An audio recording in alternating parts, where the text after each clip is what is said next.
I let him. Yeah, I'ma let him. Yeah, yeah. Yeah, I'ma let him. I let him. I hit the nail on the head. Yeah, yeah, I'ma let him. Early bird go get the worm. Worm in the dirt.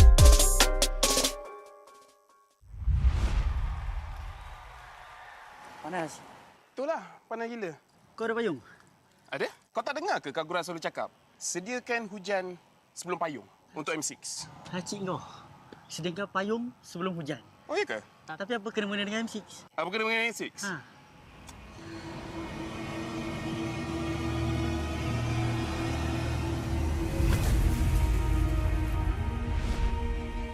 Apa itu hujan emas? Hujan emas adalah satu matlamat, satu impian terunggul untuk setiap pasukan. Setiap musim, apakah kenangan yang istimewa? Ia adalah ketika juara menjulang piala di bawah hujan emas. Ia juga menjulang dan membanggakan nama Malaysia di persada dunia. New champions of the mid-season. Seperti cuaca, musim baru datang dan pergi. Ia persis dengan MPL MY. Setiap pasukan dan pemain yang pernah menjejak kaki di MPL MY, mereka tidak pernah berputus asa. Setiap musim ada permulaannya. Juga permulaan baru untuk matlamat dan impian bagi pemain kita. Musim cuaca datang dan pergi, tapi ia tidak akan mengubah sejarah pemain kita. Dengan harapan musim hadapan yang cerah adalah satu pemangkin semangat bagi pasukan yang bertarung. Komposisi musim lalu tidak penting. Yang penting adalah kesetiaan kepada permainan. Tiada guna mengerti hujan emas dan berjuang demi Malaysia kalau kita tidak dapat merealisasikannya di M6.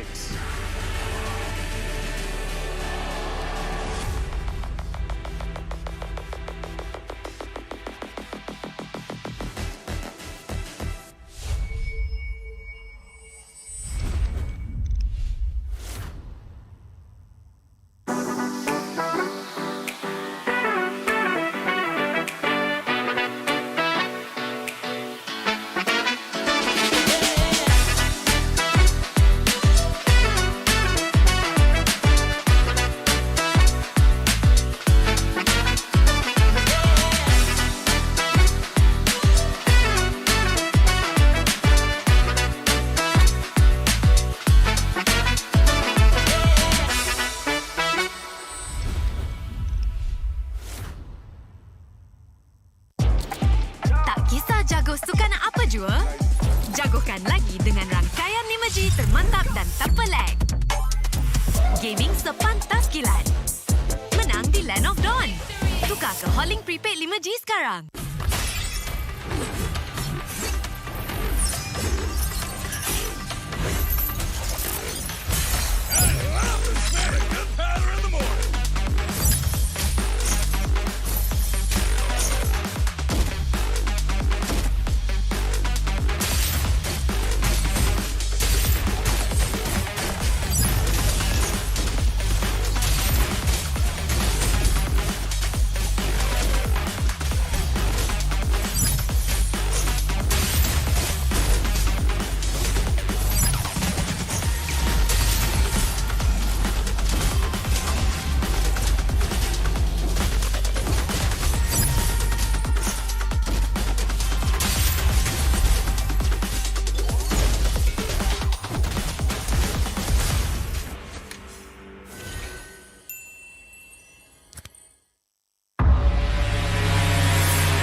Tangan aku kenapa ni? Aduh, lima lagi, gatal sangat. Gunalah Head and Shoulders.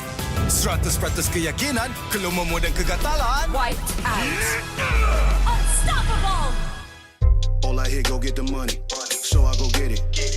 Hate means I do something right. So I'ma let him. Yeah, I'ma let him. Yeah, I'ma let him. I hit the nail on the head. Yeah, I'ma let him. All I hear, go get the money. So I go get it. Hate means I do something right. So I'ma let him. Yeah, I'ma let him. Yeah, I'ma let him. I hit the nail on the head. Yeah, I'ma let him. Early bird, go get the worm. Worm in the dirt.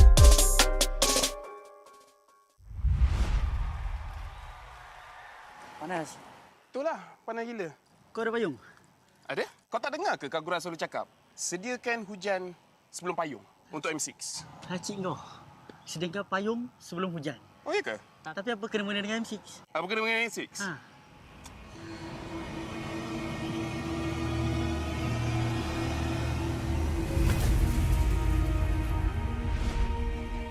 Apa itu hujan emas? Hujan emas adalah satu matlamat, satu impian terunggul untuk setiap pasukan. Setiap musim, apakah kenangan yang istimewa? Ia adalah ketika juara menjulang piala di bawah hujan emas. Ia juga menjulang dan membanggakan nama Malaysia di persada dunia. New champions of the mid-season. Seperti cuaca, musim baru datang dan pergi. Ia persis dengan MPL MY. Setiap pasukan dan pemain yang pernah menjejak kaki di MPL MY, mereka tidak pernah berputus asa. Setiap musim ada permulaannya. Juga permulaan baru untuk matlamat dan impian bagi pemain kita. Musim cuaca datang dan pergi, tapi ia tidak akan mengubah sejarah pemain kita. Dengan harapan musim hadapan yang cerah adalah satu pemangkin semangat bagi pasukan yang bertarung. Komposisi musim lalu tidak penting. Yang penting adalah kesetiaan kepada permainan. Tiada guna mengerti hujan emas dan berjuang demi Malaysia kalau kita tidak dapat merealisasikannya di M6.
I'm a rock star.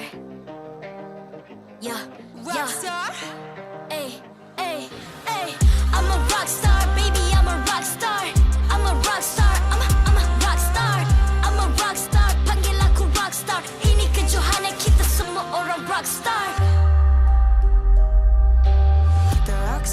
kita buat saja gaya kita. Makin panas apinya sudah membara. Macam mana pun ku menempuh segala demi negara, ku buat semua bangga. Step into my world, you know I'm always in my zone. You know I got my team, no I'm never alone. Bring out my best, buat yang terbaik. Jadi juara perlahan kita naik. Aku nak push, naik-naik jadi lebih bagus. Jadi hero, ku ada skill. Berapa banyak musuh aku dah kill. Ramai cuba mencapai, cause they envy me. Tiap game aku pasti jadi MVP. Easy. I'm a rock star, baby, I'm a rock star. I'm a rock star, I'm a rock star. I'm a rock star, panggil aku rock star. Ini kejohanan kita semua orang rock star. I'm a rock star, baby, I'm a rock star. I'm a rock star, I'm a rock star. I'm a rock star, panggil aku rock star. Ini kejohanan kita semua orang rock star. Tengok nanti siapa yang juara. Ni peluang kita bawa pulang piala. This is my game, this is my time. Menang semua, everything will be mine. Kalau jatuh kau pasti kembali. Bangun balik ku tegak berdiri. Kuatkanlah tenaga, ganjaran diperoleh. Ni kejohanan kita, Malaysia memang boleh. Rise up to the top, kita buat bersama. Semangat kita kuat di bawah satu bendera. Ay. I'ma go hard for the win. Win. On the battlefield till the end. I'm trying to be the greatest anyone has ever seen. Stand by, I'm coming in for I'm the a rock win. star. I'm a rock star, baby, I'm a rock star. I'm a rock star, I'm a rock star. I'm a rock star, panggil aku rock star. Ini kejohanan kita semua orang rock star. I'm a rock star, baby, I'm a rock star.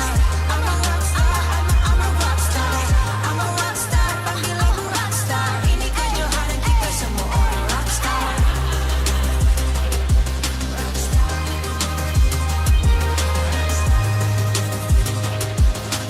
Ini kejohanan kita semua orang rock star.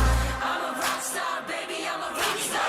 I'm a rock star, I'm a rock star. I'm a rock star, panggil aku rock star. Ini kejohanan kita semua orang rock star.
MPL MY Season 14 is powered by Moonton, KPRG, and MSNJ. Official 5G mobile internet hotlink. Best 5G for lightning fast MLBB gaming. Official gaming phone ROG Phone 8, king of performance for mobile gaming. Official lifestyle fashion partner, up your game with JD Sports. And thank you to all our partners in esports and strategic partners. Selamat datang ke MPL Malaysia musim ke-14 bersiaran langsung dari Stadium MBSJ Serdang Jaya. Nama saya Rose, host anda sepanjang hari ini. Dan hari ini merupakan satu hari yang special untuk MPL Malaysia sebab kita akan sambut Hari Malaysia dekat sini. Tapi untuk semua orang dekat rumah, jangan risau. Kita ada Join the Fight code untuk mereka. So you guys boleh scan the QR code down below and get some in-game freebies. And of course, untuk semua orang yang dekat rumah lagi yang nak tengok match seterusnya ataupun match kedua dan ketiga, jangan lupa datang ke Stadium MBSJ pakai baju kebangsaan sebab kita ada diamonds dan juga giveaway untuk korang. Alright guys, selain daripada Hari Malaysia yang kita akan celebrate hari ini, kita juga nak bagi tahu that hari ini kita akan celebrate birthday Chibi. Alright guys, so apa kata kita panggil Chibi? Okay, kejap. Knock knock. Okay, hai, nak pinjam Chibi kejap? Okay, Cibi sini. Alright, so Chibi, kita ajak satu MBSJ nyanyi untuk awak, boleh? Kenapa ni? Kenapa? Birthday awak kan? Oh, birthday saya. Saya tak tahu pula saya ada birthday. You tak tahu you ada birthday. I tahu. Tak apa. Kita tahu. Tak ada rahsia dekat MPL. Okay guys. So apa kata kita semua nyanyi untuk Chibi? Boleh? Boleh Alright. In 1, 2, 3. Let's go. Happy birthday. Happy birthday to you. Happy birthday, Chibi.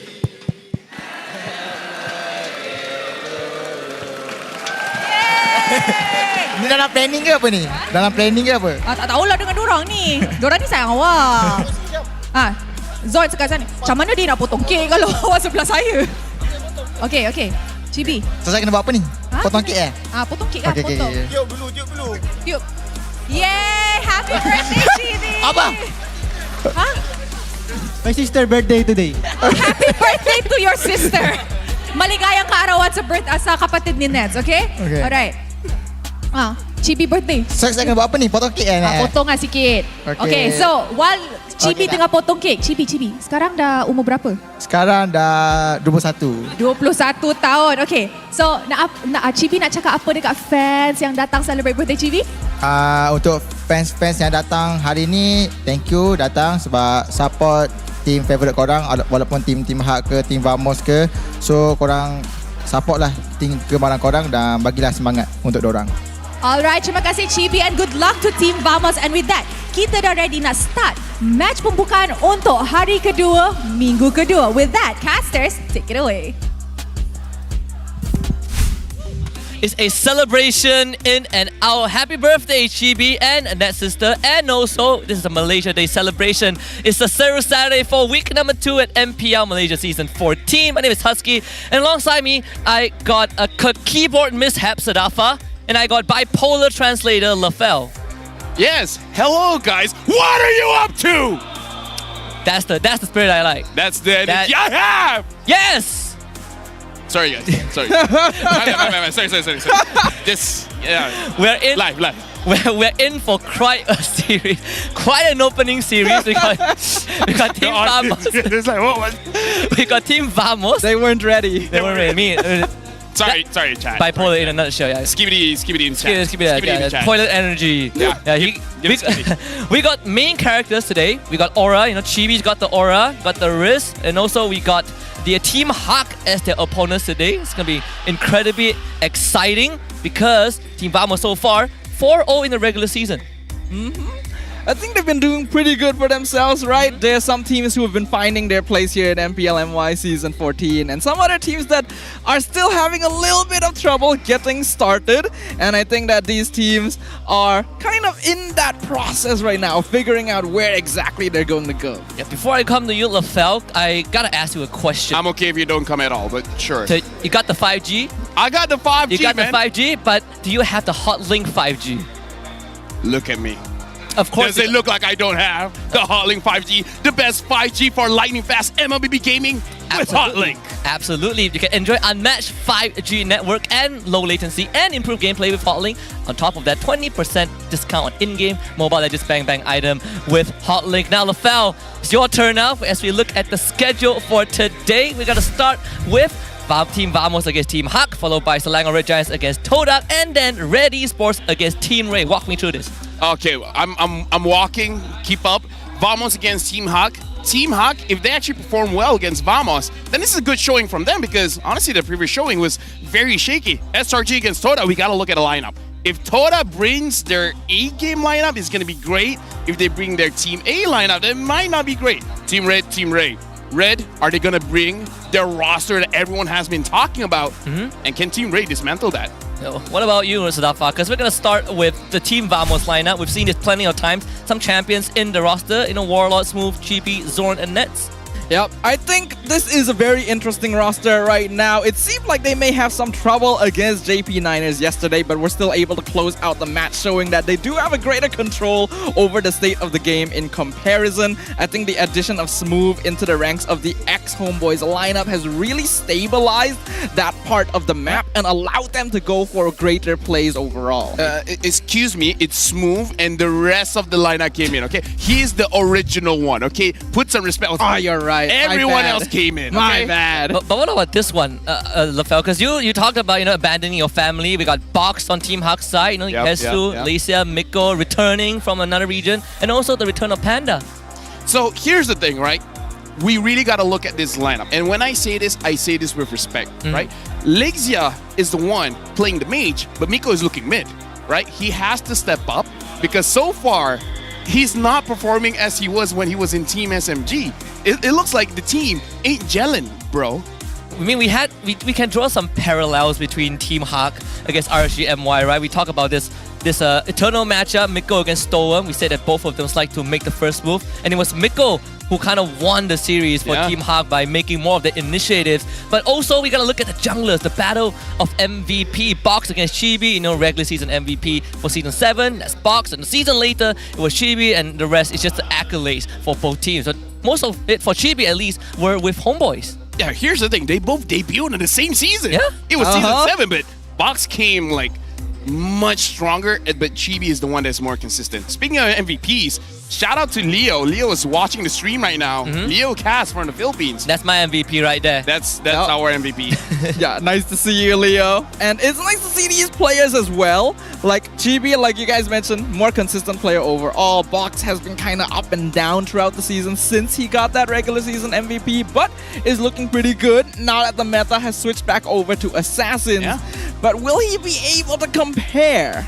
Yeah, I know there's one thing that a lot of people will not be able to make any comparison because it's just greater than ever. It is the 8th anniversary Mobile Legends Bang Bang Show. The music party happening on September 28th and 29th. You can enjoy a special performance by Dollar and win up to 4 million. Woo! 4 million Wow! Mobile Legends Bang Bang diamonds worth of free skins. And you can get your early bird ticket for 8 ringgits at tickettoyou.com.my. 4 million, Rafael. I'll be there. I can pay for your bipolar therapy. I can fix you. Husky.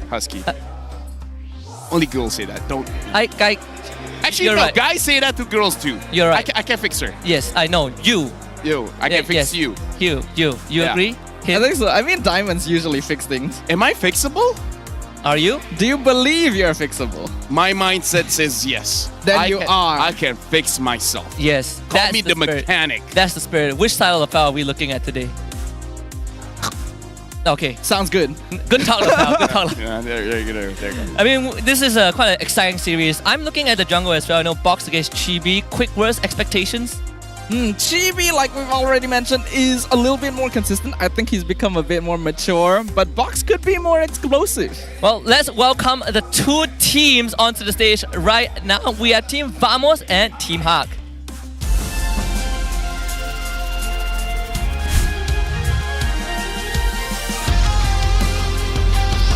Team Vamos. Still undefeated without losing a single game. This powerhouse is building unstoppable momentum. Are you ready to witness their dominance? Let's go, Team Vamos!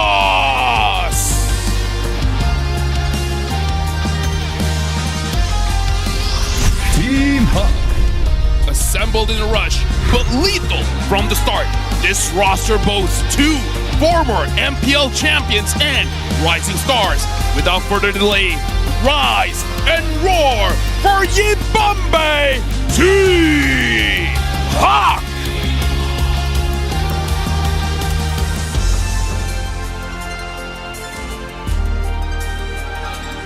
Introducing the coach and analyst of the 2 teams and head of League Ops, Franklin, that will ensure fair play and professional integrity in the matches. Let's keep it going. Fist bumps between the teams, a true sign of professionalism.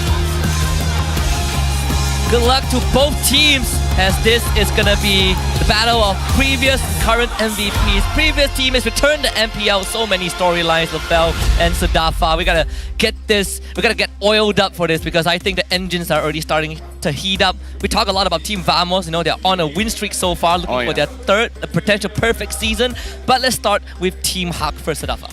Well, we've already seen Team Hawk play one series so far against RSG, and I will unfortunately admit that both teams are still a little bit shaky looking for their footing overall. Team Hawk appears to be in a slightly better position, but considering that they had to drag out to the longest game we've had both this season and last, I'm really hoping that they can clean things up because they do have a lot of star potential. They just need to figure out how to make all of that mesh together.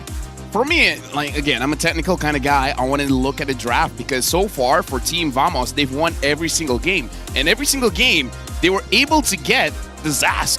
Yeah, of course, we also have a special congratulatory message from MPL MY ourselves. First of all, Mars, congratulations on your wedding. If you guys have not followed on social media, Mars just got married, entering that phase of life. Yeah. How's it like, Lafel? Condolences, man. Is that the mood we want to promote here? I think you mean commiserations. I think that. I mean, like, yeah. Condolences on your marriage. No, congratulations. Congrats. It's like, it's a matter of perspective, right? It's a matter of perspective. It's Chat, like, what do you guys think? It's like bilingual and bipolar. They're both different sides of the coin. Put W Mars in chat, I guess. With W Mars. W or L, depending on where you look at. 07, the salute. You know what? That's pretty universal. That's right? pretty universal, yeah. 07. Regardless of what you think, 07 will do it. Right, Vamos numero uno. Vamos number one. It's good that this team is called Team Vamos because our crowd is picking up new languages. So Vamos means let's go. I hope I got it right. You got it. So you got it right. I got it right. Okay. You got it right. Thank you very much. I want to talk about Malaysia quickly. So last season, Team Hawk as well. But halfway through, Maima came in, kind of like the typical Maima savior arc. But right now, Malaysia main lineup again in the main five. How's it looking so far? Lexia is a guy that has a lot of potential. He just doesn't have a lot of confidence. Let me talk to you about this guy, right? Right. He played jungle, amazing mechanics. He was very unsure about his shot calling, but the moment he started shot calling, any team he's in starts getting better. The only thing that's holding him back is himself. So I don't know, now he doesn't really have that much of a competition. In a way, I hope it boosts his confidence so that you don't doubt yourself because this guy is good, but he doesn't think so. You gotta believe in himself a bit more. Is Miko going to be that boost though? Because Miko also calls some of the good shots. Yeah, Miko has always been the mood maker for any team that he's been on. We know him as a very happy, cheery, bubbly guy, can be quite aggressive in that roam position. And we all know how important that roam mid combo can be, especially in a more aggressive meta nowadays with more assassins running around. So I do think that if Miko's able to coordinate well with Lexia, get his spirits up, and make him believe in his shot calling, which has carried many teams far here in MPL MY, then Team Hawk can find a winning formula. They did play the first week without any technical staffs, right? They've announced it. We can see Boyka on the stage right now from a different region of video games, but quite a surprise when they announced him. Very excited to see what he can kind of bring to the table. Maybe the strategic side for Team Hawk. I mean, I don't know. Maybe like the players are pretty good in the technical stuff. Maybe Boyka just brings something different when it comes to like how to structure your training and all those kind of things. Because again, like this is a roster that has the potential. They just haven't really gelled all that well. Because again, this roster was last minute, right? Yeah. Like 1 week before the MPL started, that's where they started. Well, the true test begins with the draft. I know, Lafel, you're looking forward to this. So I'm going to start with you just a little bit. Depends on the side. Red side so far has been absolutely dominating the regular season. The bans as well has been constant for both teams. Do you think Vamos going to just go straight for the aggressive assassin strat again? I mean, honestly, for Ramos, as long as the Zas is open, they'll pick it up. I feel like for Chibi, he is pretty confident on picking up those assassins quite early, but I kind of feel like if you're second pick, it's perfectly fine for you to get the assassin third pick unless a hero like Fanny is open. But I know Chibi has been practicing a lot on the Fanny, but I don't know how confident he is with the Fanny. I do agree with Lafel as well. We already know that Red Side has been having a pretty high success rate so far this season because it not only gives you the ability to pick two heroes in tandem with one another, but having that third pick straight into the second ban phase is very powerful because if you get an assassin third pick like a Fanny, for example, you can immediately ban out heroes like Ruby. Just to say, I have like my own point system now, where Right. one hero has certain values. Right. Either one hero equals to one hero, or two heroes, or three heroes. Where we're in a meta right now, where a lot of one hero feels like three different heroes. Give us an right? example. For example, something like a Hylos, right? He's very tanky. It's very hard. Like he does decent damage, and he does well in the early, mid, as well as late.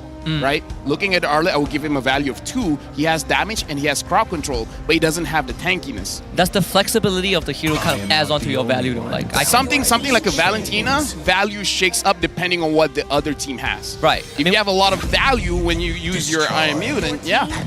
That's a fair assessment. We do see Hylos and Phobius banned out, so Zas becomes the prior pick again. I know backstage we have a lot of discussion, right? Does Zas... I would put him in 3, by the way. You put Zas in 3? Yeah. Because we talked about whether he should be in the ban list, right? We talked about Hylos, Phobius, and Zas, and we kind of agree that Phobius, a lot of teams let him through a lot often, but still Zas first pick. Yeah, it's an interesting topic conversation because earlier, like you mentioned, we were discussing in the talent room. Karakuri especially was very curious about it because he felt like Zas should be a more priority ban hero compared to something like Zhu Xin. And I do agree with him in some certain facets, so it's very interesting to see it getting let through so much this season. We did see the Roger Edith go through. Chip still 100% banned out. But in this case, we even saw answers to Phobius, and yet Vamos still decides to ban it. Is it an indicator that Vamos is about to go for a lot of a very mobile comp like last time? I mean, I feel like this Roger early pick is still very good because Team Hawk, if they go for something like a Tigreal, then they can put this Roger in the goal lane. They picked up the Hayabusa as well as the Moskov. So Team Hawk, in terms of damage, they actually do have a good curve of damage when it comes to early all the way to the late. Yeah, we saw Team Hawk box play the Hayabusa right last week against RGNY. Game 3, Hayabusa, flawless game, completely just dumpstered Rank QT in the jungle, and he's the only one so far who has played that hero. It can be kind of hit or miss because Hayabusa provides a lot of the similar benefits that other assassins do, but isn't quite as popular due to certain factors. But Box, like you mentioned, one of the players that has made it very successful so far this season, and I'm excited to see if he can keep that consistent. But now that they're up against Vamos, who right now on paper seems to be a much stronger contender than RSG, it'll be interesting to see what happens. Let me just say quickly here, Team Hot, they already set up a draft that they can play a 1-3-1, where the Moskov is pretty good in silence, especially when you can go back into the fight with your ult. Hayabusa, a lot of mobility, can play the silence as well. The good thing about having a Zas is that you don't really need anyone to take care of you, and Zas is very good at dealing damage even without items. So I feel like they just need two very tanky heroes, perhaps one with a lot of crowd control, something like Ruby. And this draft is going to be very solid for Team Hawk. And it's also important to mention that up till this point, prior to the Farmers pick, Warlord has only been given Zask, right? So this is the first time we see him play a hero not Zask, which is the Farmers, something that's reminiscent of 2 seasons ago when Warlord was still with Homeboys alongside the most majority of the Vamos team. Teresa is going to be the 4th ban out from Vamos. We're looking at XP laners, roamers, Vamos looking to protect the Roger and Edith pick. Is a double flex, in fact. It does look like Vamos is focusing a little bit more towards the EXP side, banning out both Phobius as well as Terizla. And it also makes sense that if they're going Faramis, they want to deny a team fight potential from the side of Team Huck so that they cannot capture a bunch of them in one singular ultimate. Like you already pointed out, the Faramis was one of Warlord's premier picks when he was playing here a couple seasons ago with this lineup. So it'll be very comfortable for him and a very good way of countering the Hayabusa too. One pick that is really not popular, but is one thing that Hesu has used where I feel like can work in their current lineup is the Tamus. So yeah, I feel like if Vamos, they focus on the EXP bans, maybe trying to force an Arlet pick coming in from Team Hawk, maybe they're just like, we still have the Tamus, we can still use that. I mean, I was thinking of the Tamus, Arlet. We saw Xbox Jungle yesterday, right? Yes. Is it still a EXP lane choice if, let's say, you know, we still go down the XP lane bans and Vamos takes out one more? I feel like no, because for me, you need a balance of at least 2 tanky heroes. Now, usually it's the roamer as well as the jungler, but now since the jungler is using a damage dealer, the EXP has to be a tanky hero. If the if the jungler is something like a fighter that can be kind of tanky, then maybe we can see Xborg in the EXP. But if not, the EXP is really that a solid front line that a damaged jungler really needs. I mean, we're also digging into the roamer pool, right? Tigreal banned by Vamos. This Tigreal ban indicates that this Roger might go jungle. Yeah, I was thinking the same, right? Even for Team Hawk, they are trying to protect their draft, right? Banning out Zorn's Premier Kufra, which he has been having plenty of success on. Could this be a Cho angle now that the Ruby is also banned out? I mean, for Vamos at least. I think Cho would work perfectly well here, especially against assassins like Hayabusa. You get one way of the dragon, you basically solidify their death certificate on the spot. And if they are going for the Roger jungle, which makes more sense considering it feels more like a chibi hero than a Nets hero overall, then combining that with a hero like Cho will enable them to start roaming around a little bit quicker, especially if they're enabled by Warlord. I'm thinking of Grok as well. Something with a little bit more pressure with the Venomous, but nope. Just like you guys have been talking about, the Cho is going to get picked up. And it looks like this is going to be an E to EXP. Yeah, does feel like it. And in this case, Team Hawk, they are looking for that XP roam combo. Arlet, like we mentioned, the Thamus as well. You suggested that, Lafel. They got to reveal their draft. And for Vamos, they've been doing this plenty of times. They leave Nets picked for last on red side. Natan has always been the surprise. I mean, Claude is still on the table if they wish to go for it. But when you have the Faramis on your side, it really doesn't matter as much as long as you got the Nether Realm. Usually we see picks like the Lapu to fight against Faramis, but again, this is not the meta for him. And they picked up the Matilda, so this EXP has to be very tanky because you don't have a lot of defense here on your side. So we're looking at Arlet? Yeah. Yeah. I mean, here's the thing. Arlet doesn't specialize in tankiness. He's more of a damage and CC kind of guy. Yeah, this is overall a lineup that will be quite lacking in bulk, will be very heavily reliant on the shields produced by Matilda, especially towards that early game, until their heroes get a little bit of scaling to be able to match up against Vamos. And even then, I think a direct 5v5 is still going to favor the red side just because of that Nether Realm, as long as they can navigate the Zaz correctly. So this last pick, we'll see what it ends up being. Does it feel like Team Hawk, they're not really looking for big team fights, but they are super mobile, right? With the draft that they have, want to kind of pull Vamos apart on the map. Let's see what Nets is gonna get just a little bit for this last pick. Again, I think Claude and Natan are the only two remaining choices. So it's gonna... No, actually, it's Nets Roger. So I mean, you set up the Fanny, right? Chibi has been practicing it for quite a long time, so we're gonna see the debut. I mean, here's the thing. Wow. He hasn't been performing the best, so that's why I was like, I don't know if he's confident with it yet, but... I guess we'll find out this time. We're going to find out whether the Chibi Fanny is going to get the first win of the series, but also second Matilda game. Yesterday, we saw Zyme Sandboy play it once. That one resulted in a loss against RSGMY. Let's see if Miko can kind of turn that franchise around. We're going to head into the game in just a little bit. Final words from you guys. Team Hawk, we really got to see how they control the side lanes. They have a lot of side lane pressure and a lot of mobility. For Vamos, they have a very good curve here when it comes to the early to mid. Late, maybe a bit suspect, especially against a Moskov. I agree. Vamos wants to get going, living up to their name. Let's go! Ladies and gentlemen, we are jumping into the Land of Dawn for game number 1, week 2, day 2. It is gonna be Team Hack up against Team Vamos as we enter the Land of Dawn. If you woke up on a Saturday for this, you better strap in because there's no time to take your eyes off the screen. Both junglers starting on the purple buff, so complete opposite jungling inverse. Gonna see Chibi end up on the top side and Box on the bottom. Don't worry about that, Husky. I woke up stretching, man. Like my glutes, my hamstrings, everything. Glutes in your sleep? Oh yeah. And now it looks like Team Vamos, they have priority in mid. Lexia didn't trade a lot of HP here, which I feel like this is good because usually you see Zaz controlling the lane very well, so Warlord and Zorn dealing a little bit more damage is good, especially when you consider that Zorn has the thrill. It makes sense how the kill pressure from Vamos mid duo is a little bit higher. I mean, look at this proxy on Smooth. Wow. He is so deep in. Suppose also because it's a Matilda support for Team Hawk, right? So that wave play on mid does lack a bit.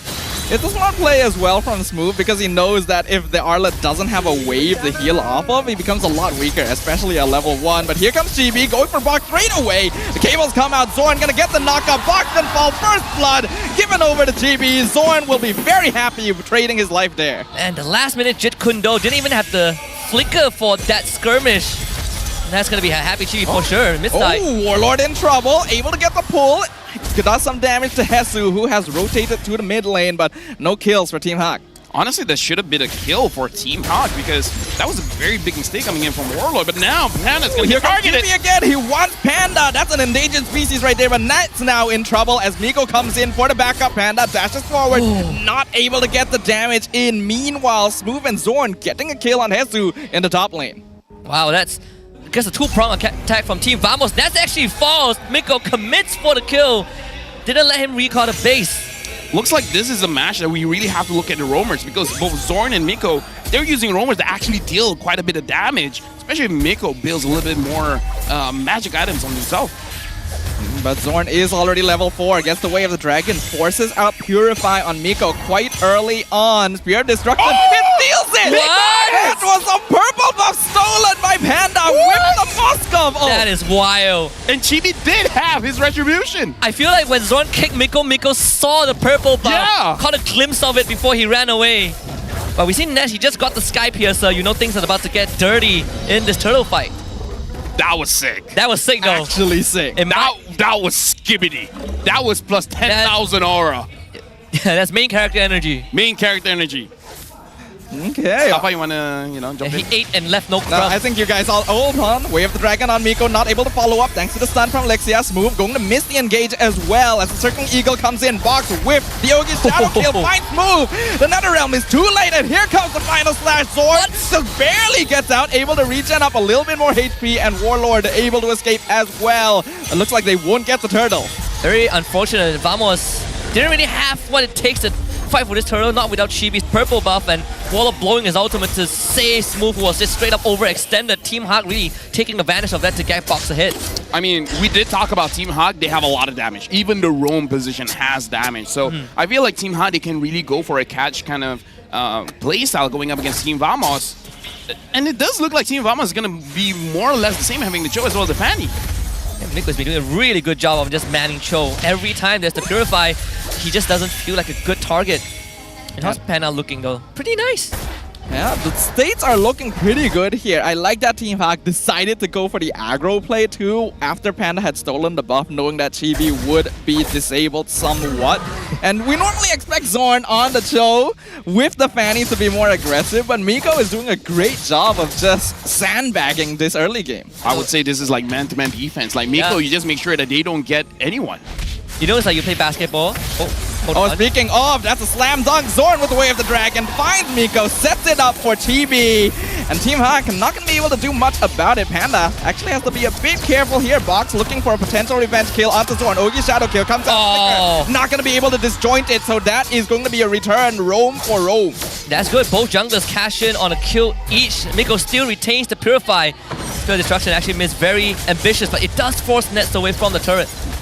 And again, looking at the lineup here, Box is really showing up. Yeah? He's like, yo, I rested for one season to be with my family. Who cares about family? This time I'm gonna pump it up. And This is the ROI. I spent 1 year so my family would let me play. And now he's playing, man. Now he's playing. Now he's out of the box. He's boxing, all right. And you can really see that Team Vamos are on the receiving end of this right now. Box has always been a player that's very good at looking for opportunities to follow up. So if he has good setup, he's able to rack up kills very quickly. And right now, the other team doing a good job of that. But here comes Chibi. They find Hesu. Smooth just CCing him infinitely. Arlet no longer available for the turtle fight.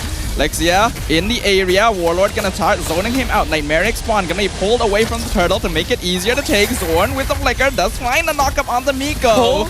But you're gonna reset the turtle. They've run out of resources. Man, the Dominus Descender repositioned to avoid the Earth Shatter. Almost kills Smooth in the process. Team Hawk now takes priority off the turtle. Honestly, right now, I'm a little bit worried looking at Chibi, the way that he uses his Fanny. He always gets his energy very, very low. He doesn't conserve it. Well, turtle dropping low now. We see Hesu. Whoa! Miko!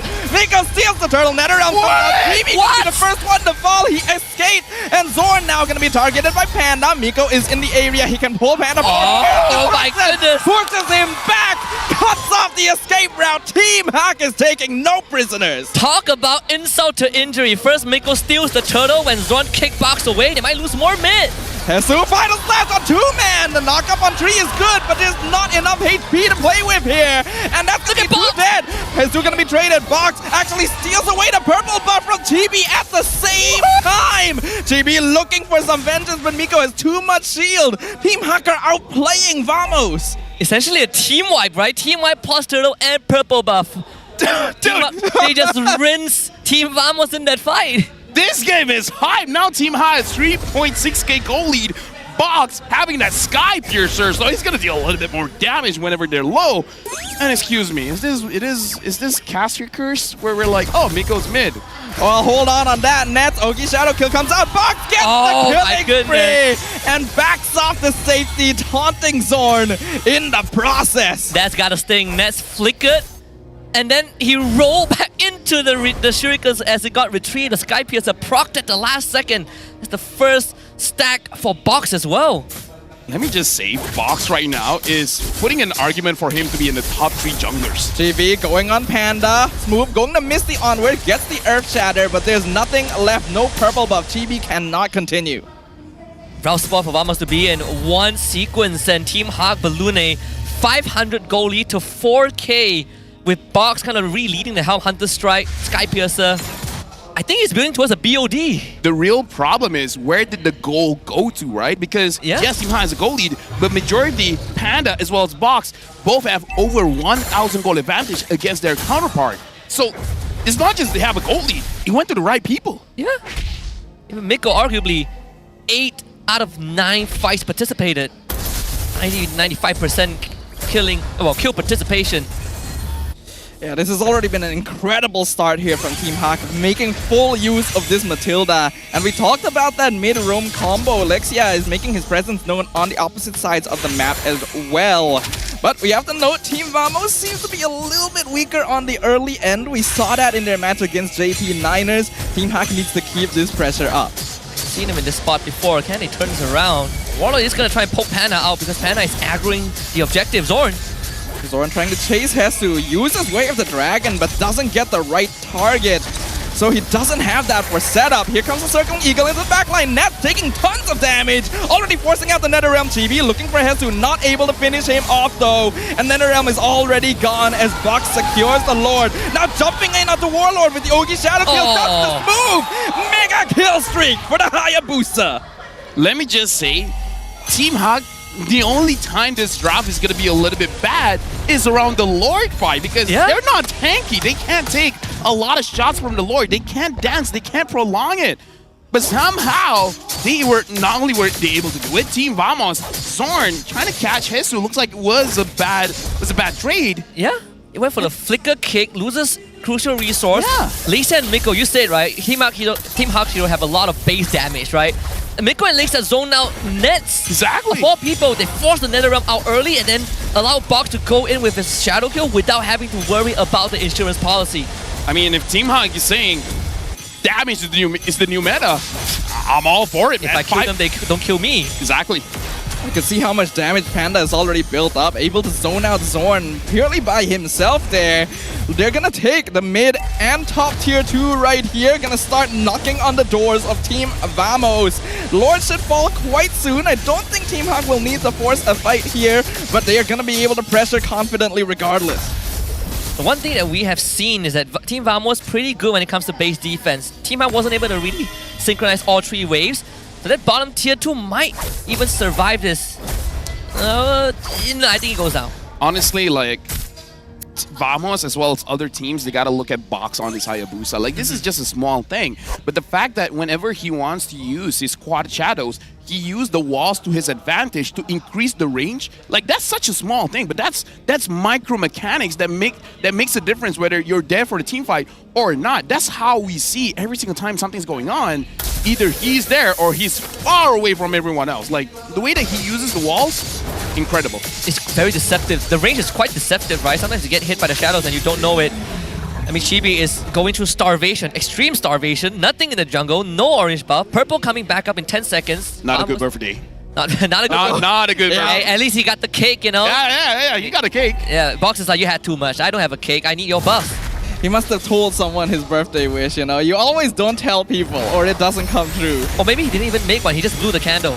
That's possible, but Purple Buff being threatened once again. Smooth forced the Primal Wrath. Box threatening him, not even going for the full kill. Blood Slash just sweeps him away from the rest of the team and feeds it over Team Hack, firing on all cylinders. My boy has to, what a call. What happened to Team Hawk in 1 week? This is different from their debut. Yeah, we called him the last minute team, but doesn't feel like it now.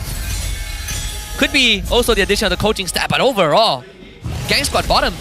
Oh, Box in some trouble, able to dash out. Oki Shadow Kill comes in, final slash, disrupting the fight. NetherRealm goes down. Lexia gonna be the first picked off, but Zorn also loses his life in exchange. Esu gets picked off by the Lord though. They don't have Panda here, so the damage is a bit lacking, but they still have the numbers, so they're gonna go on the Lord, circling Eagle to zone out the rest of Team Vamos as the Lord is blitzed down by Box and Panda. They get the retry, Smooth misses the onward, and the fight is over. Quite a price to pay, but the fact that they got the Lord makes it all worthwhile.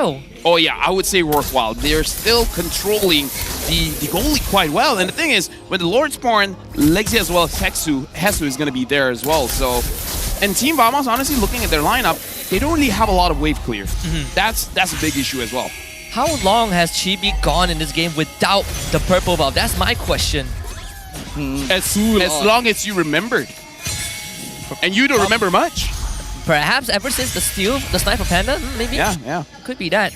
It does seem that way, because every single time the purple buff has come out, we have seen it contested. Box having a very innate mastery right now. We're seeing that prime when he was known for this gameplay. And he's denying everything from Chibi. The waves are now all synced up. Lord gonna be crashing up top. Mid-wave gonna collide first. Tower taking damage. Chibi not able to find the opening to jump in. And the Nightmaric Spawn. Final slash on the nets. He just barely dashes out in his Lycanthrope onward onto Hesu. A nice Earth Shatter. NetherRealm gonna be used quite early on. Box not gonna commit the ultimate just yet, but the crystal is wide open. Zorn gonna be picked off by Hesu. They're just focusing the crystal down, but Box has been shut down. Can they get it? One more hit! One final hit on the crystal, and Team Hack forces the victory. What a strong opening from Team Hawk. Unbelievable at the end, the juggling of the abilities. They forced everything out from Vamos before committing. But I gotta say, Vamos put up a damn good fight under that crystal. If only they were not that far behind. I mean, just like that, Team Hawk just crushed Vamos' dream to have something what SRG had. Oh, the yeah. perfect game series, right?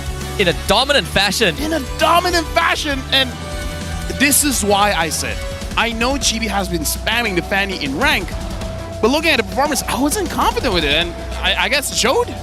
I suppose it's also, Team Hawk making very good adjustments, right? The amount of resources that they were willing to invest to stop Chibi from getting his purple buff to secure objectives, the cause as well. We lose 2 guys, but we have damage to Bliss the Lord. Let's do it. That was the Lord that won them the game. Yeah, I really love the plan that Team Hawk went into this game with. You would think, looking at their composition, it's not very bulky. They don't actually have that much crowd control. It should be easy pickings for a Fanny. But Miko on that Matilda was making so much movement and chaos in the early game that it was forcing Zorn to respond to it and not really giving Chibi the assistance necessary to start racking up those kills. You know what they say, offense is the best offense. That is what they say. If I take them down first, I don't go down. Yeah, if I take them down first, no one will take me out. Yes, exactly. That's exactly what they say. But it's also pretty important because it's a blue side win. Yeah, and we like blue. What is that? What? I'm pretty sure that's not what we say here. Okay, but yeah, honestly, this lineup. Wait, I full damage coming in from Team Hawk. It works. Now the question is, did it work because Vamos picked up the Fanny?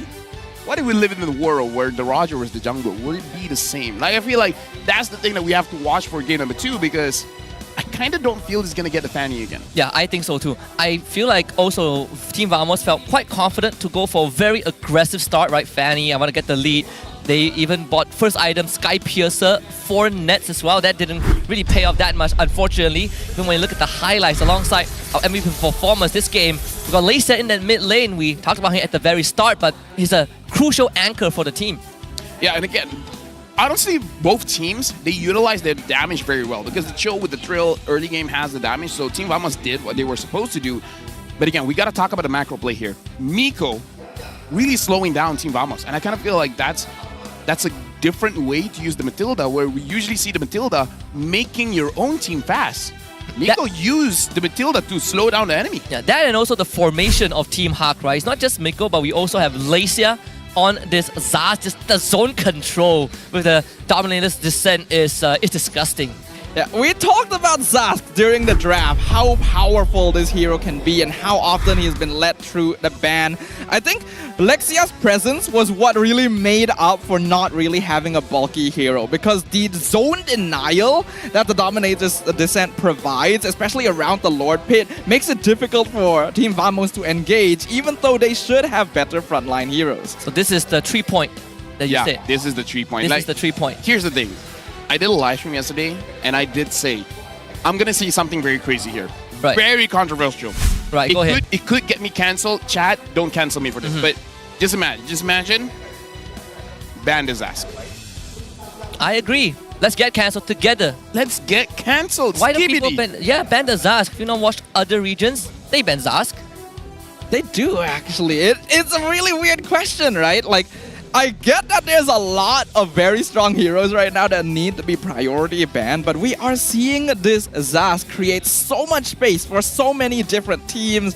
Like, Vamos had been 4-0 before this with Zask in every game. Yeah, that's the biggest point. Yeah. Like, the game that Vamos lost was the game that they did not get the Zaz. So Zask was the win condition. Zaz was the win condition. So teams that lose don't have Zask. We'll see. I mean, I expect Team Hawk to not get red side because Vamos did lose that game 1. We'll see how it goes in that second game, but it's a pretty fast one, right?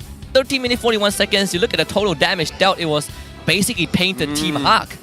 Malaysia, 70,000 damage. Yeah, the difference of 61,000 total damage here, right? That is a lot. Yeah, 70,000 for Malaysia and only 36,000 for Warlord. I want to look at Miko's damage, Dalfa, because he dealt more damage than anyone on Vamos' side. We really cannot underestimate the amount of damage that Matilda can do in the early stages, because that is how a support is supposed to work. Especially a hero like this, the amount of chaos you can create if you know your spacing, if you know your timing, if you know which parts of the map you can surgically cause problems. Then you just see how much of an impact it creates for the rest of the game. Yeah, it really just starves us, but at the same time, I mean, Team Hawk felt really comfortable. Even And not so good are the players. And Jesus showed up, right? He was able to use the final slash with the flicker quite a few times. Not just catch people, but just to isolate them, right? This is also another aspect of Arlet where it's impressive to see multiple people get final slash, but it's more impressive that you can isolate one target, burst that one guy down, and then reset. it's impressive to be able to pick a needle out of a haystack. One thing we have to remember is last season when Jesus was still with Barracuda, if I'm not wrong, the team wasn't performing all that well, but Jesus' Arlet was always a highlight. He was very comfortable with the hero overall, and now that he's got a team that seems to mesh well with it, with that setup, we can really see his true potential. Even the Hall of Fame is 3 Team Hawk players. Panda being the rich guy, Lacia the carry, Miko the best wingman, and Zon unfortunately the punching bag for this game. And I know LaFell is ready to get cancelled, so I want to join you by making another controversial statement before we look at other Go for it. So, Arlet players, right? So there's a difference between Hesu and Year 3. All right, let's move on to item progressions and look at what the players got. Nets first item Sky Piercer. I kind of feel like it makes sense, but the timing isn't that great.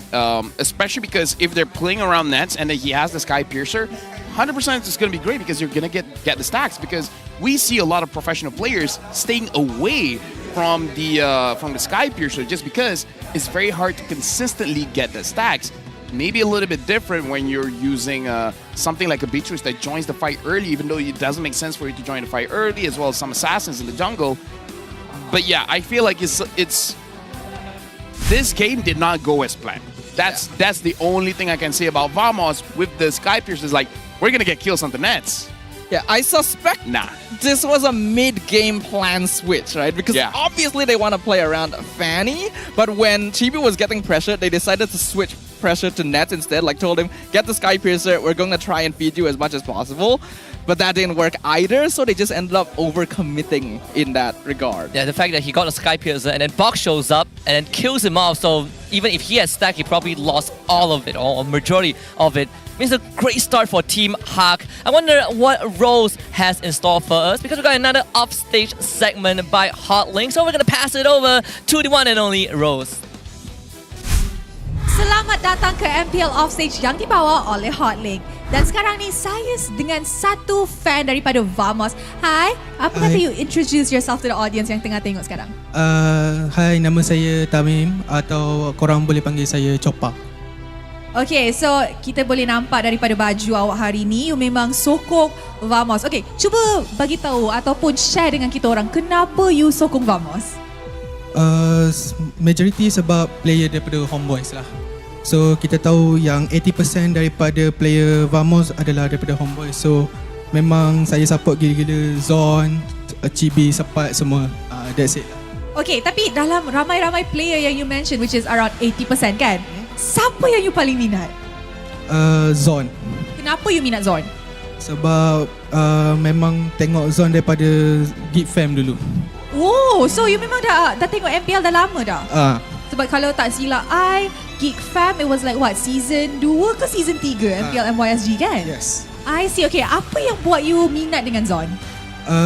Gameplay dia is unexpected. Kadang-kadang dia pakai tank yang kita tak boleh nak expect dia bawa tank tu.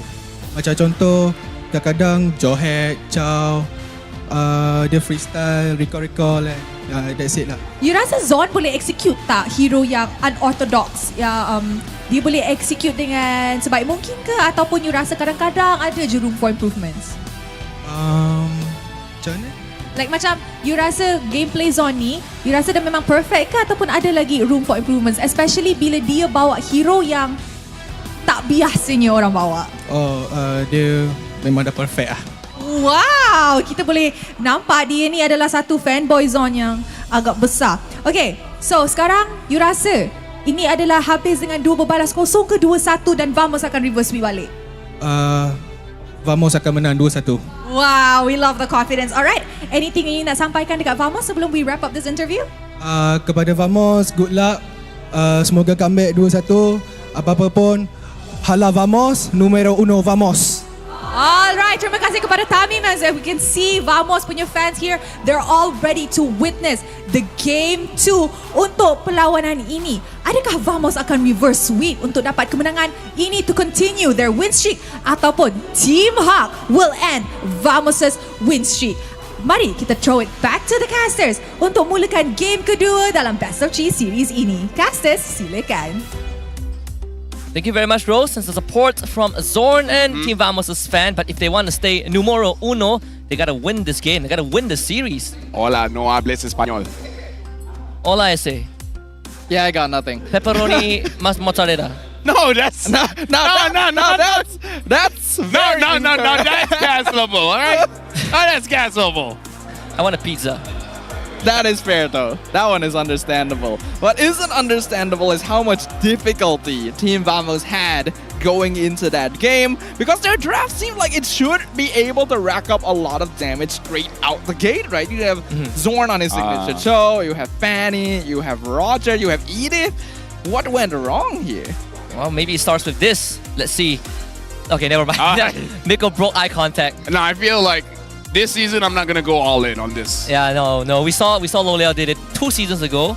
He even started tearing up, and he lost that game. He tore it up. No, he literally teared. Yeah, I know. Yeah. I'm not sure if it's correlated. Sapat's playing. Oh, so wow. We get to see Sapat debut. Now we get to see Team Hawk against Homeboy. I mean, Vamos with Sapat. So we are probably gonna come to this conversation after the game, right? Regardless of the result, but now that Smooth is benched for game 2. What was the kind of the takeaway for game 1 when it comes to Smooth? He's just aight, and maybe they need more than just aight, you know? Because Smooth didn't set up a lot for the team. But Sapat is the kind of guy he would throw away all of his skills and still not hit his. Oh, but at least he will try. Is this meta for him? I think this is also very important because we see him play a lot of fighter heroes. I guess Terizla is one of the few tank that he does go into the Arlet as well. But do you think that this meta is gonna feel a lot more foreign to him, or he's just right at home? I think that Sepa can definitely adjust, but his hero pool might run into some issues because he is known for being more on the aggressive end of EXP laners. Like you mentioned, he likes playing the Terizla, but he was always known for heroes like the Paquito, for example. And nowadays, we do see heroes like Hylos in the lane, which he may be a little less familiar with. But I think if he's able to pick up like Phobius or Terizla, that should feel right at home. And if yes, How difficult can it be to play a Hylos? It is difficult if You press your second skill and you just do whatever you want. Well, let's see what Zorn says about people who criticize Team Vamos. And Zorn is like, shouldn't criticize us too harshly because the players will feel bad. They are human after all. I think at the end of the day, I agree. Constructive criticism is the best. I don't know. I grew up without constructive criticism, so I understand the importance of it. I grew up not understanding Malay, so wow, most of the criticism went over my head. Do you take constructive criticism? Fel, you need meds. Yes, I do. Yes, I do. I think he does. Okay, yeah, that's good. That's good. I'm lost. What happened? But yeah, talking about Sepa, he has been criticized. Like we have to let the people know, right? Yeah. He has been criticized, especially on the Terizla pick where he ults Natalia. And then Natalia is not really in the game, if you catch my drift. Oh, yeah. All right, no, you get yeah. He ults as if he's permanently affected by the Hellcurt ult. Exactly. But to be fair, objectively, when we look at it, M6 is going to happen in Malaysia, right? Which means we're giving out goodies, scan the QR code, or enter the redemption code in your game client. You could win a car. You could win a car, or a bike, or a skin. Maybe the skin. But it's always good to be hopeful. I was actually about to ask you if that's true. Because We almost got him. Wasn't sure. We almost got him. We're going to the drafting phase against Sepa will be the focal point of this draft for Team Vamos. He has been objectively targeted in previous tournaments, right? Kind of the weakest point, Achilles heels of Team Vamos. Oh, back in Homeboys, in fact. Let's see what's going to change. So Team Up remains at blue side as expected. The band so far still the same. Jawhead, Harith, and Chip. Vamos. Ban the Zas. Would it ban the Zas? I mean, Pops has been criticized on this many times. He doesn't respect ban. What do you think, Adrian? That is kind of true. One cup of coffee on the table. Does Zas get banned? Or would they ban Phobius? Because they did ban Phobius last They're gonna game. ban Phobius. I think they're gonna ban Phobius. I think so too, so bets off. Not the only one bound by these Yep. All right. So Leisha Zas, Yeah, we can Zas, agree on that. destroy. Absolutely, yep. And then they're gonna pick Roger +1. Yeah. Surely there's gotta be something better they can like. Edith or Terizla. Uh, Edith or Terizla and then Roger. Roger Terizla? I mean, Roger is definitely confirmed. So is Roger Edith. Yeah. Right. Okay. So we're going back to basics. Same thing from last game. So far, Hayabusa. again, would you? If I was Box, I'd be like, If I'm feeling really good about myself, I would. if I tell Coach, like, did you see how I play? So we did bring out the possibility of what if the Roger is in the jungle this time, into the Hayabusa. You think the interaction will fine. still be the same? I feel like Hayabusa. It's really not like when you use the Hayabusa, you can't use logic. What? For example, the Hayabusa logically should not ult into many people, right? Because Okay. you want to single target one guy and have enough damage, right? In this meta, what I've seen is that Hunt Strike, Sky Piercer plus one item, you actually have enough damage. Even if you ult into 3 people, you can execute one person. So it's no longer a slot machine. Yeah, you it's just basically like Hayabusa has enough damage now to the point where it really doesn't matter. You could even first pick him, and if the player is good enough, he can execute. So it's one of those things where logically it's like, oh, Hayabusa doesn't work here. It's like, not really. If the player is good enough, he can make it work. I mean, we did see the steal on the show, right? And Miko takes it away, so Vexana will be the response from Vamos instead of the Faramis. It is interesting to steal the show away currently, because I do think Miko performed perfectly well on the Matilda previously and could make it work again, but this is meant to be sort of a deny pick and maybe a little bit of an ego challenge as well, because unfortunately Zorn was not actually performing all that well on the show in the previous game outside of that first blood. So the bit of a difference is that Team Hawk, they did went for the Moskov Hayabusa in game 1. So right now, it just opens up the window a bit more, right? Vamos could look at the Moskov as a potential ban. But I feel like Team Hawk, they're probably going to ban the Kufra once more, just like they did in the previous game. I feel like even if you ban the Moskov, you have something else like the Claude, which kind of does the same thing. You're good at silence and then you can join the fight, blah, blah, blah, blah, blah. Vamos, they're banning out the Terizla again. So yeah, honestly, not a lot of adjustments from game 1 to game 2. So assuming that this is going to be a Sapat Edith, right? What is left for Zorn? Is the Grog still looking good for him? Or are we looking at something like an Arlet Ruby setup? If the Ruby doesn't get banned like in game 1. I would personally prefer the Ruby here. We already know that Ruby Cho is kind of the eternal rivalry in that sense. If you have one, grabbing the other will usually give you some good response in the roam position. Grok not too bad as well. Direct counter to Cho, able to walk into the Zask zones fairly easily as well. But I would still lean a little bit towards Ruby. Team Hawk proceeds to ban the Tigreal, which was the ban by Team Vamos in game 1. This final ban is going to be very important. We've seen Vamos, again, putting Nexus Hero at the very last if they get red side. In this case, if they want to do so, I think they definitely still have the Natan up their sleeves, which they... I'm worried about that. Yeah. So, yeah, the Natan is a very good pick, but going up against Team Hawk that has the Hayabusa as well as the Cho, it might be a little bit more difficult, right? It's always scary, right? No, so, the reason why it's scary is because you want to use that Purify. But you don't want to use a Purify against a Hayabusa. You want to use a Flicker. So that's going to be a bit... So they themselves ban out the Natan. Wow. They also see if Team Hawk has it, like, what's going to be your answer? Because Vamos, they don't have anyone that can dive the backline. Which, to the point, how are they going to take out the Zask? Even right now, what's the answer, right? Like, for Team Vamos, I suppose you still have, Claude Moskov. Unless the Ruby becomes the gold lane. We've seen them play that composition yesterday. I'm hovering on kind of a strange idea of the Sapat Barats. Sapat Barats, huh? Actually, not bad. Yeah, like I'm thinking like it could be a good way for them to catch someone, because I'm trying to think of what heroes Sapat is known for playing that maybe Smooth wouldn't be able to pull out regularly, and that's the one that sticks out to me. And then we do see the Ruby banned out, so Team Hawk also having similar thought processes of making sure Vamos doesn't have too much CC. So it's a very good read. They do let the Kufra through this time, so for Team Vamos, it's a very important pick. See what they're gonna get. So they take the Moskov, this time saving the roam, the potential roam for last. So right now, Team Hawk, they picked up the Arlet as well as the Moskov. Moskov obviously taken away. Again, they can achieve more or less the same thing with the Claude. I feel like Claude going up against Moskov is a very decent matchup. But looking at Vamos, they don't have a lot of way to dive. If they want to go for a much later game kind of comp, they could go for something like a Melissa, go for something like a Beatrix. Still relatively fine. But yeah, the Claude is probably like the easiest pick at this point. I'm digging the Melissa a little bit. Let's see Arlet once more. And the Claude, like you said, Lafel. So really not much changes from Team Hawk aside from the marksman and the roam, but kind of the core, the pillars still remain the same, right? Zask, Arlet, Hayabusa. Should still provide good zone denial, good setup with Hesu on the Arlet. Now with Miko on the Cho as well, will continue to allow him creating pressure on the map, though maybe with a little less utility overall as compared to Matilda. And now we'll get to see whether this truly is going to be that Edith EXP, or if we'll see it flexed over. I'm trying to think what other choices are there. I do feel like the Barats could be an option, like you mentioned, Sadafa. But at the same time, I might play safe and give Sapat the Edith instead. See, the roam is going to show up. It's going to be the Kufra. Team Hawk let them have it, so Vamos will take it. Both teams finalize their draft for a potential bid to get to game 3, but Vamos got to win this. Final word starting from you, Sadafa.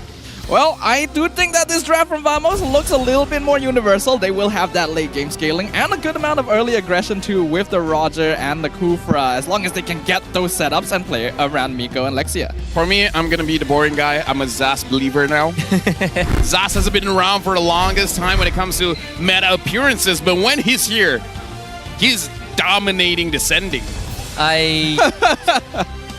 We will work on that in a little bit. But as Yeah. someone Yeah. who played in solo queue against the Zaz, I can agree. Zaz statistically is looking hella good compared to a Vexana. Those are popular, but there we go. All right. Once again, we are jumping to the land of dawn. This is going to be game 2 between Team Hack and Team Vamos. The former currently 1 game up. Can they create the upset that many people would not expect? I mean, I'm going to use this time. Chat, let us know. Who do you guys think is going to get this one? Is it going to be Team Hawk? Is it going to be Vamos? Because right now I'm looking at the chat and you guys are pretty one-sided on this one after looking at the draft. Looking into the game right now, Team Hawk, I would say their starting point is going to be the second turtle. They've had the first turtle, they already got things rolling then. Oh, looking pretty good for Team Hawk. It's this kind of the same punishment that Zorn gave to Lisa in game 1 with the Cho. But there is slightly difference in terms of the talents. Miko didn't take through, he actually went for firmness, so a lot more durability. Wow, Panda just directly taking this 1v1 even though he is on the losing end of it. He does have the nasty, so he doesn't have to be worried about a sudden burst of damage and just trying to stay in lane for as long as possible. Yeah, right now looking at how teams are going on, I want to see how Miko is going to slow down Zorn. Zorn is already taking quite a lot of damage because, again, we want to see if Team Hawk is really just about the macro play, right? Because in game number 1, Miko was essential to slowing down Vamos. If he can do it again, then Vamos has something to be worried about. Or other teams, they just got to realize that Team Hawk, they're very good at shutting down a mid-trio. I suppose it's also a matter of, Team Vamos, if they find themselves in a more unfavorable lineup, sometimes they just out-micro you, right? We've seen that plenty of times. This game could be one of it. I wouldn't even say that the draft is as skewed, but they want to get Chibi ahead, bot side.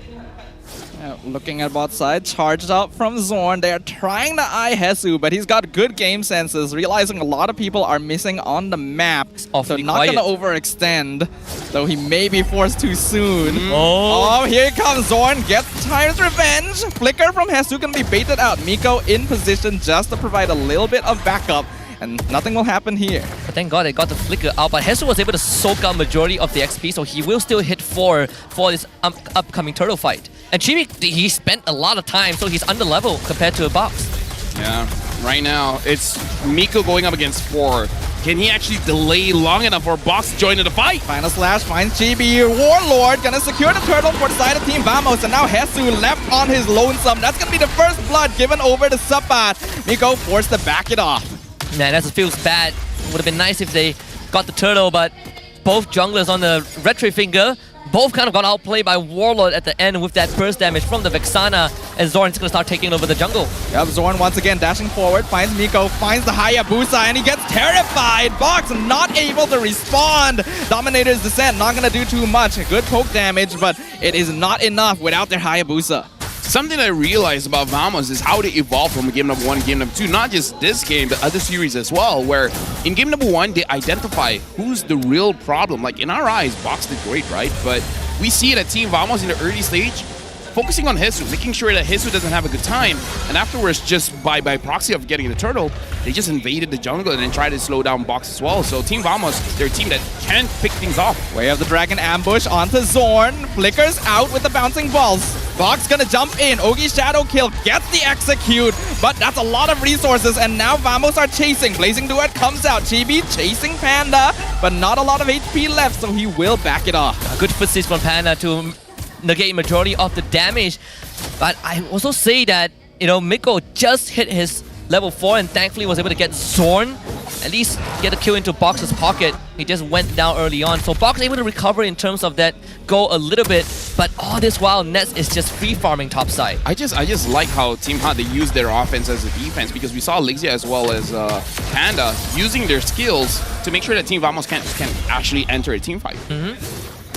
Miko. Hold on, flicker forward, Way of the Dragon finds JB right into the combo. Dominator's Descent comes out, final slash, so many ultimates, but it is worth it to get the Roger, but the Tyrant's Rage on 2 members. Sabat flickers in with the Earth Shatter. They get the kill on the Box, given over to Nets, who has now joined the fight. Hesu in some trouble, but able to walk out a 1-for-1. Wow, talk about the distance both roamers can cover to get the engage shot. Very, very good response. Box going down means that Turtle is going to go to Team Vamos for sure, as Chibi has just respawned. And Nets even cashing in on a kill on his own. Yeah, I feel like who secures this turtle is going to be the big champion here, and Chibi is primed to get it. Team High and Team Vamos. Vamos right now is 1.6k ahead. And we're looking good for them, especially for this game. I would say it's a little bit more equal when it comes to the scaling, just because both Panda as well as Nets are using heroes that scale quite well in the late game. Zorn gonna find Miko again, bouncing ball, wave the dragon to try and get out here, but there's too many members of Team Vamos. Like and Pounds misses actually. Miko, Nets jumps in to get the kill. Meanwhile, in the bottom lane, this is gonna be a 2v1. Sabah doing a lot of damage with the Primal. Raph almost getting the kill, but now they also lose Nets in the middle lane. So trades happening all across the map. Zorn getting, What happened? Zorn getting extra aggressive. They end up losing Nets. Not really the price they were looking for, but at least they cracked that mid-tier 1. But Team Hawk frees up Panda top side. And Box will also break this, well, at least attempt to break the turret, realizing that Chibi might be coming. I mean, to be fair, he's denying minions, right? Because he's letting the turrets to absorb the minions. And now Zorn... Final slash on the Kufra, flicker out. Team Hawk will not pursue. They already know they are in a little bit of a precarious situation. Oh, they didn't check? Oh. Well, that was off. That was a close call. Well, right now, again, Team Hot, they're playing this strat, right? Because they're controlling the side lanes here, and I feel like they're doing quite well. They lost a bit when it comes to the river fights, but again, I kind of feel like it's still okay. Team Hot losing by 1.3 is not that big of a deal. The one that we really have to be scared of is Nets is 2-1-0. Nets, when he has his 3 items, we got to see how he plays, because he can legit carry this team and take it out Team Hawk. Zorn, he finds Lexia, but the Purify at a perfect time dodges the Tyrant's Rage. Final slash on the Kufra. Earth Shatter, flicker into the back line. Zorn gonna be picked off, but there's some good damage being done to damage dealers of Team Hawk. They're gonna start backing this off. Lexia gonna sacrifice his life to make sure the rest of his team can back away. Miko should be fine. Lexia even used the Dominance Descent to go forward, attempting to zone out Team Vamos, but I mean Team Hawk, they were on the retreat, so Lexia ends up dying. But Box just got his Sky Piercer. Maybe this is kind of the window that Team Hawk can accelerate the game. Vamos will get priority over the Turtle again. Right now, I want to look at the goal difference here, man. Panda just got his Demon Hunter Sword. Both goal leaders are doing quite well to find their own space to farm. And I kind of feel like because of how Panda has been playing is the reason why Team Hawk is not so far down in terms of gold. Aside from that, is also Team Hawk is very impressive with their counter-attacks, right? Making sure that Vamos doesn't get away with a big gold lead. And though... Panda could be in trouble. Chibi jumping over the wall, forcing out the Blazing Duet as a defensive measure. Panda knows he needs to keep himself alive right now. They're already on the back foot. You know, looking at the goal difference here, the big goal difference is actually the EXP. Everywhere else, it's just like 200, 300, 500. It's not that big of a difference, even though the goal lead is a lot. So I would say here it's just that Team Vamos, they're really focusing on making sure that Sapat is ahead. The fact that Team Vamos got the mid-tier 1 of Team Hawk does make life slightly harder. Team Hawk gotta be a lot more careful, even going into their own jungle. Sapat holding most of the net worth means that at least for Team Hawk, you know that the rest of the cores of Team Vamos aren't that far ahead. Can still kind of match the tempo. Yeah, and again, Team Hawk and Team Vamos wins Zorn! the fight. He knew Tyrant's Rage, finds Amiko in the bush. And now Team Hawk are without their roamer for 20 seconds. Vamos is so good at the river, man. Yeah. It's so annoying when you don't have your tier 1, especially the mid. And then Zorn just gets to camp in these bushes. And Team Hawk, they really don't have anyone to check the bushes. You don't want the ult to be in there. Miko might have to give his life up. Panda in trouble, but no ult on. Oh, wow, that's a lot of damage from Warlord. Not enough to finish him off, but enough to scare him off. Team Vamos now in the driver's seat.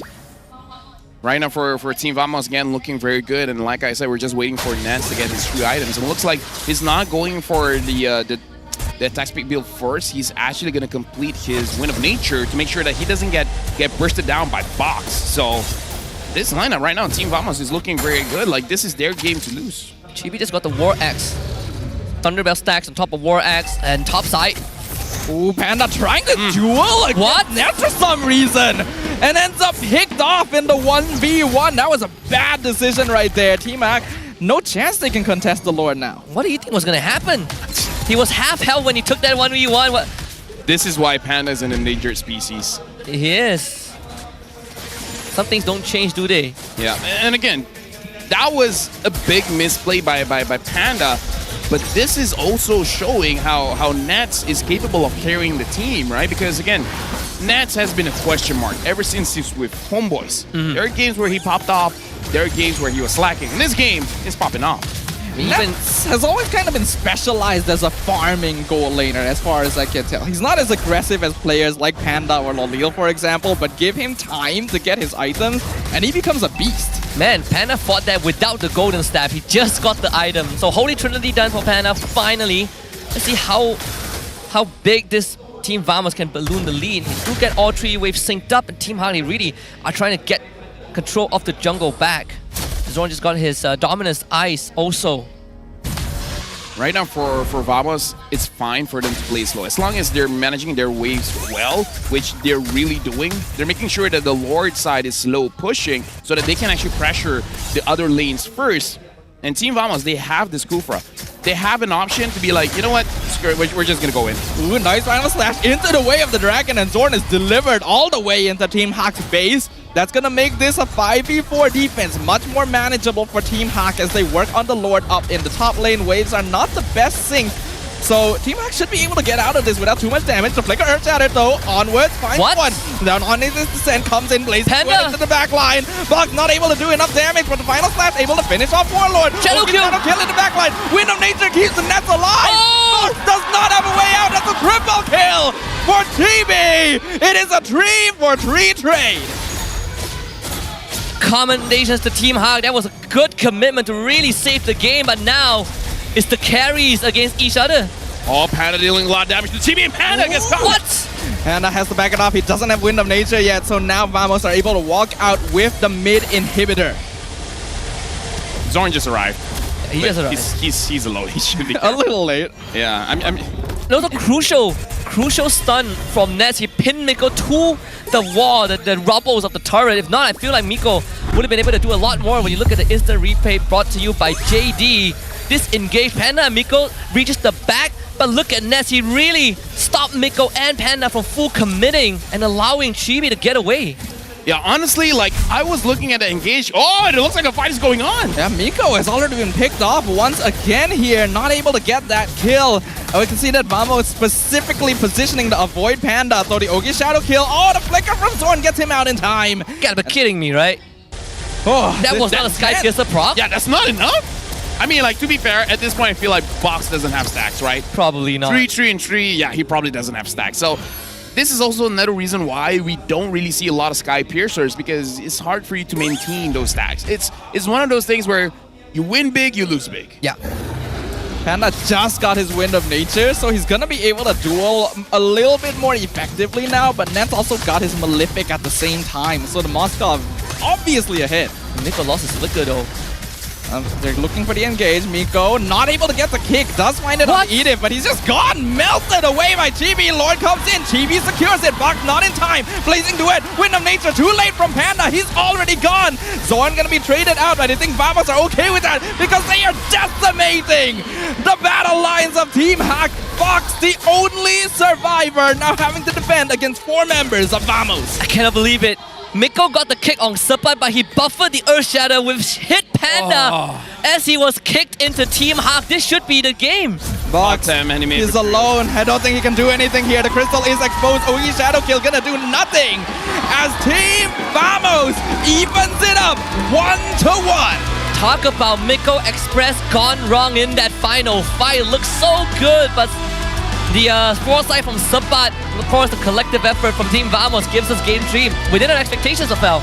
I mean, like, this is probably the reason why they subbed in Sepat. They're like, all right, smooth, good game, but let's give Sepat a try. And he used his chance here very, very well. Yeah, this is also how you play Edith.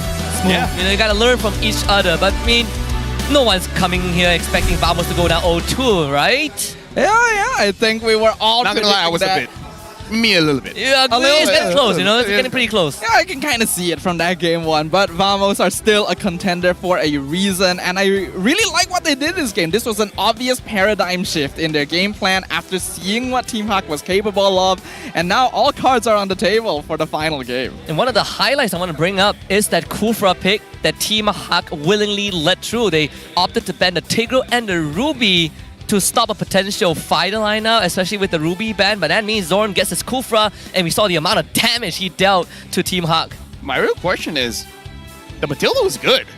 Yeah. Looks good. Why did they yo, the Matilda, great. Miko, you slowed them down. Let's pick a Cho. Let's show it. Let's show Zorn how it's done. But to make it fair, we give him the Kufra.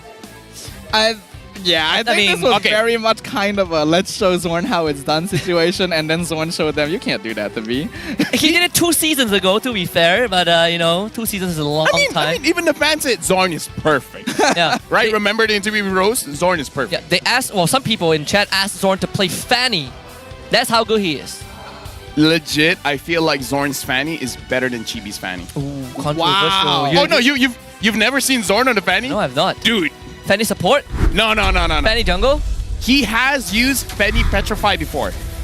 Dang. But dude, trust me, I've been in the MPL for 10 seasons now. I trust you. Zorn has one of the best Fannies. Not the best, not like Amal, not like Skies, but he's up there. Man, now I want to see it. And his Hayabusa as well, because when he doesn't play for his team, he's a jungler. It feels like everyone. Yeah. Like I play Zilong as well. I don't play for my team. Zilong jungle, of course. I know Ness plays for his team for sure. MVP of this game on this Moskov, completely untouched. But I do think we have to focus on the players on the side of Team Vamos. Net's going to be the MVP of the game. We've already mentioned, right? This is a farming-focused marksman. He's not usually going to be the one looking for fights himself, but once he has a few items under his belt, you can tell that he knows which opportunities he can go for. A 900 GPM as well is terrifying. On a marksman, nonetheless, right? Farming the entire game and also the discipline to select the timing for the Wind of Nature. You think that in that chaos you used it somewhere down the road, but no, waited for the shadow kill to proc it. Yeah, honestly, looking at his face as well, getting the MVP, he looked like he was pretty upset going into game number 2. And he looks very focused for this one. He's like, you know what? I don't care. I'm going to unleash vengeance. I mean, he's locked in. He's locked in. He cooked and he ate the same dish. Still the same game duration, almost as game 1, 13 minutes, just shy of 14. But this one is a complete, like Sadava said, paradigm shift. Vamos swapped their focus in the early game. Looked at Yesu. Look at Hesu. Hesu and Box. I can see where your bias is and really shut them down. Yes. I'm Buddhist, by the way, but yeah. Chat. Is this more on Zorn using Kufra or Miko using the Cho? Let us know in chat. What do you guys think? Because in my chat, I've seen people are like, they're not sure about Miko on his Cho. The thing is, right, Zorn has been the legendary Cho of MPL MY for so long. So if you pick Cho against him, he already knows its strengths and weaknesses. Yeah. And then you let the Kufra go, which is one of his best answers to it, and you can see how much more difficulty Miko has in this game compared to when he was playing Matilda. Then when you add on Sabat, who has slightly more of a team fight focus as compared to Spoof, who is a bit more of a lane focus, you can see how that changes the gameplay for Vamos. Funnily enough, so Vamos has played 6 games so far. They won 5, right? Because they lost the first game. So all 5 games was without Cho. The one game with Cho, they lost. The previous game. Did they play Cho last week? I don't really remember, but as far as memory serves, Vamos have had... I think they did. That 100% win rate with Kufra. That I can confirm. Okay. So it wasn't the Zask. It was the Cho. Look at Miko. Just now Miko had more damage than everyone from Vamos, and now he has the lowest damage period. Balance in all things. The what? Balance in all things. Sometimes you sometimes you're at the top, sometimes you're at the bottom. Yes. Usually I'm at the bottom, but that's a different topic altogether. Yeah, it's okay. Good to know. Good to know. Happy for you. Yeah, much respect. Thank you. Still though, I mean, damage. Panda did a lot of damage. Panda and Licia. Yeah. So in terms of the damage department, they're actually doing quite well. See the damage taken chart. I want to who is the one that's getting really his head bashed in. In fact, it's Zorn. It's not Miko, it's Zorn. I think he got a lot of damage from Malaysia and Panda. Yeah, I mean, when you're on Kufra, you're usually going to be able to tank a lot more damage as compared to on a hero like Cho, because you trade a little bit of that durability for a little bit more of that maneuverability overall. And Zorn does seem very comfortable here, because when he is able to outplay the enemy roamer, depending on hero draft, you see his gameplay is very different. You will see him recalling. Yeah, the moment he starts recalling, that means that he's winning. Is this a roamer matchup? Like, this whole series felt like the roamers were the one that's really dictating the pace. Yeah, I mean, like, Kufra is already meant to take a lot of damage anyway. He comes with the bandages already pre-installed. That's true. Lore accurate. Yeah. I mean, he's the best wingman of this game. I've never heard of bandages being pre-installed before, but you know. Yeah, you install bandages? You install bandages? What kind of injury did you suffer back then? I mean, technology is very modern these days. Yeah. That's how technology will take over. Yeah, we're gonna start installing it's like when you download RAM off the internet, you know? That as well, you know. Wait, what? You know, you want to add RAM to your PC? You can just download RAM. What? You never knew that? No! Please don't try it. It's malware. Please don't do it. Yeah. It is. But yes, talking about the items here, honestly, I would say for both gold laners, it's more or less the same speed when it comes to the items generated here. I feel like the only really big difference is that Box couldn't really take advantage of the Sky Piercer. So perhaps the Sky Piercer just make the Malefic Roar a little bit earlier, then maybe it would be a little bit better. Yeah, I suppose so, right? But I guess in this situation, in this game, it didn't feel as nice because Box did go down kind of like 2 times. That's why he went for the Hunter Strike. We gotta remember. Right. Chibi had a bad game because his second buff was taken by the Moskov. Exactly. So if Chibi has a good game, Team Hawk isn't. That could be true. I mean, this is the first loss for Box on Hayabusa. Yeah. Are we going to expect changes?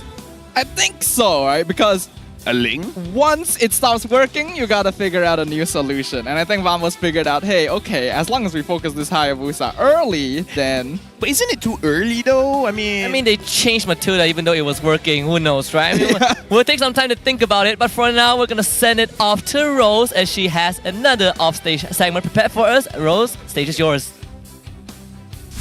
Selamat kembali ke MPL Offstage yang dibawa oleh Hotlink. Dan sekarang ni, saya di side sebelah Team Hawk. Okay, now sebelah saya ni kita ada satu fan daripada Team Hawk. Kita boleh nampak daripada jersey dia dengan jacket dia. Okay, what's your name?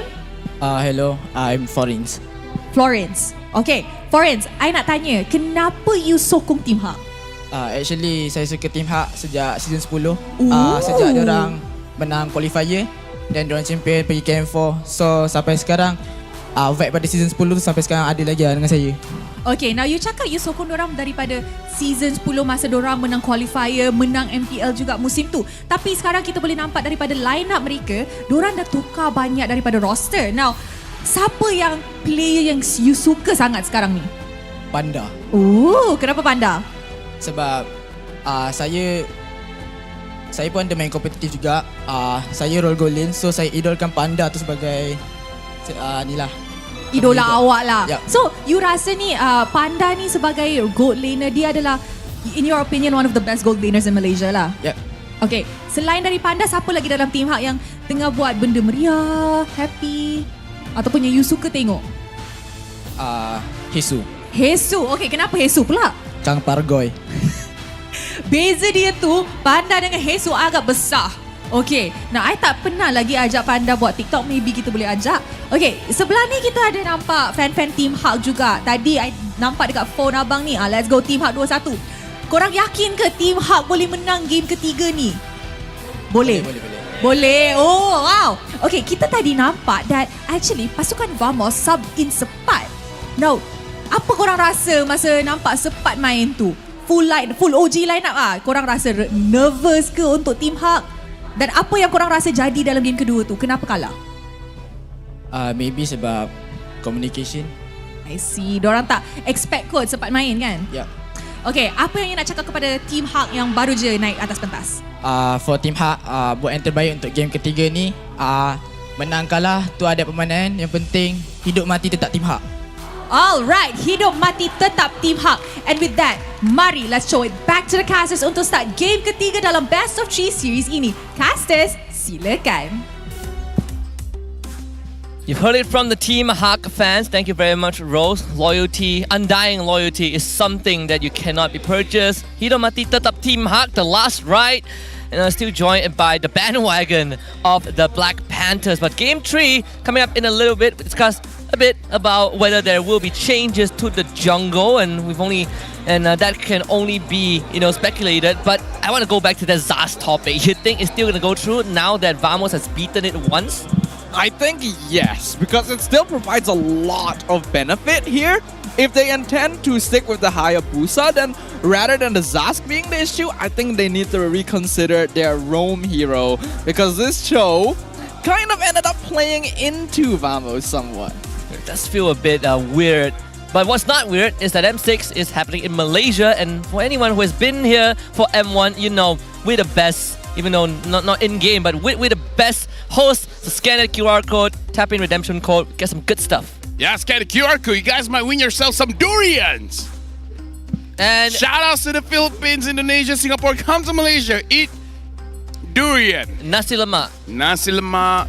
Our nasi goreng is pretty tight. Yeah, skibidi. Yeah, the iflalais. I heard the good one is like bakute as well. I have never tried. But yeah, I know. I just heard rumors. Yeah, I know. We have different variations like the chikute. If you want to try that out. Yeah. If you're from Singapore, definitely come try that out. Yeah. Just across the live a little bit. Live. Singaporeans come to Malaysia, live a little bit. Our it chicken sounds like rice. you're saying they don't live. We give them chili crab. We take everything else, all right? Chicken rice, bakute, chikute, whatever it is. None of that peppery soup. Yes. We have Singaporean fans that actually flew here last week to watch. So I saw that. W. That's my Singaporean. They are living a little. Right? Yeah, they are. Yeah, we're living pretty well here. Chat, live a little, travel, eat things you've never eaten before, and get Mythic Immortal. That one's a tall ass. My chat, they're very skibidi. They're like, okay, do we get married or get Mythic Immortal? And I'm like, you know what? Mythic Immortal. Exactly. Yeah. Because I'm like, why are you guys single? And they're like, but we're Mythic Immortal though. And I'm like, okay, you know what? Fair trade. I've never seen a married couple in Mythic Immortal. I'm not. Wait, no. Chico is married. Wait, is he even immortal? What if it's not even immortal? Now we got a question on our hands. We'll answer that in the upcoming series because they will take center station in just a little bit. For now, draft phase, game 3, Team Hak against Team Vamos. See if Vamos can keep that clean record alive in the regular season with the series win. Vamos this time will be on blue side, and finally we get to see Team Hak on red side. So we are going to see some variations in the drafting style, and immediately already a change with Vamos choosing to ban Edith as their first ban on top of the Phobius. When you see this, you immediately start to think whether they want to prioritize the high-lows. I feel like Vamos, they're looking at 3 heroes. Hylos, Zas, Roger. I feel like these are the 3 heroes that they're trying to eye for. Like, either ways, they're gonna get either one. Yeah, there's no way Team Hak bans all of it, right? So now you gotta make a trade, because so far we've seen Hylos, Phobius both banned out in the series. But Team Hak on the red side, they also gotta start thinking about the response. We haven't really seen them play the Roger. Even if they had, it wasn't kind of the closest of games. We've seen Panda on it before, but Box, I think that would be a question mark. What else does he have left in the tank? I want to see Box really expand that pool. Fanny. He should be pretty good on Assassins, but I want to actually see that happen. Fanny could be interesting, but we've already seen how easy it can be to deny this hero, so if they do go for it, have to be quite careful. That's a bit weird, no? Because they actually banned a Hylo, so they don't even care about it. So Zas or Roger, if I'm Team Hak, I would ban Zas or open both of them, right? So that Vamos gets 1, Team Hak gets 2. I would think so too. I think Vamos probably want the Zask. When you get rid of things like Phobians and Hylos, it denies the opponent easy ways of engaging and disengaging from the Dominator's descent. And well, Warlord's still 100% on the Zask, so I think that's what Team Hawk should ban. Do you ban the... Is the Link? Is the Link worth considering if you're a Team Hawk? Magic is my life. I guess not, it's still the Harif, right? Now it's either Zask or Roger, like you said, Lafel. Both of them are open. I'm thinking Zask as well. But knowing Vamos, they could take Roger, who knows? I think it has to be the Zask. You can... Because Roger isn't really a hero that Box or Panda are known for. Whereas Lexia has been doing quite well on the Zask. So in comparison, you know? Well, I guess... Yeah, so they do take the Zask. 83% win rate, by the way. Out of 18 picks. Wow. 83% win rate. Now that's just like me. High. Oof. I wish you told me this before. And now I said you were on the bottom. Yeah, now earlier. because I'm explaining to do. Look, sometimes you're at the top, sometimes you're at the bottom. You know, it's like never let people know your next move. So this is why you're bipolar. Yeah, well, well, I forgot about that. He's bipolar. So now this is going to be a potential Roger +1, and even we might even deviate from that. I mean, Team Hawk. Honestly, I want to see Lexia pick up something like a Valentina to go up against this Zask. Valentina, huh? We've seen a couple Valentina picks. They still stick with the Cho and the Moskov, so opening up core picks. Vamos can pick up the Roger plus Terizla, perhaps. Or do you just want to go all in, pick up the Kufra in this first phase? Yeah. I think it could be totally fine to go Kufra here because it counters both Cho and Moskov. Hold on, sir, hold on. Vamos wins, I will shave my head. You know you should make statements like this after looking at the draft, not before. This is how much faith he has. You know what? Screenshot this man. We gotta catch up on him. I mean, does he go bald? He has cojones, you know. Yeah. You know, the one thing that I'm a bit tired of is people making all these declarations, but we never get follow up. Yeah. Like if Team A wins, then I would confess to my crush, but we never know if he was accepted or rejected. Kufra Ruby on the table. Ooh, this is a strong combo right off the bat. Does take away the sort of surprise flex pick of Ruby. But when you have Kufra and Ruby against Cho and Moskov, Team Hawk is already going to be fighting an uphill battle. You say surprise flex pick, but Vamos has played it on nets and also in the XP lane. That is actually true. This Cho is too early, in my opinion. I mean, maybe they could still win, but still, I feel like Cho is way too early. Right? I agree. I think now the problem for Team Hawk is that there's so many things they gotta take out. I mean, they take out the Roger, sure, so we know for a fact it's a Roger jungle, which still doesn't really solve the problem. But Vamos having a way to pivot into a potential death ball lineup, there's still the Ling on the cards, which I assume Team Hawk will start considering banning now in the second phase. Not gonna lie, I was actually thinking of Xborg here for Team Hawk. Xborg jungle? Either or jungle. Yeah, jungle, yeah. Because I feel like the Xborg jungle might do well against Kufra, Ruby, and Zas. Right? If the Kufra jumps on you and you still have your Firaga armor, you're still safe. That is true. It's a good observation, and I agree with it as well now that you've brought it up. Would be pretty good against what Vamos has, but well, that timing has already passed. They do indeed ban the Ling to make sure that TV doesn't have access to that. I wonder if they will ban the Fanny too. It's gonna be a tough situation, and even let's say this Ruby goes into the XP lane, what matchup are you gonna get, right? What matchup does Team Hawk have into the XP Ruby? Because Vamos, they're taking out big setters. Terizla is already gone. You don't really have much left. I guess there's the Arlet, but we've seen this particular matchup. It doesn't really feel too good for the Arlet either. Yeah, again, I'm not an Arlet lover, you know, like in Malaysia hasn't been performing all that well.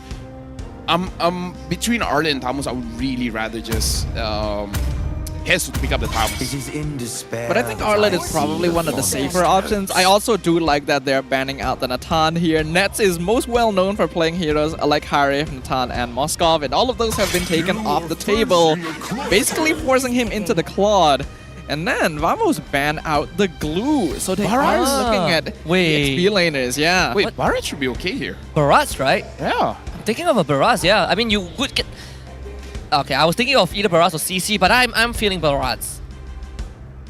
I feel like for either team, Baratz would be pretty good because again, all those tanky heroes are out. They pick up the Vexana here, so Vamos has the chance to pick it up themselves, but Like, what other jungler that scales super well? Do they want to pick up a Hayabusa here? Or excuse me, the strongest scaling hero, Aulus?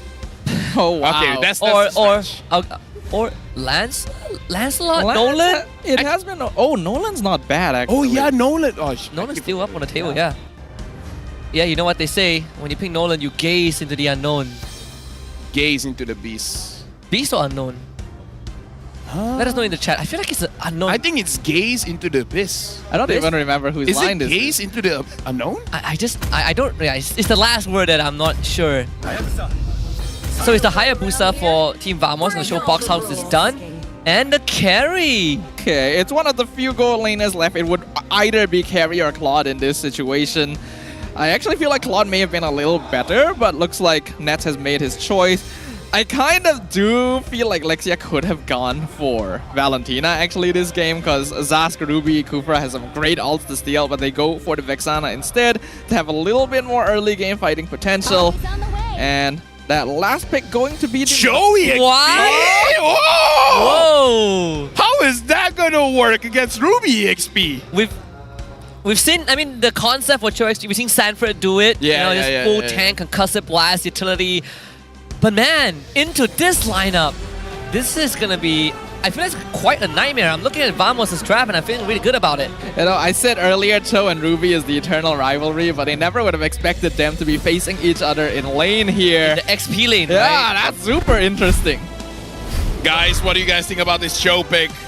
What do you think about this show pick? What does the chat think about this show pick on the EXP? Let me just say, if Hesu makes it work, if they take down Vamos, They better be MVP. He better be MVP.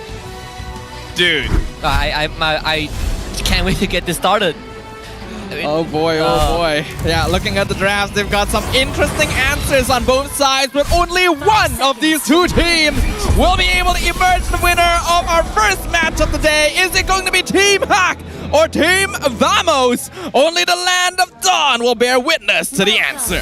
The triple purify on the side of Team Hawks. Get that out of the way first. Want to make sure that they don't get crowd control to oblivion. But of course, GB will get some help early on from Warlords. Zaz get ahead in terms of the clear.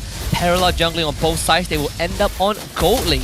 Okay, we gotta see how, if Miko is able to slow down Vamos here, especially slow down Chibi, then it's gonna be very good for Team Hawk, especially now Panda has that Moskov again. I don't know, I feel like Team Hawk, we criticized this kind of draft before, where they're pretty squishy, but they executed well in game number one. Now we gotta see if game number one was just a fluke. I suppose Miko's guiding wind, the shield, is going to be very crucial to make sure that no execution comes through from the Hayabusa. Zorn going in. Already, Lexia taking a lot of damage from that Nightmaric spawn, so returning the favor. But Chibi has been found in the jungle! Whoa! And Box secures first blood!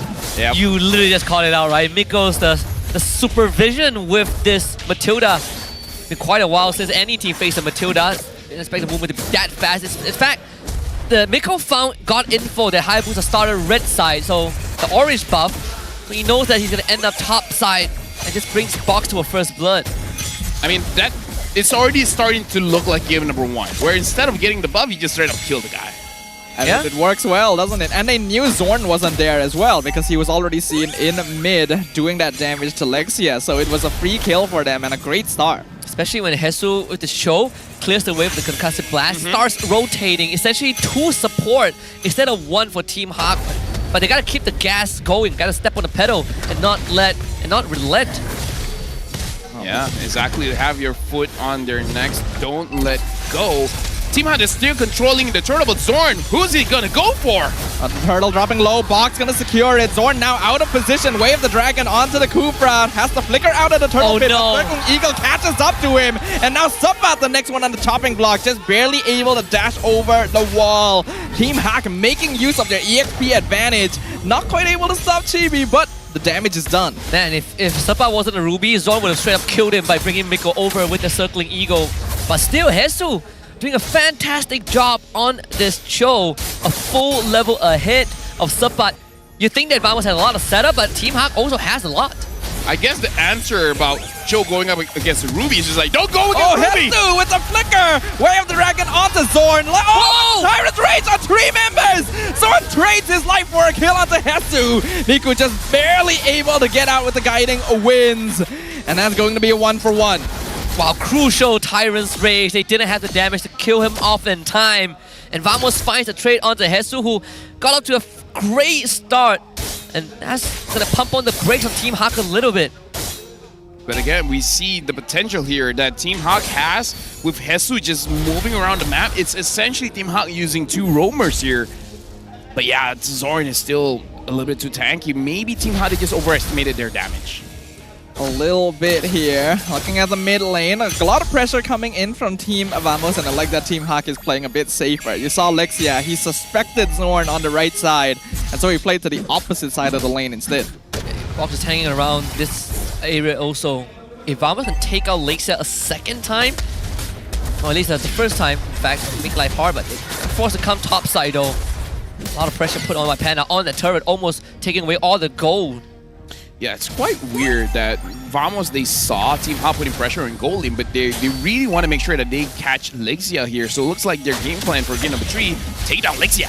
Way of the Dragon onto Zorn. Probably not the direction Hesu wanted, so not going to make much of an impact here. And that means no Cho ult for the next turtle fight. Miko does see this going, and another attempt at steal. This time, Panda would not get it. Good try, though. Good try. Yeah, very good try. If he steals that, that could be the game. Oh, yeah. It could. For sure. And now Team Hawk looks like they're waiting on Team Vamos to start this turtle. And Hesu is just waiting in the wings. Come on, GB.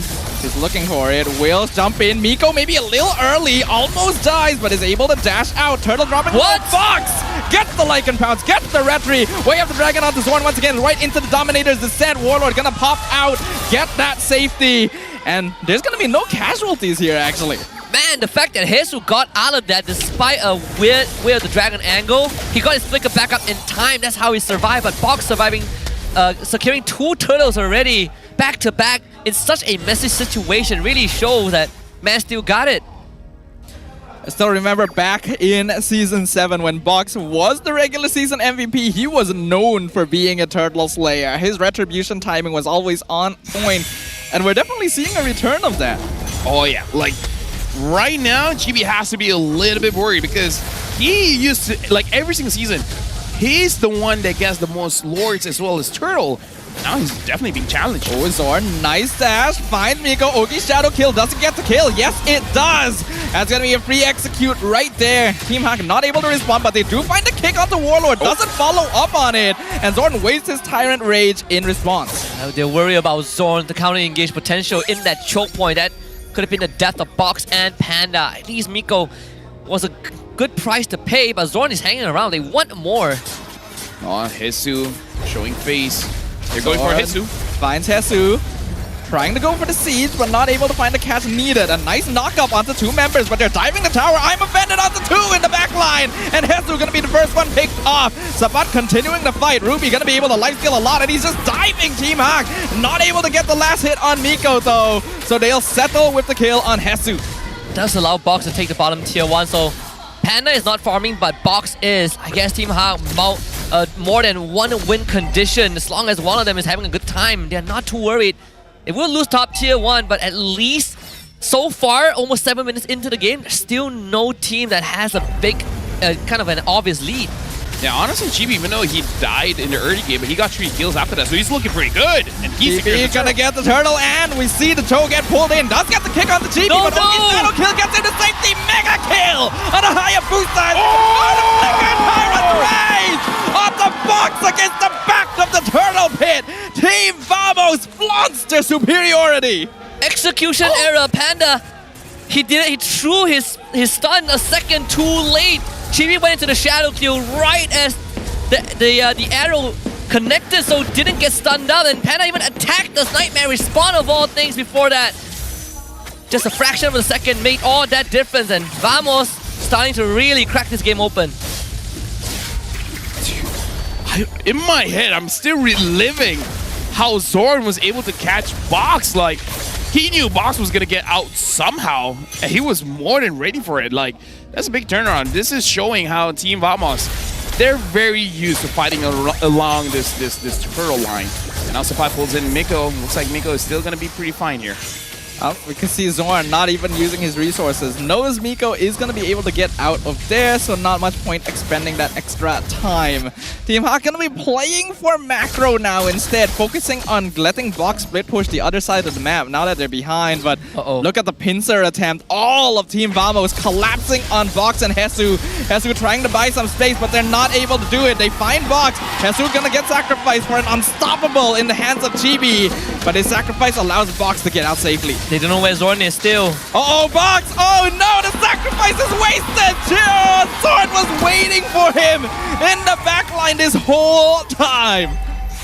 Man, Hesu, first of all, he almost brought Vamos to Box. Box gets out, Hesu willing to throw his life, but no one knew where Zorn was. The confidence, and Zorn, he still wants more Lexia. Next! Nice Tyrant's Revenge, Purify from Lexia. You can't purify death though. Godlike for Chibi. Man, what a headache. They just would not leave Team Hawk alone. No, I mean like, Vamos does it once, shame on you. Does it twice, shame on me. They did it 3 times. Who do we put shame on? Alright, I feel like, how did Team Hawk fall for the same trick 3 times in a row? Isn't that a little bit too much? Like, there's no way the Kufra's not camping here again. Maybe that's what they were thinking, right? There was no way. He does it 2 times, and they were like, there's no way. There's no way he comes back over a 3rd time, right? Like, we already gave them 2 kills. What else they want? And Lexia dies. I think they were just under the impression that the entirety of Team Zamo was collapsed on them, so they thought they already saw Zorn at some point. And saw the mirror image of Zorn for sure. Yeah. And again, this game, Vamos is really playing around Sapat. Again, Sapat has a very clear advantage here when it comes to the gold. So maybe this is just a different playstyle whenever they do have Sapat. Or Sapat is just that good at his laning phase that he's getting all of this advantage for himself. Well, they're gonna look for more advantage now. Lord crashing on bot side, circling Eagle. What? Shadow kill, just legendary for Chibi as the Matilda melts into nothing. And Hesu almost dies too. A nice spin from Panda though. The skewer picks up Warlord. So they're able to get something in exchange at the very least. Spear of Destruction going to land. Not sure if he'll decide to go for it, but Hesu finds the way of the dragon. Here comes Chibi back in again. Zorn taking good amount of damage. Oh, the knockback! But is it enough though? Panda is pelting them down. I'm offended on the 2. Panda still doing a lot. Sabat with the flicker forward! Gets the double kill! Denies Panda his glory! Man, it looks so good until it wasn't at the very end. They really want to Zorn dead, and they might lose the game because of that. Chibi very low. Ogi Shadow Kill comes out yet again. Lexia gonna share it with Miko. Able to survive as a result. It's a 2v3 defense, but Chibi has to back it off. A nice knockout. Oh, Chibi! How does he turn that around? Well, Lexia, he's able to get one pick off. Oh, but it's not enough. Nets is still alive, and Team Hawk's Crystal is not. The reversal from Vamos as they take the victory.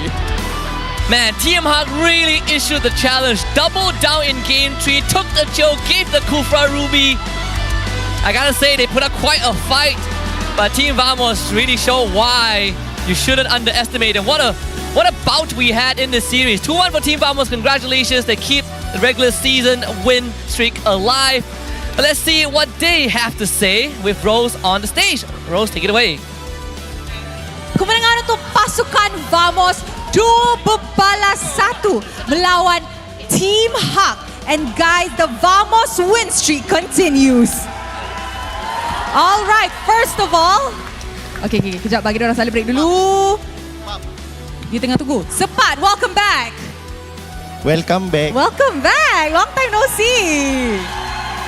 Okay, nampaknya semua orang yang datang ke MBSJ sangat-sangat happy untuk tengok Sepat back in action. Tapi boleh tak Sepat share sikit kenapa Sepat di-sub in di game kedua tadi? Oh, game kedua tadi. Tadi kita orang tengah bincang masalah game sikit. Game 1, waktu tu kita orang tengah baca orang, tiba-tiba pertukaran dan saya main dan saya agak sedikit gugup sebenarnya. Sebab saya hanya training 2 hari dengan dorang dan selebihnya Alip yang bermain dengan dorang smooth. So gugup lah dan alhamdulillah menang hari ni 2-1. So ini adalah satu decision yang tiba-tiba je coach Tiba-tiba. cakap, Tiba-tiba. cepat main lah. Macam tu je. Betul. Oh, okay. Kita boleh nampak dia punya 2 days of training paid off. Oi, nervous Nervous. Jarang tengok sempat nervous. Okay, apa kata kita tanya Warlord pula? Warlord. Pemilihan Zaz di MPL MY adalah satu hero yang comes with a very high win rate. Biasanya orang ataupun tim yang dapat Zaz menang. Kenapa korang berani lepaskan Zaz 2 game pertama untuk best of 3 ni? Nak test power Zaznya Alexia. Oh, dan macam mana? Apa hasilnya? Oh, Pub suruh behave. Tapi apa hasilnya, Warlord? Bisa main. Bisa main.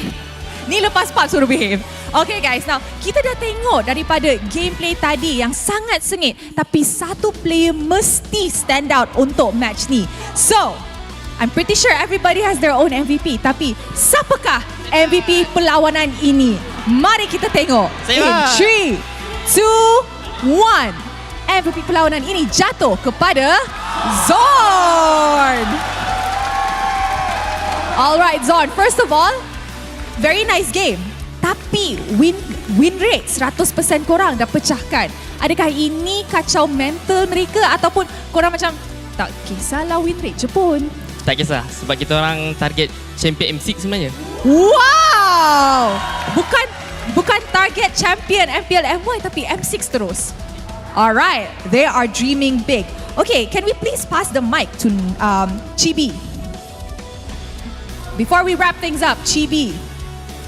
Ini adalah kali pertama kita tengok Fanny di atas tangan Chibi. Kenapa you guys ambil Fanny tadi? Sebab kita orang confident je kot sebab kita orang bawa kat training dan kita orang try bawa kat MPL. And so far tak jadi, so untuk next game ni insyaAllah bawa lagi kot. Oh okay, tak jadi so try until you succeed. Betul. So kita akan tengok Fanny lagi in action and I'm pretty sure are there more assassins? Assassin? Any other assassin? Adalah Hayabusa kot. Ooh, Hayabusa. okay. I like that. Alright, maybe we could give it to Nets to wrap up the interview. Next. Okay, Nets. Was your sister's cake nice? Nice. Nice. Ivan, satu lagi. Okay, satu lagi. Happy birthday to my sister and I love you so much. Alah, comelnya. Chibi's cake nice? Hey, happy birthday, Chibi. Lambat lagi lah, Nets. Sabar, belum. Not yet. Lambat lagi lah birthday aku. Nets. Apa Nets nak cakap dekat fans Vamos yang datang? Terima kasih fans Vamos. Forza Vamos. Thank you datang sini and bos Solos, bos Hanan, bos Wan, bos. Terima kasih so much. Terima kasih banyak. Alright, terima kasih kepada Vamos. Congratulations on your win. You guys may now go celebrate your win. Thank you very much. Nampaknya kita dah boleh interview dah kita punya King Semut dalam bahasa Melayu. Makin lama makin fasih. And with that, apa kata kita dengan mic check daripada pasukan Vamos? Is the comms all in Malay? And what does Net say in game? Okay, follow. Aku tak tahu dekat ni. Nice B. Follow me. Oh, that's all. Aku balik. Zaz buang purify dia. Dah purify. Berkating. Dia okay, dongkas aku. Aku ni. Nice one. Aku datang. Kena hayah. Dah ulti Zaz? Ni Zaz. Mati. Nice. Boleh tatal. Betul. Aku start yang belakang. Lala. Besar masuk Apa aku? Ada MM yang sebenar. Santai Amai. Kejar hayah guys. Hayah bawah. MM yang sebenar. Nice. Hayah bawah. Mi. Orang. Jangan. Aduh. Nice guys. Nampak tak ada orang. Boleh B. Aku bos ke face, bos. Aku ten tahu. Gerak. Keluar. Roger bawah. Boleh lagi guys. Boleh pan. Kau boleh kas. Atas. Go. Nice one. Boleh gas. Go guys. Go terus guys. Nice 4 jam. Nak. Nak step. Sorry. Okay. Pi, shadow kau apa? Aku tak ada. Aku di sini. Dah. Aku mate guys. Aku dapat Roger guys. Boleh mati. Nice B. Boleh lot guys. Nak aku. Sudah habis. N. Dah habis. Nice one. Nice. Well, Zorn is our MVP of the match, of the series, and also retaining the 100% win rate on that Kufra. The Kufra has to go, I think. After seeing this, after him getting MVP, finding those ambushes, getting those setups, even when he has to sacrifice his life to do it, Zorn proves why he is a legend here in MPL MY, and I think all the other teams are taking note right now. You know what I took note? Especially during the interview. We can say it now because the person is not here to defend himself, but I feel like Nats Malay is better than Gideon. Never thought of that. He's not here to defend himself, so we can say whatever we want. Yeah, I completely agree with that. Right. Absolutely. He can disagree, but he can't say it to our faces. Does Gideon even speak Bahasa? Dude, he barely speaks English. Yeah, I think so. Yeah. That just sounds like he doesn't speak at all. Unless I check his Wikipedia, he was German or something. Yeah. But man, special shout outs to Sepat also on this game. In this game, the Ruby. I mean, even the last play, right? Of course, there's Zon. I don't know how he keeps doing this. I think he has like 6,000 games on the Kufra or something, man. Like, he's something different, man. It's actually different. The patience, target selection. Sure, he died 6 times across 2 games, but you know, he won both games for his team. I mean, like, you're a tank. Dying 6 times is kind of low. Right? If you really put it into consideration. With 19 assists, that's a conversion rate of 3 point something. 3 point. Yeah, that's not bad at all. Especially when you consider that in game 3, he was basically content with 2 roamers, right? Having a Matilda and a Cho on the opposite side that he kind of had to maneuver around, and was still able to be the one providing vision, controlling the map, setting up ambushes. And I feel like we also have to kind of mention their mic check, right? This is a very, very focused and disciplined Team Vamos. Yeah, you'd think that they would be a bit more loud. Yeah, I think that's 90% Chibi, but I could be wrong. But this one, very, very locked in. 15 kills to 5. Of course, it was Zorn locking in 10 assists and Chibi having a near flawless game. Gets ganked once in early game and never again.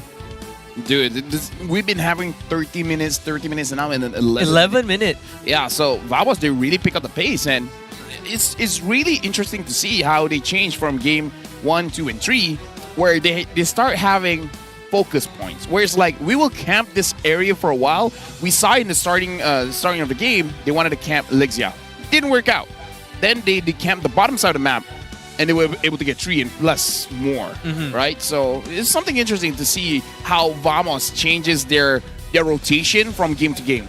Yeah, and it's that kind of on-the-fly adaptation as well, right? Game 2 and Game 3 was also very different. Even when you look at the emblems and talents, Zorn went for Wilderness Blessing, just full-on movement speed. For him, it's all about the cross-map rotation. And the rotations were great, right? We have to give some props to Team Hak. I think their ability to move around the map to set up ganks is really, really good, because Hesu was not locked into the EXP lane. He was basically playing as a second roamer and was quite effective with it. And they tried to manipulate the draft to make Vamos think, oh, this Cho is going to be roam, and then we're going to surprise them at the end. But Vamos was already thinking one step ahead. I love the choice of going Kufra Ruby in the first phase.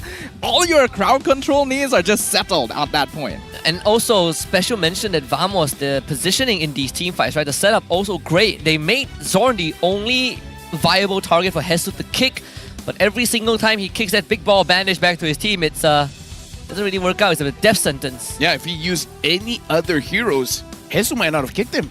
The only hero that can turn into a ball? Genius. Genius, yeah. Soccer.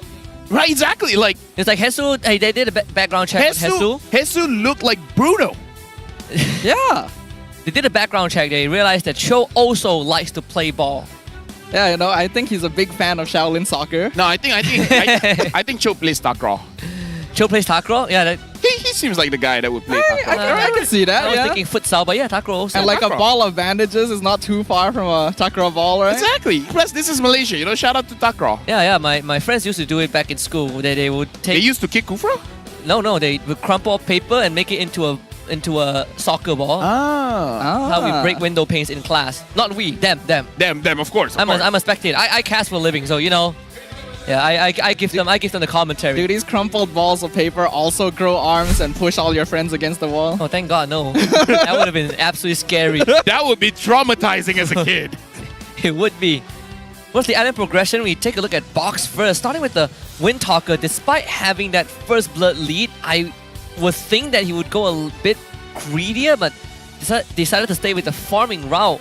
But even with the item progression spread out, you can see that Team Hawk, they are very, very staggered on the timing. Honestly, like looking at Box build here, he's going for a prolonged team fight with the Thunderbelt as well as the War Axe. But honestly, when I look at their lineup, I'm not really thinking about prolonged team fight, no? Thinking about quick in and out, right? Exactly. Go with the Thunderbelt, endless battle, and get it done with. Go in, get your fries, get out. Yeah. Sky Piercer sounds good. Yeah, Sky Piercer, endless battle, that kind of build sounds good. Yeah, I agree. Especially since you already have Panda on the Moskov, right? He should be your late game scaling instead. But well, because of this, we do see some shift in the standings. Team Vamos now taking that first place. I love this, by the way, Husky, because this, like, we just started our season and no team is going undefeated when it comes to the games. Yeah, that is a very good start. Undefeated in terms of games, right? There's no more 18-0 season like what we saw from SRG last season. But Team Vamos with that 2-1 victory remains numero uno, still number 1. And unfortunately for Team Hawk, they are going to be up in still top 3 because they pushed Todak down. Essentially, they're tied with Todak. But for the rest, it's still the same. Monster Vicious, followed by JP9ers, RCMY, Homeboys, Team Ray, and Red Esports.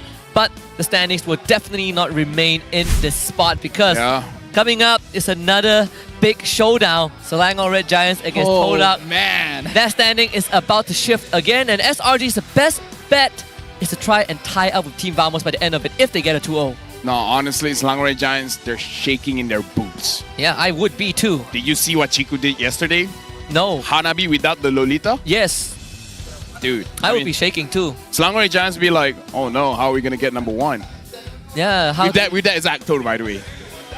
Oh no. Unironically though, the competition does seem to be heating up a little bit. I think every single team realizes M6 just across the horizon, many more tournaments that they can take part in, so they gotta up their game. Yeah, especially when you have the Snapdragon Pro Series coming up. The Challenge Finals for Season 6 is now open for registration. Q1 has already elapsed, but you still can sign up for Q2, which closes on September 15, win your share of $150,000 cash prize and get a chance to qualify for the first ever Mobile Masters for MLBB. And if you wonder, what the heck is a Mobile Masters? You know when FCAP won Challenge Finals? After that is Mobile Masters. So first ever big stage, international, baby. Excited. Oh yes! Thank you, LaFell. Sorry, I'm bipolar.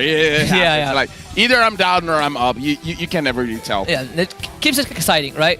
But next one's gonna be exciting as well. Make sure you guys catch that one. Yes. Selangor Giants gets Todak. Thank you very much, LaFell. But for now, we gotta make sure that he takes his meds as we go for a short break. When we come back, another showdown between Selangor Giants and Todak will kick off. We'll be back in a bit.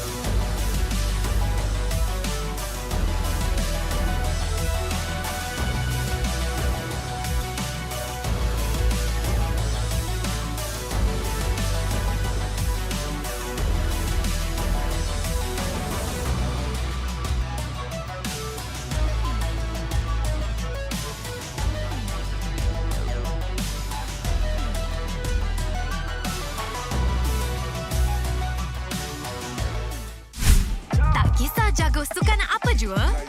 Jagokan lagi dengan rangkaian 5G termantap dan tak pelik. Gaming sepantas kilat. Menang di Land of Dawn. Tukar ke Holling Prepaid 5G sekarang.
Tangan aku kenapa ni? Aduh, lima lagi, gatal sangat. Gunalah Head and Shoulders. 100% keyakinan, kelumamu dan kegatalan. White out. Unstoppable. All I hear, go get the money. So I go get it. Hate means I do something right. So I'ma let him. Yeah, I'ma let him. Yeah, I'ma let him. I hit the nail on the head. Yeah, I'ma let him. All I hear, go get the money. So I go get it. Hate means I do something right. So I'ma let him. Yeah, I'ma let him. Yeah, I'ma let him. I hit the nail on the head. Yeah, I'ma let him. Early bird, go get the worm. Worm in the dirt.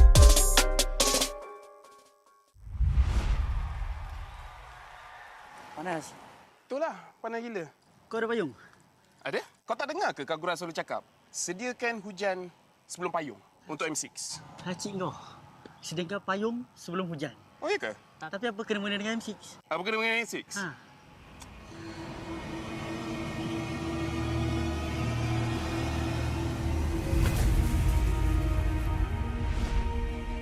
Apa itu hujan emas?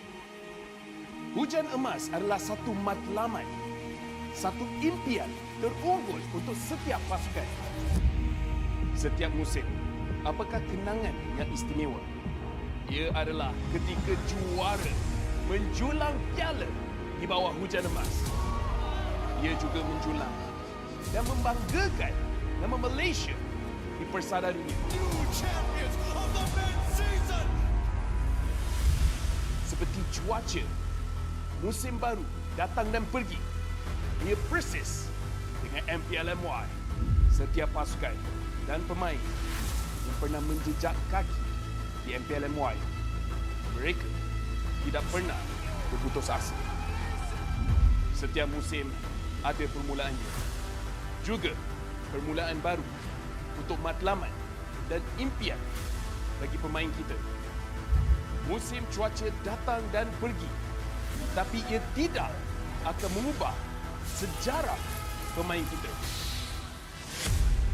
Dengan harapan musim hadapan yang cerah adalah satu pemangkin semangat bagi pasukan yang bertarung. Komposisi musim lalu tidak penting. Yang penting adalah kesetiaan kepada permainan.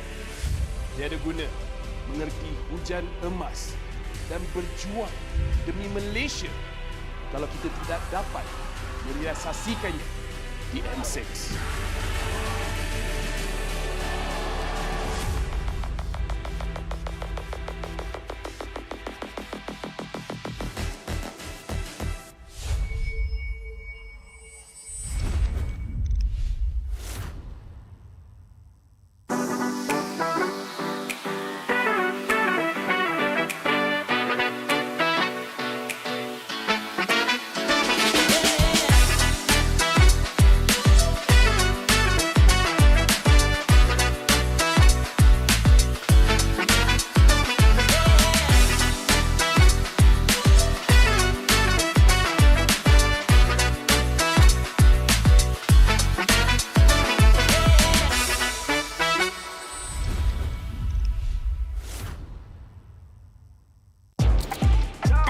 Jago sukan apa jua? Jagokan lagi dengan rangkaian 5G termantap dan tanpa lag. Gaming sepantas kilat. Menang di Land of Dawn. Tukar ke Hollink Prepaid 5G sekarang.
kenapa ni? Aduh, lemu lagi gatal sangat. Gunalah Head and Shoulders. 100% keyakinan, kelumamu dan kegatalan. Wiped out. Unstoppable. All I hear, go get the money. So I go get it. Hate means I do something right. So I'ma let 'em. Yeah, I'ma let 'em. Yeah, yeah. Yeah, I'ma let 'em. I hit the nail on the head. Yeah, yeah, I'ma let 'em. All I hear, go get the money. So I go get it. Hate means I do something right. So I'ma let 'em. Yeah, I'ma let 'em. Yeah, yeah. Yeah, I'ma let 'em. I hit the nail on the head. Yeah, yeah, I'ma let 'em. Early bird, go get the worm. Worm in the dirt.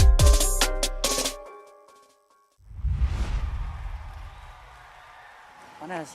Itulah, panas gila. Kau ada payung? Ada? Kau tak dengar ke Kagura selalu cakap? Sediakan hujan sebelum payung untuk M6. Hacik kau. Sediakan payung sebelum hujan. Oh, iya ke? Tapi apa kena mengena dengan M6? Apa kena dengan M6? Ha.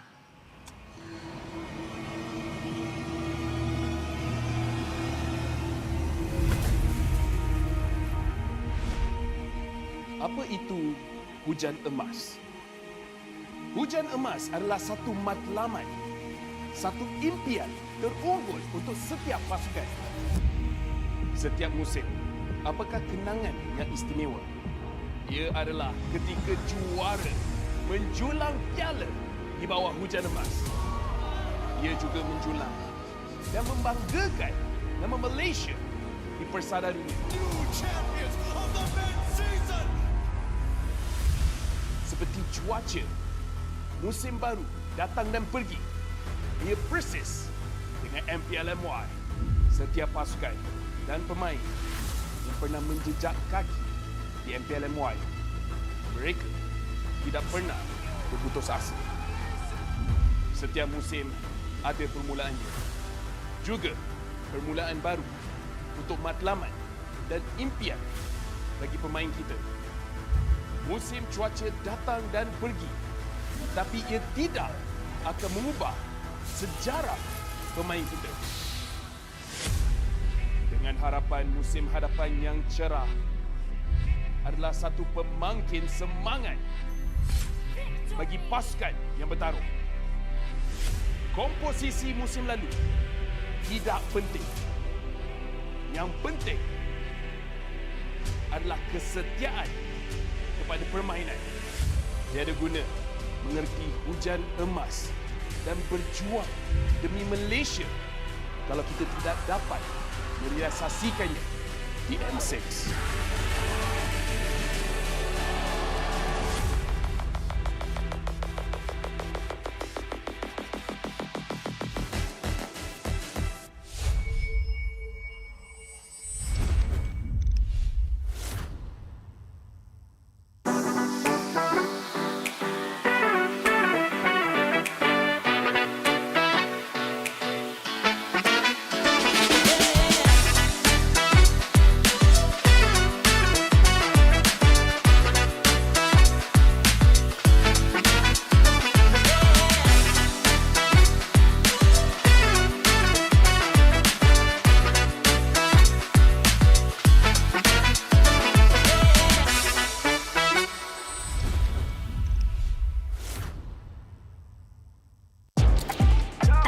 Jago sukan apa jua?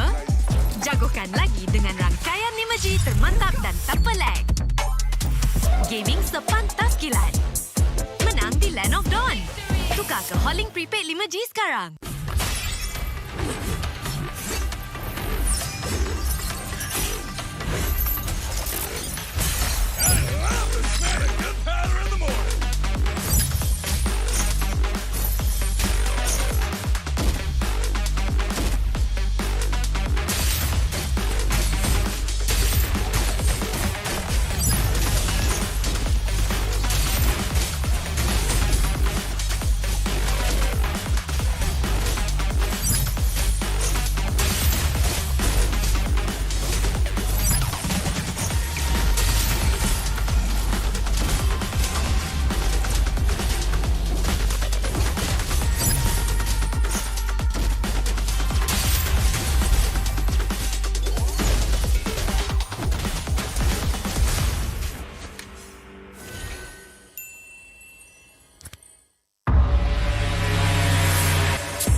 aku kenapa ni? Aduh, lima lagi, gatal sangat. Gunalah Head and Shoulders. 100% keyakinan, kelumamu dan kegatalan. White out. Unstoppable. All I hear, go get the money. So I go get it. Hate means I do something right. So I'ma let him. Yeah, I'ma let him. Yeah, I'ma let him. I hit the nail on the head. Yeah, I'ma let him. All I hear, go get the money. So I go get it. Hate means I do something right. So I'ma let him. Yeah, I'ma let him. Yeah, I'ma let him. I hit the nail on the head. Yeah, I'ma let him. Early bird, go get the worm. Worm in the dirt.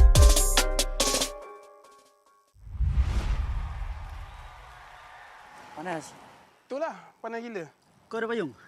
Ada? Kau tak dengar ke Kagura selalu cakap? Sediakan hujan sebelum payung untuk M6. Cik kau. Sediakan payung sebelum hujan. Oh, iya ke? Tapi apa kena-mena dengan M6? Apa kena dengan M6? Ha.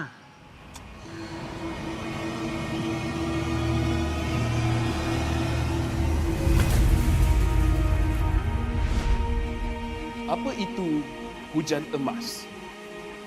Hujan emas adalah satu matlamat, satu impian terunggul untuk setiap pasukan. Setiap musim, apakah kenangan yang istimewa?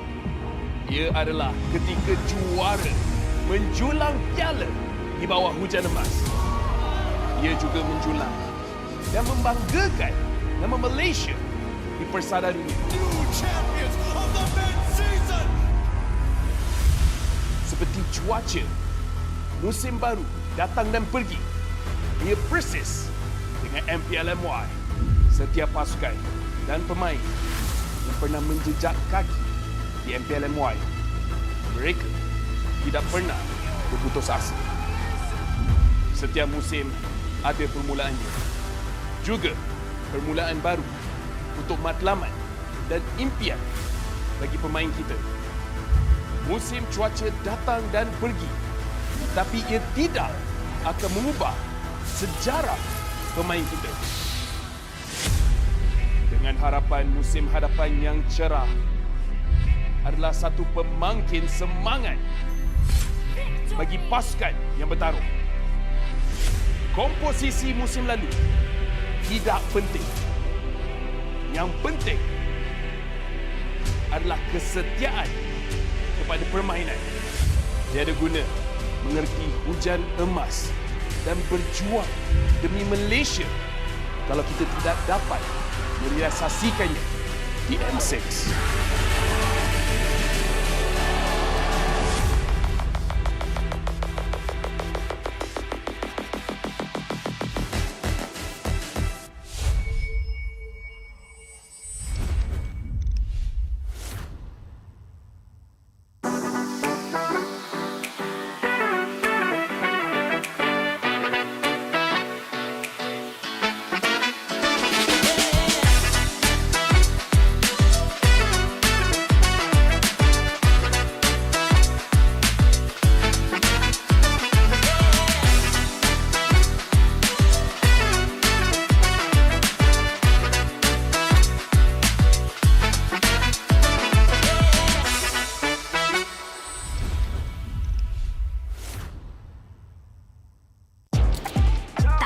Jago sukan apa jua? Jagokan lagi dengan rangkaian 5G termantap dan tanpa lag. Gaming sepantas kilat. Menang di Land of Dawn. Tukar ke Holling Prepaid 5G sekarang.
Tangan aku kenapa ni? Aduh, lima lagi gatal sangat. Gunalah Head and Shoulders.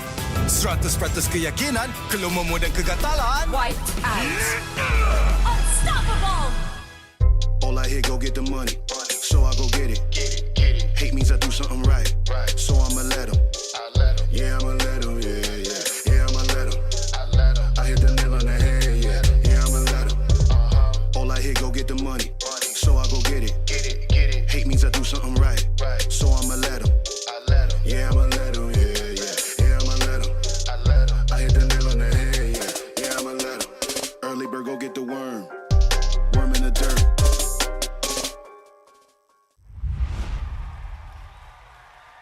Panas. Itulah, panas gila. Kau ada payung? Ada? Kau tak dengar ke Kagura selalu cakap? Sediakan hujan sebelum payung untuk M6. Cik kau. Sediakan payung sebelum hujan. Oh, iya ke? Tapi apa kena mengena dengan M6? Apa kena dengan M6? Ha.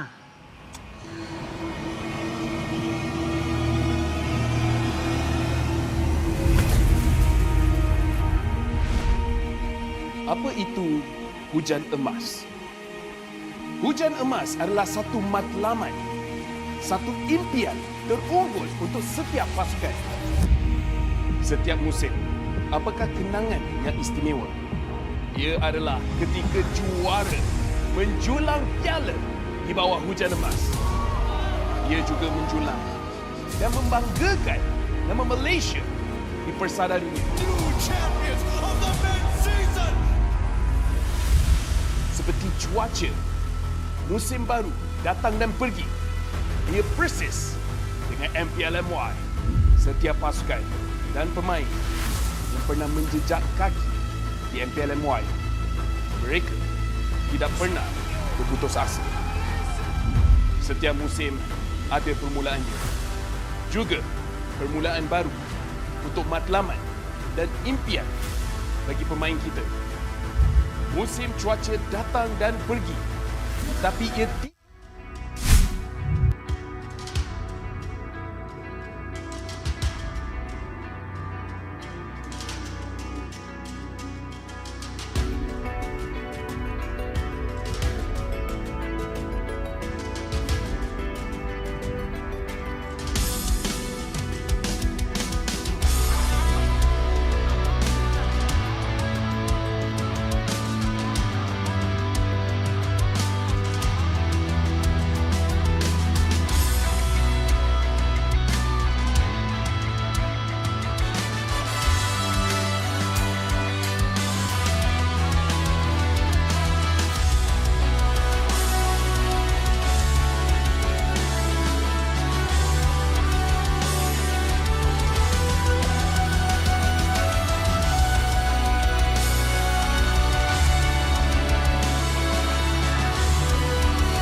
I'm a rock star. Yeah, Rock star? Ay. I'm a rock star, baby. I'm a rock star. I'm a rock star. I'm a rock star. I'm a rock star. Panggil aku rock star. Ini kejohanan kita semua orang rock star. Kita rockstar, kita buat saja gaya kita. Makin panas apinya sudah membara. Macam mana pun kau menempuh segala. Demi negara kau buat semua bangga. Step into my world, you know I'm always in my zone. You know I got my team, no I'm never alone. Bring out my best, buat yang terbaik. Jadi juara perlahan kita naik. Aku nak push, naik jadi lebih bagus. Jadi hero, ku ada skill. Berapa banyak musuh aku dah kill. Ramai cuba mencabar, cause they envy me. Tiap game aku pasti jadi MVP. Easy. I'm a rock star, baby, I'm a rock star. I'm a rock star, I'm a rock star. I'm a rock star, panggil aku rock star. Ini kejohanan kita semua orang rock star. I'm a rock star, baby.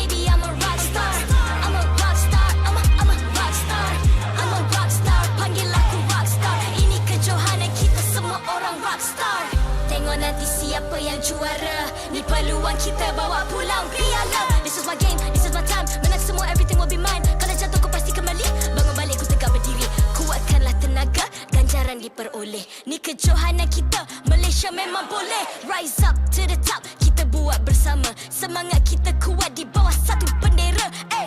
I'ma go hard for the win. On the battlefield till the end. I'm trying to be the greatest anyone has ever seen. Stand by, I'm coming in for the win. I'm a rock star, baby, I'm a rock star. I'm a rock star, I'm a rock star. I'm a rock star, panggil aku rock star. Ini kejohanan kita semua orang rock star. I'm a rock star, baby, I'm a rock star. I'm a rock star, I'm a rock star. I'm a rock star, panggil aku rock star. Ini kejohanan kita semua orang rock star.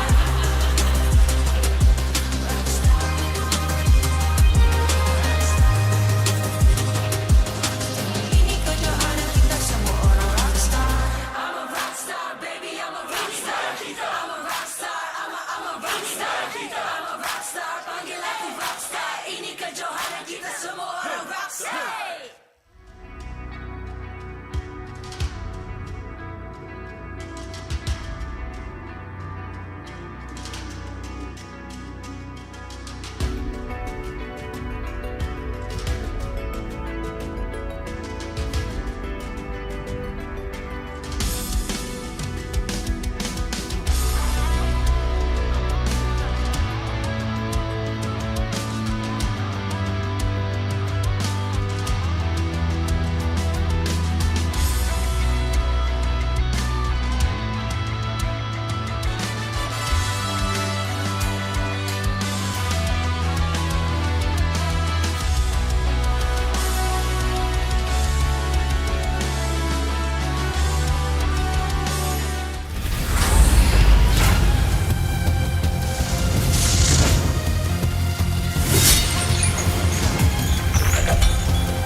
MPL MY Season 14 is powered by Moonton, KPRG, and MSNJ.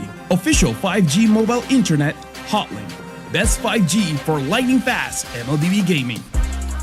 Official gaming phone ROG Phone 8, king of performance for mobile gaming. Official lifestyle fashion partner, up your game with JD Sports. And thank you to all our partners in esports and strategic partners. Selamat kembali ke MPL Malaysia musim ke-14. Anda bersama dengan saya Rose, host anda sepanjang hari ini. Dan hari ini merupakan hari yang sangat-sangat special untuk kita sebab kita akan menyambut Hari Malaysia yang akan jatuh pada tarikh 16 September nanti. So untuk semua orang yang dekat MBSJ, kita ada banyak aktivitis dan juga diamonds up for grabs or untuk giveaway sekejap lagi. Tapi untuk semua orang dekat rumah, kita pun ada join the fight code untuk korang. So korang boleh scan the QR code down below ataupun guna the code in your Mobile Legends account untuk mendapatkan in-game rewards. Okay guys, kita nampak ramai yang hadir ke Stadium MBSJ hari ini. So, Rose ada satu soalan je untuk semua orang yang hadir. Guys, korang bangga tak jadi rakyat Malaysia? Alright guys, mesti bangga kan? Di Hari Malaysia ini, marilah kita memupuk semangat perpaduan dan kasih sayang antara semua lapisan masyarakat. Tidak kira agama, bangsa maupun budaya. Kita semua telah membuktikan yang rakyat Malaysia sentiasa bersatu menyokong wakil Malaysia dalam pelbagai acara sukan termasuklah Mobile Legends Bang Bang kita. Jadi, sebelum kita mulakan segmen kita, marilah kita semua sama-sama berdiri dan menyanyikan lagu kebangsaan kita. Everybody please stand up.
Malaysia Day kali ini, aku personally rasa a bit special disebabkan sekarang kita dah bawa pulang satu kejuaraan dunia dekat Malaysia dan M6 juga ada dekat Malaysia.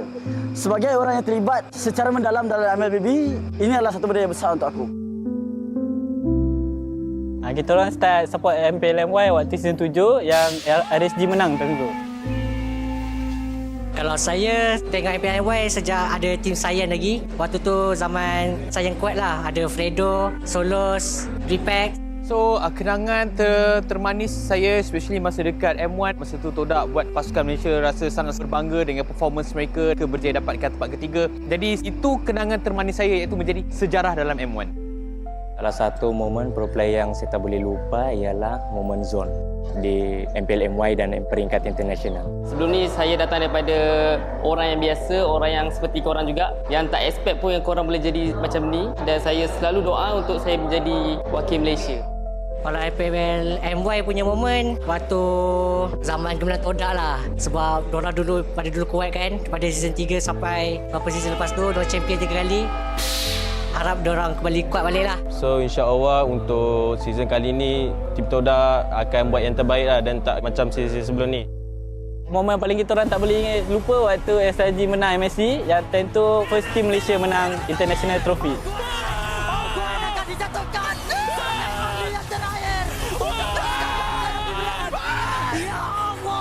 Sejujurnya saya tak pernah expect yang saya dapat pergi sejauh ini, sebab sebelum ni saya dikenali just a player dari tier 2 je, and now I'm here, I'm the champion, I'm the final MVP.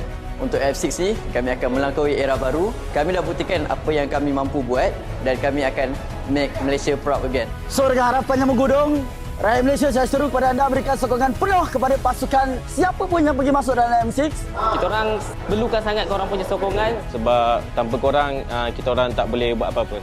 And kepada seluruh rakyat Malaysia, saya nak ucapkan selamat Hari Malaysia. Selamat Hari Malaysia. Happy Malaysia Day. Happy Malaysia Day. Happy Malaysia Day. Selamat Hari Malaysia. Selamat Hari Malaysia. Selamat Hari Malaysia.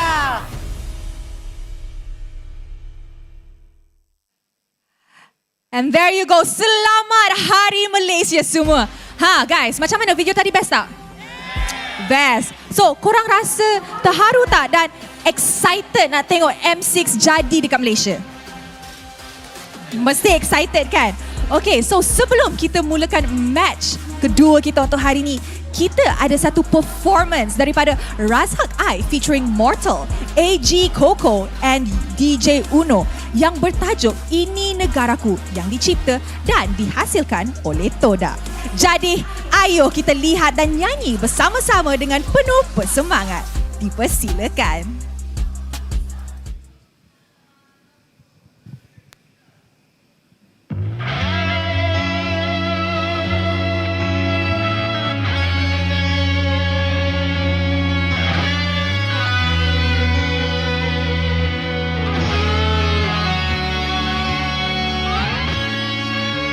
Malam terus berganti, masih kuat ku berdiri, sanggup darah ku beri untuk tanah air ini.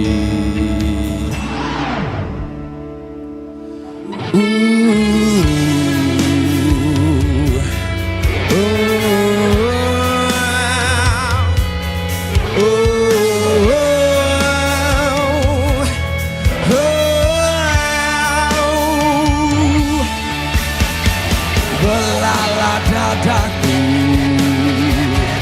takkan ku berundur. Ini negaraku, ini negaraku. Mari bersamaku, sorakkan suaramu. Ini negaraku, ini negaraku. Mana musuhku cabar jika mereka mula rusuhku langgar. Sampai mati maruah ku takkan calar, biarpun aku rebah ke tanah. Dalam hati penuh cahaya, ku percaya pada Yang Esa. Selagi bernafas ku takkan mengalah, ku takkan berganjak. Harimau yang tidur jangan cuba sergah. Kalau mula berang dah boleh berserah. Lai kain benang hati tetap satu. Air muka tenang hati sampai tahu. Beza warna kulit masih tetap maju. Hati keras batu.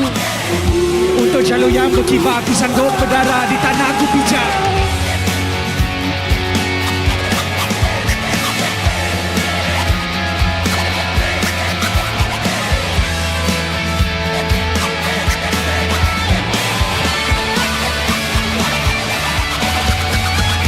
Belala dadaku, takkan ku berundur. Ini negaraku, ini negaraku. Mari bersamaku, mana musuh ku cabar, sorakkan suaramu. Mula rusuh ku langgar, ini negaraku. Maruah ku takkan calar, ini negaraku. Tanah tumpahnya darah, belala dadaku, takkan ku berundur. Ini negaraku, ini negaraku. Mari bersamaku, sorakkan suaramu. Ini negaraku, ini negaraku. Belala dadaku, belala dadaku, takkan ku berundur, takkan ku berundur. Ini negaraku, ini negaraku, ini negaraku, ini negaraku. Mari bersamaku, mari bersamaku, sorakkan suaramu, sorakkan suaramu. Ini negaraku, ini negaraku, ini negaraku, ini negaraku.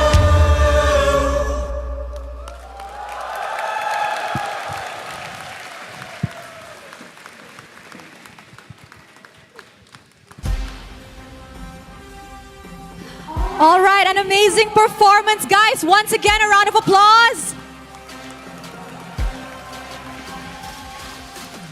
Okay, now sebelum tu kita actually ada a few questions untuk performers kita. Tapi sekejap. Hold on, guys. Anyways, korang rasa best tak hari ni? Best. Korang semua enjoy ke? Match belum mula tapi the vibes in MBSJ is through the roof. I can say ini adalah satu perlawanan ataupun satu hari yang full house, and thank you very much for all of your support. Hello, how are you? Amazing performance by the way. Okay, kita ada a few soalan untuk awak. Okay. I hope that's fine. Okay, so since kita tengah celebrate Malaysia Day hari ini, apa definisi Hari Malaysia untuk anda? Untuk saya, Hari Malaysia,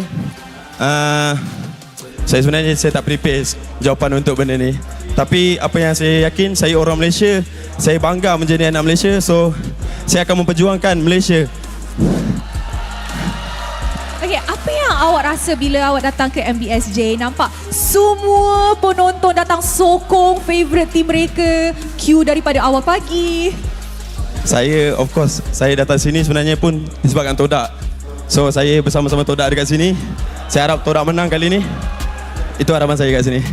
Alright, thank you very much. Thank you. Thank you very much for your amazing performance. Dan kami daripada MPL Malaysia just nak ucapkan selamat Hari Malaysia untuk semua orang. And of course, lagu yang baru sahaja diorang perform tadi akan dirilis pada hari esok sebelum Hari Malaysia. So, for your information, the music video will involve the people in the crowd. So guys, kalau korang nak tengok muka korang dekat music video nanti, tengoklah kan video esok. Korang sangat rock. Itu yang kita rockstarkan dekat MPL MY. Alright, so sekarang dah sampai masa yang semua orang ditunggu-tunggu. So, mari kita tengok match kedua di hari kedua, minggu kedua. the most anticipated matchup of Seru Saturday. Selangor Red Giants against Todak. It's Ultra against the Patriots. We're about to kick it off on the Malaysia Day celebration. It's Husky alongside Sadafa and Lafel to bring you guys the action. Can we talk about how Todak can flex? Like they even bring their own singers here to sing for the crowd? Yeah, they are multifaceted. It's not just good in game, good in performance. They got race cars. They got race cars. And we've seen everything. They got everything. We even seen they got plenty of iterations of their rosters. But of course, you can't perform at your best without the best equipment. But we have the best right here at MPL MY. Is the ROG Phone 8, the official gaming phone of MPL Malaysia Season 14 that helped the pros to constantly be at the top of their game. And it also retains the crown as the king of performance and now comes with a sleek new design and improved cameras as the ROG Phone 8 goes beyond gaming. You gotta have the best tools for the best gameplay, and so if any one of you are looking to upgrade your device so that you can make your grind to mythical, immortal all the way and even easier, ROG Phone 8's got your back just like it has all of our backs and all of the players' backs on stage. So tools are important. Yeah. Yeah. No wonder people keep calling me that. Yeah. You are important. Yes, thank you very much. I don't know, like I was confused, like, oh, why are you calling me a tool? But it's a good thing, I guess. It's a good thing, you know. You what do you call it? The tools of the trade. You gotta write that. Yeah, you need to bring a gun to a gunfight. You need a knife to cut vegetable. You need a car to travel. And you need Lafel for MPLM. Yeah. Give 1,000 auras in the chat. 100%. 1,000 aura in the W chat. for Lafel. W for Lafel. Talent of the year, by the way. First ever Talent of the Year winner. Still haven't forgotten that one. But of course, we also got world champions in the building, right? If you come to MBSJ Sedang Jaya, the first thing you will see when you come through the entrance is the banner that says that this MPL MY is the home of the world champions, SRG. This is the third time against Todak since Season 12, and they have not lost a single series at all. Of course, led by Sakai Scram, Stormy, Yums, and Innocent. Thoughts on this, Sadafa? Well, SRG has become the nation's heroes in terms of MLBB as the first team to bring home an international title after their recent championship at the MSC. They're gonna be eager to prove themselves once again, taking another season and moving on to M6. But the competition has really heated up, and we've seen that even their previous unmarred, undefeated streak has already been dropping a game to Homeboys on week 1. So, just because they're the champs doesn't mean they won't have challenges ahead of them. This is Lafel's most anticipated part. And we get the first iteration. Gary, Momo, Moon, Zaid, Standpoint, and D. Don't look. You okay, Lafel? You okay? Don't look. You feeling good? First of all, shout out to the chat. The chat is interacting right now. So, yeah, I dabbed for you guys. But yeah, this is Todak's lineup. It's going to be Moon, Momo, Gary, Zaid, Standpoint, and D. Breathe, Lafel, breathe. Guys, we got our best people in chat. Let us know. You know, how do you guys feel about this? I'm actually gonna take some time and look at chat so you guys can have more screen time talking about the teams here. But it's gonna be quite a statement if Todak wins with this lineup. Yeah, there's something that me and Gideon we kind of talked about yesterday after Zaid showed up huge with Lancelot and Export in their series. There is going to be some comparison between Zaid and Gary. I think that conversation is only going to get more heated up, especially when this affects the standings. SRG, if they get a 2-0, they will be tied with Team Vamos. But for Todak, it is their chance to break into top 3 again after Team Hak now is tied with them. Indeed. Man, the fact that the competition has heated up so much is great news to see, considering M6 is going to be on home soil this year. So I'm sure every single team wants to claim some of those spots for themselves. So there's going to be a big target on SRG. I imagine everyone has done their research on them. But will Todak be able to do so after what we saw between their different lineups yesterday? Honestly, like, this lineup is going to be very interesting, but I'm just going to let you guys know the vibe of the chat. Right. It's like they're just saying this lineup is not lit AF. Not lit enough. It's not lit. It got no riz, right? Yeah, it's... Yeah, well, we got to look at the headline though, because right now we're looking at constant rotation versus consistent roster, right? This roster is the only roster that has made 0 changes since last season, ever since winning MPL MY Season 13, coming in fresh, whereas for Todak, they expanded by a lot. They got a football team now. Yeah. You can go for a lot of subs. How is this going to affect the dynamic? I mean, we saw a glimpse of that yesterday. Here's the thing. I feel like this is good for debate, right? Because I kind of feel like this is a conversation you will have about an hour. Is that is it good to have two separate teams? Like in your own team, you have a separate team. Isn't that like what you call disconnect? Right? Because in one team, you have team A and team B where they're both fighting, which could be good, but at the same time, how confusing it is as a coach. Like, oh, I got team So A, it's like team B. both your teams have the same enemy, but you're also competing amongst yourselves. Yes.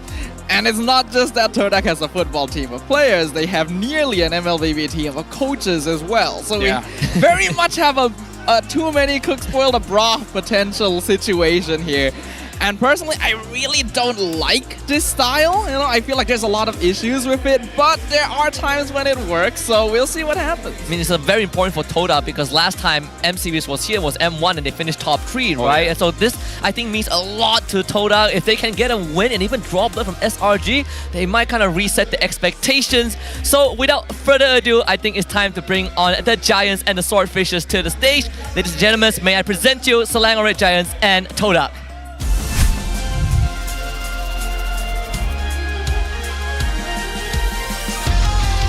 Selangor Red Giants. Recording two maniacs in their opening week, the Red and Yellow Giants have once again asserted their dominance over the competition. Introducing the unstoppable force, the Selangor Red Giants! Todak. They've proven their relevance and strengths with constant lineup changes. Now returning to the battlefield with Gary, D, and Zain Sempoy in the room.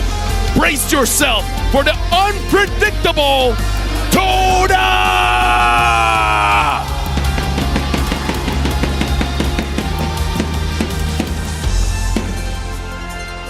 Introducing the coach and analyst of the two teams and head of league ops that will ensure fair play and professional integrity in the matches.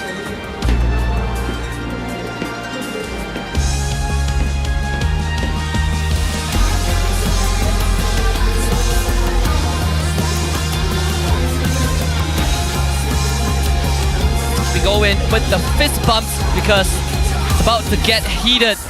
Third time's the charm, they say, but this could be third roster's the charm for Todak. We've seen two different iterations in past 2 seasons. Both have dropped games and been eliminated by SRG in playoffs back in season 12. So this one is going to be quite a statement, quite a litmus test to see how this version of Todak, who has yet to really give us a consistent, solid performance, fare up against SRG, who are just coming in hot. Here's the thing. Maybe they're going for a different mindset. How can SRG know what they're gonna do? What if SRG prep if they don't know what they're gonna do? That is true. I talked to Simon, and Simon said Todak is giving our head coach, our coaches a headache because they're like, we have no idea who we're fighting against. I see. Well, you always have to listen to Simon Says, right? Yep. So it is a fair point. It can be quite confusing to deal with Todak. And it's kind of interesting, right? Because back then, when Todak was in their prime, they were also known to be very unpredictable and difficult to prepare against. But that was because their main roster had such a large hero pool and different strategies to approach from. Oh, hold on. We have a bit of a video here, it looks like. As a Roma, sebab before I pernah main Roma juga season 9, and then this is the best decision for the team. I rasa time I main season 9 Rome tu hero lebih kurang je. Tapi sekarang mungkin orang dah lagi step up dan hero pun fleksibel, hero jungler, hero mid laner lagi banyak lah. Bagi I tak jauh beza pun sebab Roma dia depends on the jungler. So boleh main support or tanky punya hero lah, sustain. Good to see that Zaim is settling into the Rome role, at least for this season. I think there has been a lot of questions after Zaim really pulled the weights in 2 seasons in a row to really kind of drag Todak across the finishing line in many situations. In my head, the way that this roster came about is that they queued up, and then Zaim was S5, and then they're just spamming S5 tank, S5 tank. You know what? I need to quickly get the opinion of his biggest fan, which is, Sadalfa. We didn't really get to talk about this, but what do you feel about Zaim in Rome?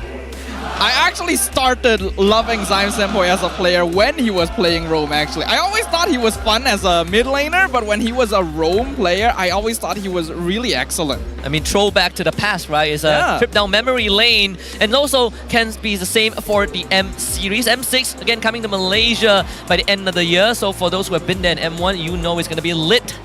Something starts to get out. What other Gen D terms do we have? Lit, it's cooking, it's slay. I got an older one. It's buzzing.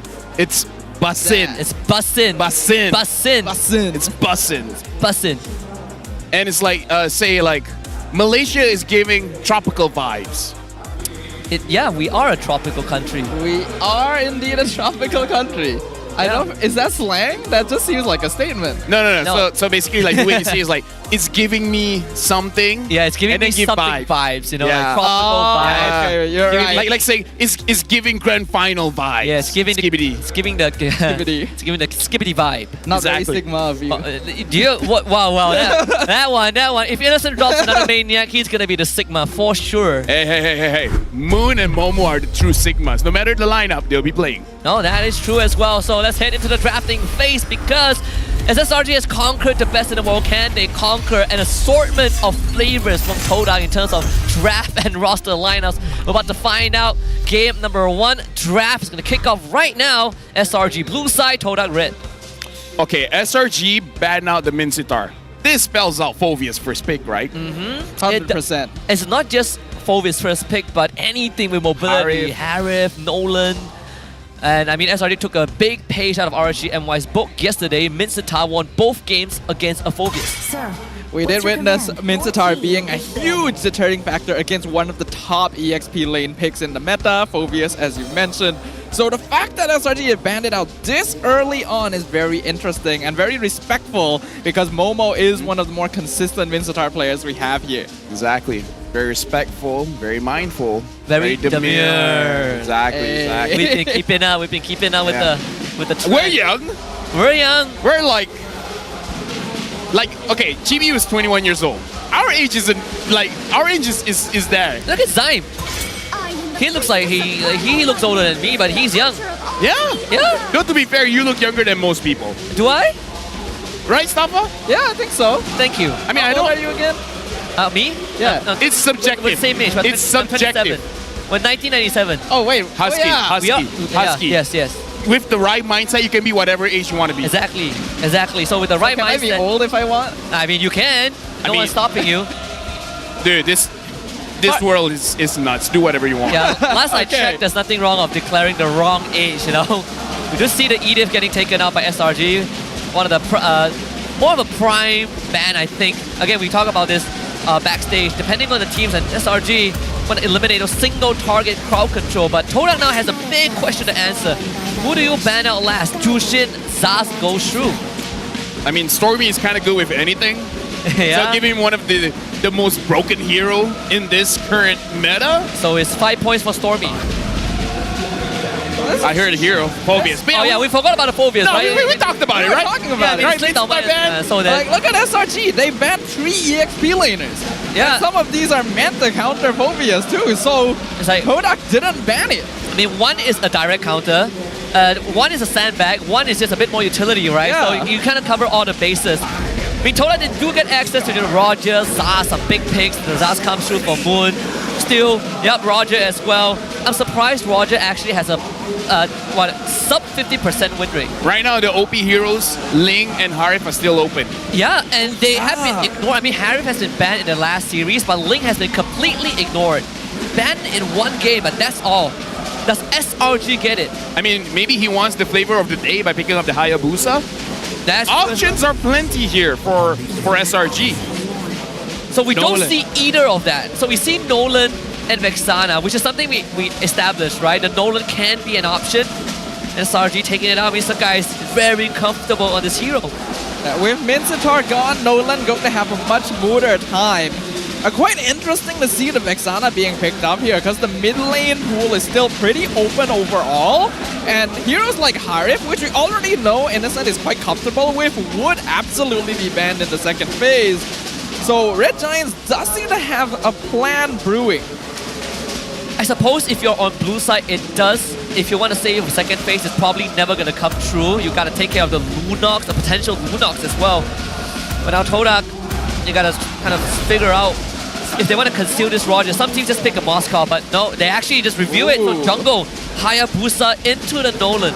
The flavor of the day, Hayabusa. Yeah. Now I want to talk about something here that might upset Staffa, right? Okay. All right, here we go. Zion Senpai in the room, he doesn't have that many heroes that he's shown so far. Yes. He's shown the Grok, he's shown the Matilda. Yeah. What if either or gets targeted? Will this spell trouble for Zion Senpai? I remember back when I was a fan of him, his best hero in the roam position was Grok. He always made some very interesting plays happen with it, and I will agree that so far this season he really hasn't shown a very large hero pool overall, so I'm hoping we get to see a little bit more of that, because if he is heavily targeted so far, he hasn't really shown us that he's able of overcoming that. I mean, Yellow did set the bar yesterday for the roam role, right? I mean, his Cho performance was out of this world, but at least for this game, we're not going to see Cho, as Todak did kind of went the effort of banning it out.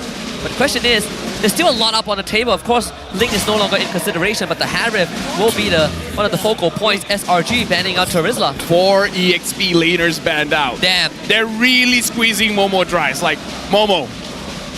What else do you got? Barats? Actually, yeah, but what if they ban the Barats? It's like, what? CC, Export, like, very tanky EXP laners, you know? CC, Export, Arlet, Ruby. Actually, now that I think about it, there's still some Not the optimal one, you know, the suboptimal one. If they're really going hard on this, I think the last ban being Ruby would not be a bad idea, just to get rid of additional utility, especially now that Cho is gone as well. Todak gonna be focusing on that roam pool, targeting Yums. We have to note, Yums has history with Todak. Hey. Was part of their winning roster at one point, so they should be familiar. What if Momo goes something crazy? He goes full skibbity. He's like, it's Malaysia Day, Badam. Whoa. We've never seen that before. Not in Malaysia. I mean, we see it in Singapore. Yeah, I mean, Diablo, right? Yeah. Gonna be taking notes today. So Grok ban now, so finally they also lock Zyme out of his roam. Gonna force him into more uncomfortable pick. So 4 XP laners banned out by the side of SRG. I mean, there is still, I suppose, yeah, the Ruby Arlen feels like the one. His CC as well. Momo kind of knows that he let out a little chuckle just now. This is actually kind of similar to the draft earlier from Team Hawk. So like if they drop a Matilda in right here, it's not gonna be like, that tanky. It's pretty similar, but it still worked out, right, previously. Yeah, it did. So yeah, that's one way to look at it. That's very optimistic of you, Staffa. I mean, we might see Zyme play his third hero, but who knows? Do you Matilda here if given a choice? Oh, so it's gonna be the Cobra. Whoa! Flavor of the day. Flavor of the day, Zion Senpai. If you can, you know, pull it out. He saw Zorn won that 2 games. He's like, all right, I guess if Zorn can do it, I can do it. I mean, it would be pretty good against Nolan. It is a direct counter. Not too bad against Phobius and Vexana either. So if Zion Senpai can pull this off, can definitely set up for some pretty solid plays overall. And now we'll see what SRG will do in response. Let's talk about the stakes here. And I'm not talking about food. All right. If Toda loses this one, they might have to change lineups, right? So it's kind of like for them, we gotta win. Whoa! We got the Gato Kache showing up. All right. Oh, that's great. Pay attention, Maloyski. Oh boy. Lu bukan Baloy. We gotta see if he can do it. Because if he can't, Lu bukan Baloy. Dia bukan Baloy, tapi dia Yums. Iya, betul. Tapi Gatot Kaca ni bagus. Pilihan dia bagus. Tapi memang jadi ke tak jadi, itu je lah. Siapa yang menang MSC? Guys, bukan Baloy. Betul. So guys, you're on the wrong stream. Oh, wait. I know it's Malaysia Day. But we got to appeal to the English fans as well, you know? So the translation is that Yums is lit, Gatot is great. Oh yeah, like 10,000 aura, he's gonna slay. Yeah, he's over 9,000 in power level. Barats come out, we talked about it. So, how is this Gato Kacha gonna function? It's not the easiest to catch people and tends to walk into it. If we're gonna talk about analyzing, in terms of the early game, especially if he has tenacity, he's gonna be one of the tankiest boys around because the lower his HP goes, the more armor that he has. And because of that, and because of the revenge strike, like the more damage he takes, he can dish it out. The early game for Gato is actually pretty strong. So he can force some fights early before you get items. And high-level pubs even, there are peeps who compare Gatot's gameplay to high-lows in the sense that he's very difficult to remove. I'm a high-level pub. I'm a high pop. You're a high pop? I'm high. All right. Well, hopefully you guys aren't gonna be high watching this one, because we're here for some serious gameplay.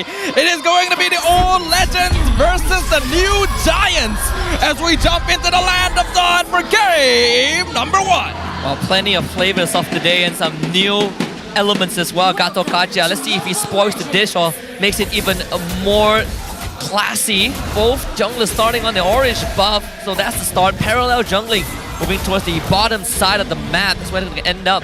Actually, inverse jungling. I'm always worried when I see the Zaz with the alien there might accidentally take the buff. I mean, it doesn't happen, but you know, it's one of the things like, what if? If it's intentional, yeah. I can see it happening. Right now, looking at the emblems here, and yes, looking at Gato Kacha, a lot of armor and magic resist starting off. So honestly, the early game for Slangoring Giants is pretty strong, especially fighting around when the minions are around. You can trigger the Vexana passive as well to have a big explosion. So Slangoring Giants, they have the option to go for a more aggressive push inside of the jungle, or this is just a deterrent. Because our mid is so strong, you guys can't really do anything in the early game. I think it would more likely be the latter, because invading against like Kufra and Zaz can be quite risky even when you have a hero like Gatot around. The zone denial and potential CC could really catch you off guard. And Red Giants isn't typically known for being too invasive early on anyway, so I think they're fine playing for their lanes. Suppose it's not the easiest to burst as well. That's a plus point. It did take Revitalize top side. Oh, there's gonna be a catch right there. It is a 3-man gank as Graham flickers out, able to survive all of it as well. Gary even committed that ultimate, not able to get the kill. Important to note that instead of Vengeance, Cram did take the flicker, and that definitely saved his life. But Sakai does take point at the turtle pit already, so then Todak needs to be kind of checking for. This is kind of good news for Slangoring Giants when 3 people gank you. And all you had to do was flicker out of it and you're fine. Even getting the OG Shadow kill out. Oh, I'm Zempoy gonna find the connection onto Stormy. Stormy flickers out. Good timing, but the Dominator's Descent will stop him in exchange for picking up Zyme Zempoy as well. Both teams will disengage after a 1-for-1. But the kill did go over to Sakai, so that's a good start. Cashes in on some extra gold, goes with orange buff. Second clear as well. D will try to steal the B though. Actually, yeah, Use redirects his movement, so he's not gonna see this. He's trying to push Moon away from the lane to allow Stormy to get back in. Right now, one of the big question marks is, uh-oh, Yoon's in trouble here. Pops the Revitalize, but it's not gonna do too much. There's 3 people on him. So Yoon's gonna get picked off here by Todak. Honestly, we gotta look at how D is gonna be performing, because he will reach his power spike a little bit earlier than Innocent on his Moskov, especially D having the early Thunder Belt here. I want to see him go a little bit more aggressive, because so far we've seen D just farming it out, but using the Roger, you kind of need to find your own opportunities for those kills. This is where you kind of trade with a Thunderbell, you like a pounce in, prop the Thunderbell, and then you transform into the human for the extra poke. That's what I would assume from D. He does have to Purify, and holding the wave hostage underneath his turret also. SRD is going to call in some help. Innocent goes for the immediate pushback, so that Sky is able to get the gold grab. Does spot out Gary at the same time, so they know that both junglers gonna be around the same point in their rotation. And as of right now, Red Giant still not really committing to any sort of aggressive play. Look at where Zyme is. It might be prepping for another attempt onto Cramp's life. Gary will clear the orange buff first, and they do have the setup to make it happen. Right now, looking at the rotation from Toda, it doesn't seem they're moving very, very aggressively. Looking at their positioning all around the map, they're really being defensive and being reactive to what Slangoring Giants is going to move. So they're really trying to farm up for one particular item before they start moving aggressive, because you see the positioning from Zion Senpoi, Moon as well as Gary. The way that they're moving, they're just trying to find optimal farm here. They don't want to interact with Slangoring Giants at all. Yeah. So guys will need his team to drag this out a little bit. Same for Gary, they need the purple buff first, but So guys, is going to be a level ahead of Gary, I suppose, after this purple. Ooh, Sensui connects with Yumes. Tyrant's Rage onto the Gatot. But is it gonna be enough? Also, the Daytona's welcome. Gonna stun Yumes against the wall. Gary gonna jump in or the rifle line, keeping them alive. Sensui gets the first one down. And Yumes gets out with the Gatot ult. Avatar the Guardian to safety. Despite all the resources committed, Todak now one man down. But Red Giant's also very low on HP. So Todak's still gonna be the ones controlling the turtle as of current. Will they be able to contest it? Gary jumps in, gets terrified, takes too much damage, has to back off, but still secures the turtle. And both teams disengage. Well, at least they got the turtle because they even brought D into the fight, and the fact that they got 0 kills out of that, the turtle was the least of a consolation prize overall. I would say that's more or less equal because you traded one kill, one death for a turtle, so I kind of feel like it's a little bit equal there. My worry here, boys, Zion Senpai's decision making. Like, he went for the Gato Kacha when his teams they were close enough to really follow up, but I wouldn't say they're that close, so I'm just worried about his decision making in his game. I suppose the argument is that they almost got Yumes, right? That looked promising. They even got Momo, the drag back, the gobble up to really isolate Yumes. They just needed one extra push.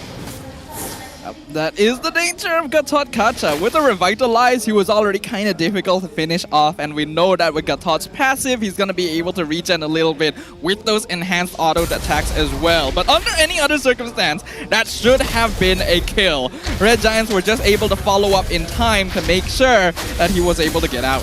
So it's a Thunderbolt into a Wind Talker for D, focusing on the farming a little bit. SRG coming to the bottom side. Yumes with Zion Senpai, but this is currently a 3v5 situation. Quite a lot of Todak down here in the bottom lane trying to focus Innocent. Yumes already down to 50%, so it might be difficult for him to re-engage, and looks like Red Giants are not gonna fall for the bait. The slower games we have from SRG, all thanks to Zion's presence. Even Gary isn't doing too shabby.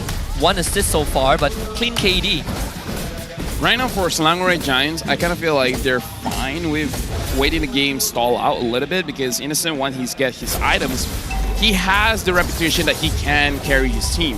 So I kind of feel like for them, they have multiple win conditions that playing it slow doesn't really punish them all that much. Yeah. For Todak, it's okay to play slow if you trust Gary. Because if Gary can pin down Innocent and take him down before he gets his Wind of Nature, then maybe they're in a better spot when the Lord spawns up. Yeah, so it's important to know that Innocent hasn't gotten his boots yet. He's focusing on the Holy Trinity, only getting a leg place for the extra armor. This is a 4v5 though. Red Giant's gonna initiate. Really nice damage coming in from Cram. Sky is not able to finish off Momo. Ogi Shadow Kill also not doing a lot of poke damage. Innocent already taking tower up top. Spear of Destruction. He can come in here if he wants to, but chooses not to go for it.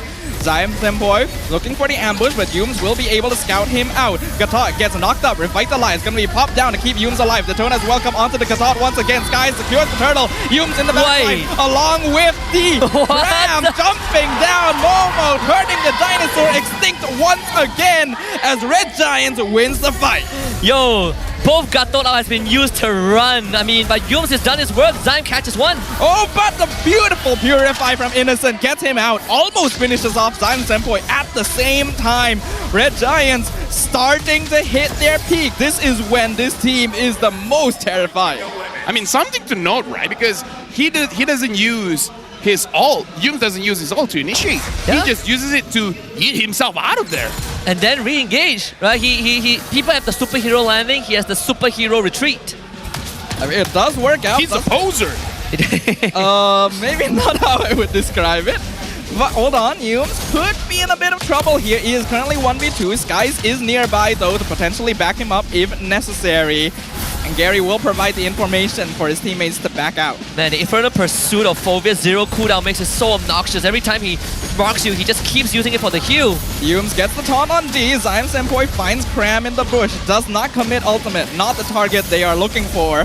And both teams will just make a gentleman's agreement and walk away again. Important to note that as much as this game is pretty tame, SRG has amassed an almost 3k gold lead, LaFell. Right now, looking at the damage dealt as well, it's honestly not that far. Everyone is doing roughly the same amount of damage. I'm worried that Gary isn't doing a lot. Same as Skies, but Skies has been farming all the while. Zion Senpai gets the taunt once again. Innocent doing a lot of damage actually. This Moskov has been farming up very, very well. just got his golden staff, so his Trinity should be complete. Red Giant's gonna feel very good about bringing him into team fights. Okay, at this point, who needs to initiate first, right? I kind of feel like for Todak, they want Slang Giants to initiate first, just so that Gary can buy some time and then go in a little bit after that. Yums gets the taunt onto Gary, forces the quad shadow. Daytona's welcome gonna be used once again on the Gatot. What? And Momo just melts away. Boy jumps in, but maybe a little too late. Now he has to get out. Avatar the Guardian cuts off his escape route, prevents Todak from backing up their roamer, and he gets taken out. Yo, this is ridiculous. They had no damage at all. Stormy even gets out. He flickers out and what? Gary jumps back in, finds the kill regardless. Stuck his shadow on a Stormy, plastered it before Stormy flickers, so at least they get something in return, but still. Gonna get more though. Doing some damage here with the ultimate, dropping in, doing a lot of damage, but has to flicker out. This is 1v3 currently. Yum's still a little far away. Moon gets the shutdown, but we do see the Lord being finished off by Skies. This is still an overall big win for Slang Red Giants. Some members get taken out, but it's for the greater good, right? You're making sure that you still secure the Lord, you have map priority, and it's really on Todak to really do something about this now. Looking at D, he has 3 items. He has the burst damage to do something. Yeah. But we saw how Zion Senpai, he was able to jump onto members, but the Purify is just making Kufra like, sup, bro? I mean, he's gonna try again here, Zion. They're gonna find Yums. Tyrant's Rage, Revitalize gonna be used up. Carry gets a solo kill on Skies in the mid lane. And now Yums is gone too. That's gonna be a killing spree for Moon. And Todak fights back, narrowing the net worth difference. Man, battle of the junglers, they say. And they also cut the gold deficit down to just 1.5k. We're back to square one. SRG will get the mid-tier 1, but Momo. Strange decision, Momo. Oh. One hit away from death, but now the rest of the team. Oh, he gets the Spear of Destruction. Here's this Momo from afar. Dominator's Descent though, dropping Innocent real low. Not sure if he'll burn to death, but Cram picks off Zion Senpai. Now D looking for the revenge kill, but he has to be careful. Cram does a lot of damage. Gonna be able to keep jumping. Has a Winter Crown. Keeps himself alive, but will eventually be picked off. While Gary finishes off Stormy in the back line. Todak are fighting back. Fighting back indeed. I mean, like, again, Todak, they're moving around. Moon getting Innocent down low enough that he's not involved with the team fight. Makes it so that Todak looks like they have a lot of damage. And I kind of feel like if they're able to do something like that again, right? Try to chunk down Innocent so low that he's a non-factor in the fight. They got something cooking here. Would have been a lot sweeter if they killed off Innocent, right? Gary and Moon both tried, but Innocent just out-micro them. But Todak just fight back, starting to really show its impact. SRG, they should be able to keep this mid-tier 1 alive, but the split push is happening and D gets a free bottom lane. I mean, again, if D is able to jump in, deal damage, kill 1 or 2 guys, this is going to be looking good because Gary's a very good finisher. Actually, the same can be said about Roger, right? Hayabusa and Roger are very good finishers here. As long as they're able to really play around Stormy's ult, making it a non-factor to make sure that they don't knock them out in the middle of a fight, then it's going to be good. So I kind of feel like if they're able to bait that out and then find Innocent in an off angle, Todak has a chance here. Yeah, Gary's having a very good time on this Hayabusa, even taking the lethal initiation for the extra finisher. Oh, Innocent might be too far ahead. Purify already used very early on, but Zion Senpai flickers forward with the Tyrant's Revenge, and it's gonna be a mega kill. They pick up Innocent. Momo trades his life, but that is very, very worth it. They even get the bottom tier 2. Todak now gonna be backing it off. Cram looking for the pincer, but the rest of his team not really ready to follow up. The knockup from Zion Senpai. Cram now gonna be popping the ultimate, using the Winter Crown as well. They're gonna target down D, but he's just running away. They do finish him off in the end. Cram still continues to be a nuisance. And Gary, he doesn't have Quad Shadow. He's so low, but he's able to get away once again. But can he escape? He's trying to recall. He backs it up once again. Oh! But Red Giants are capping every escape route. All the shadows being occupied by one SRG member, spread out like the quad formations. That is also the timing where the Lord spawns as well. Oh no, Stormy in trouble. Tyrant's Rage, he is just dead. There's nothing he can do. Moon has so much damage. 4-0 on the Zask. Well, but right now, Slammer Giants, they still have priority around the Lord. Gary's still down. Can Todak do anything about this? Can they somehow steal this away? They gotta take down someone. Dominators the set. We can see when they're crowned. You are gonna be finished off unstoppable. Who got the Lord? Momo gets picked up. Cram secures the Lord. And now he's down. Innocent jumping in. It's a 1v1 with the meter. We're Innocent. Gary. He cannot follow up. Gary. He's gonna pick up Innocent. He does a little win of nature. What? Innocent! The perfect dash timing! He doesn't need flicker! He can join with Shadow Walk! First of all, he used the Lord as a launching pad. He pierced the Lord to kill 2 members of Todak. He walks towards the Beetle to disperse the Ogi shadow kill.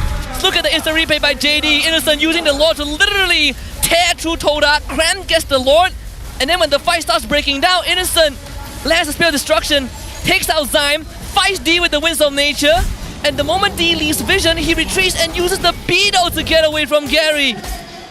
Dude, how does Innocent keep his composure? Holy cow, this He guy already is good. used his Wind of Nature and Haya sticking onto him. And he's like, he doesn't have full shurikens on me. I can leash this towards the jungle.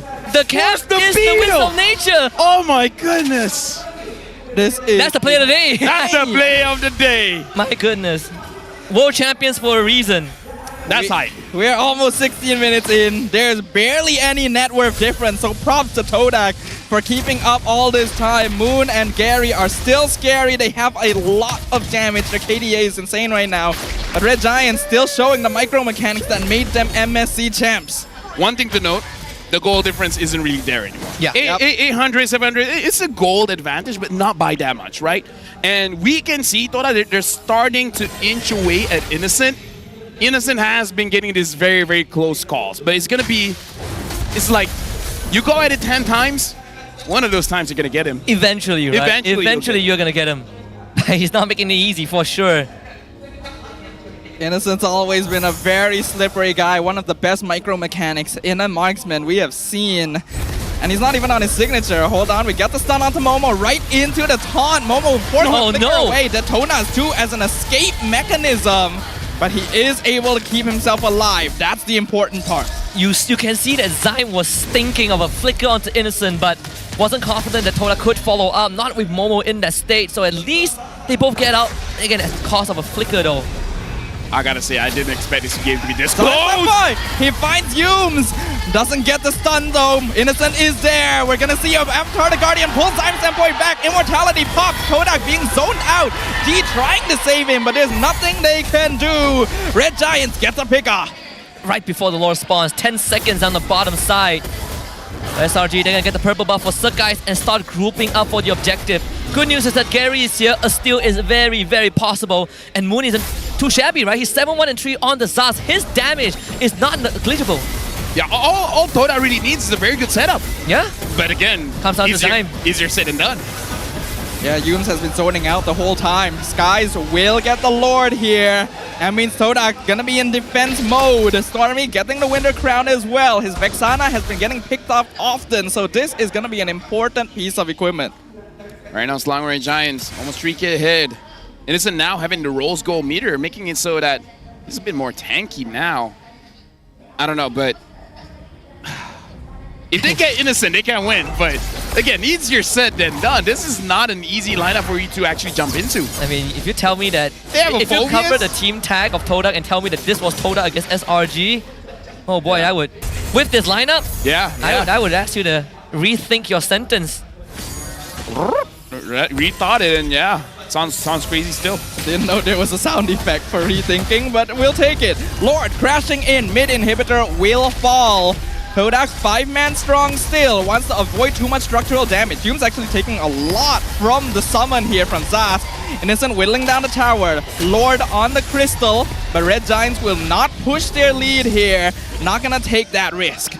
Gotta say, man, Humes and Cram making it so difficult for Todak to find a good engage. It's just a nightmare as well, and the guys, he's willing to take on Gary. As I find that engage though, so Doesn't look tough. like it.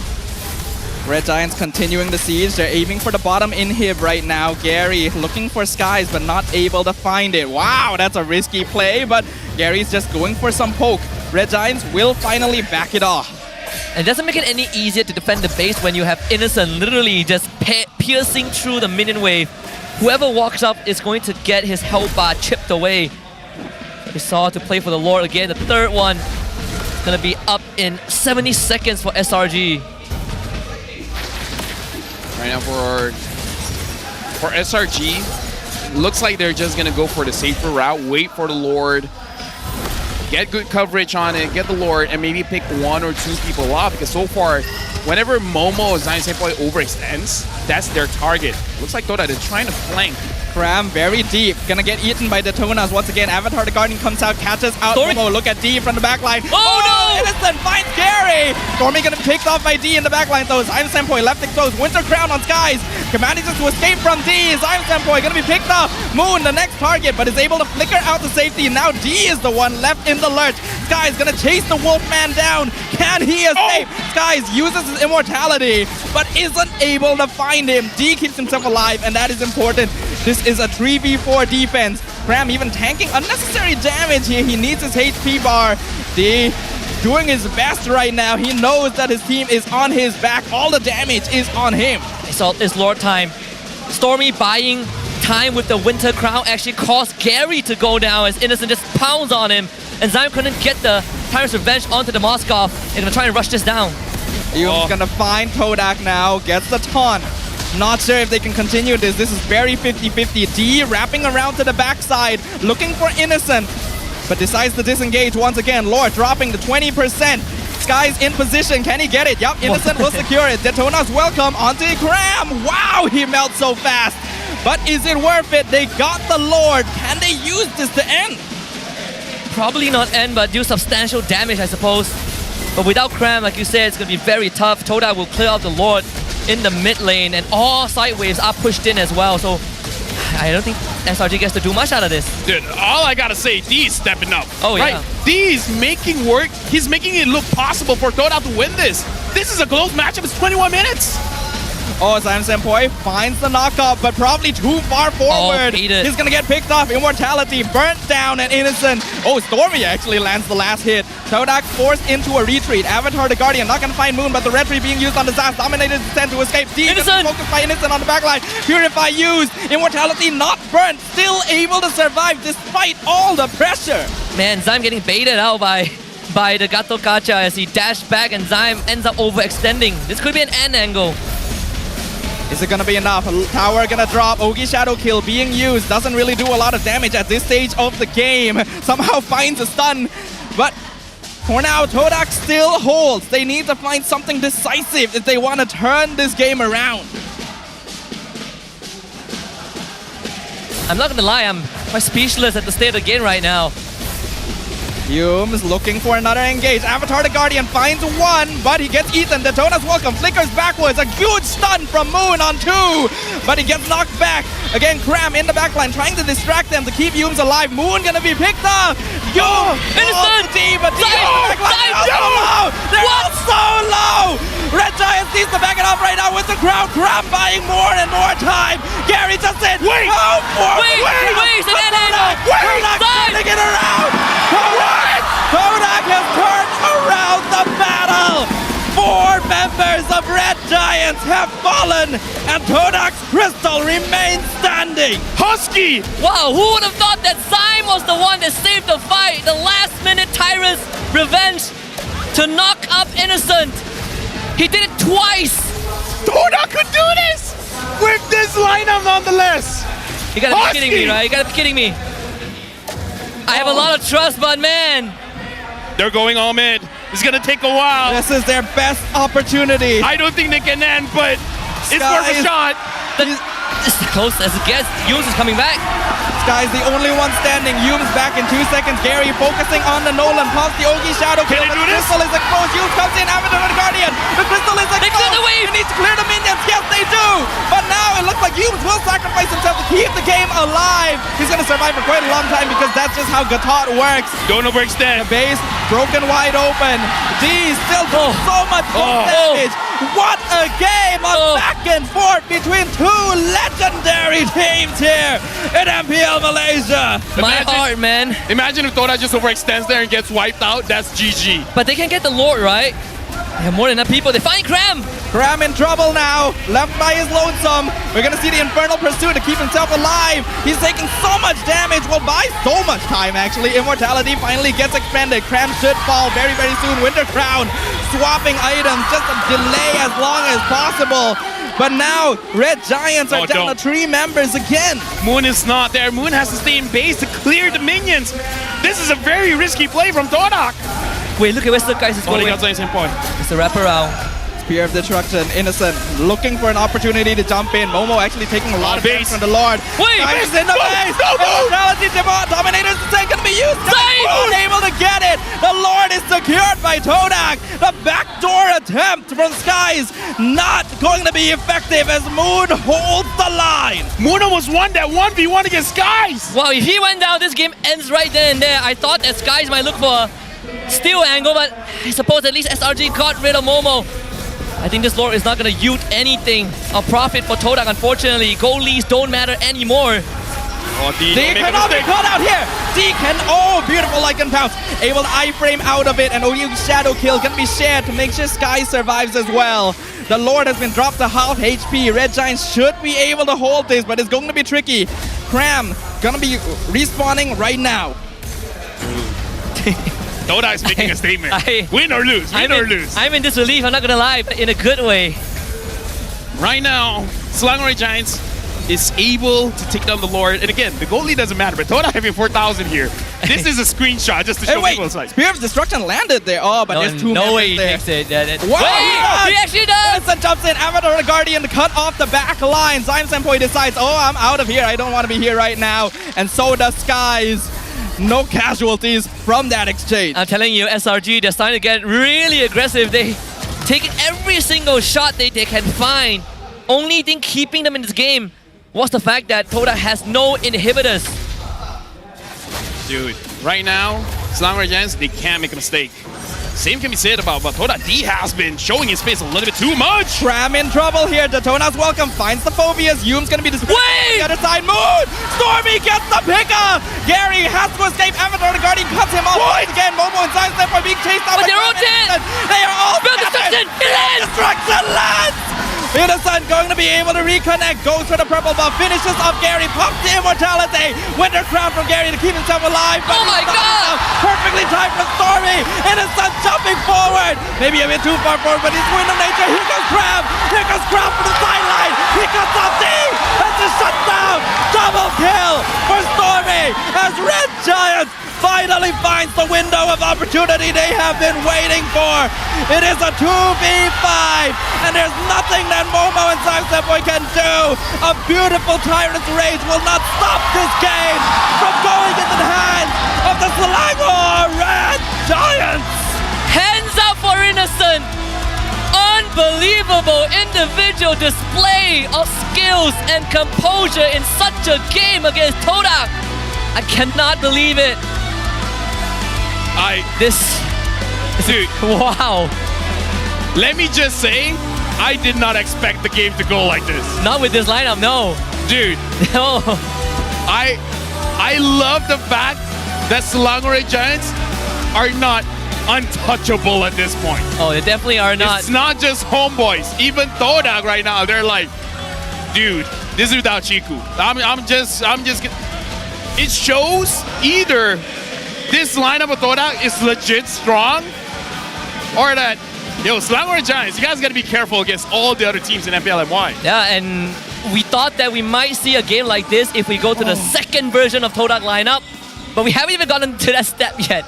Honestly, at this point, you can't even discuss. Do you even need to change the lineup? Like maybe the momentum is there for the current lineup. Just let them play again. Lose, sure. Why lose? But they're looking good right now. I mean, they're exposing certain weaknesses of SRG, right? Every single game that even though if you don't beat them, if you get close to it, it tells you something about the team. Yeah, I'm seriously sweating buckets right now. That was not the game I was anticipating.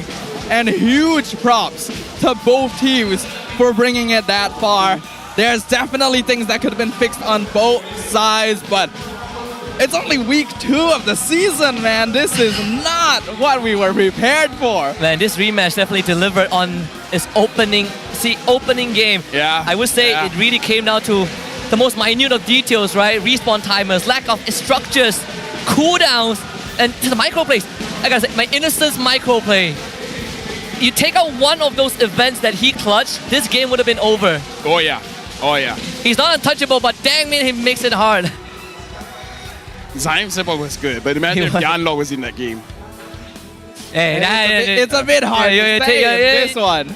I think this is one of those games where you can't like hypothesize these things. I actually agree with him. I feel like at least off of game 1, sure, we can't deny that there's certain moments where Zyme kind of finds himself in a rough spot, kind of overextends, hesitant. But he also saved Todak from being ended in the kind of the ultimate base push by SRG, right? He was the one that caught Innocent 2 times in a row to give them a fighting chance. Dude, you're sweating stuff. They're sweating. My question, how's your throat? Oh man. You cracked at the end of that. I was cracking the whole time, sir. My makeup is falling off. This is I gotta get Carol to touch it up. But yes, in MVP, Innocent, no arguments about that. Nah. He always surprises us. I mean, it's really crazy to see the limits that you can push with a single hero. Dude, I mean, like, looking at this matchup, it feels like this is one of those games that makes me happy about my job, you know? Oh, yeah. It's like I'm getting paid to talk about this game. Dude, Hell yeah. If you want me to wake up early for this, I'm happy, right? Like, we seek for those big moments, those big highlights that make you feel like, man, today was a super good day. This is that game. Undoubtedly.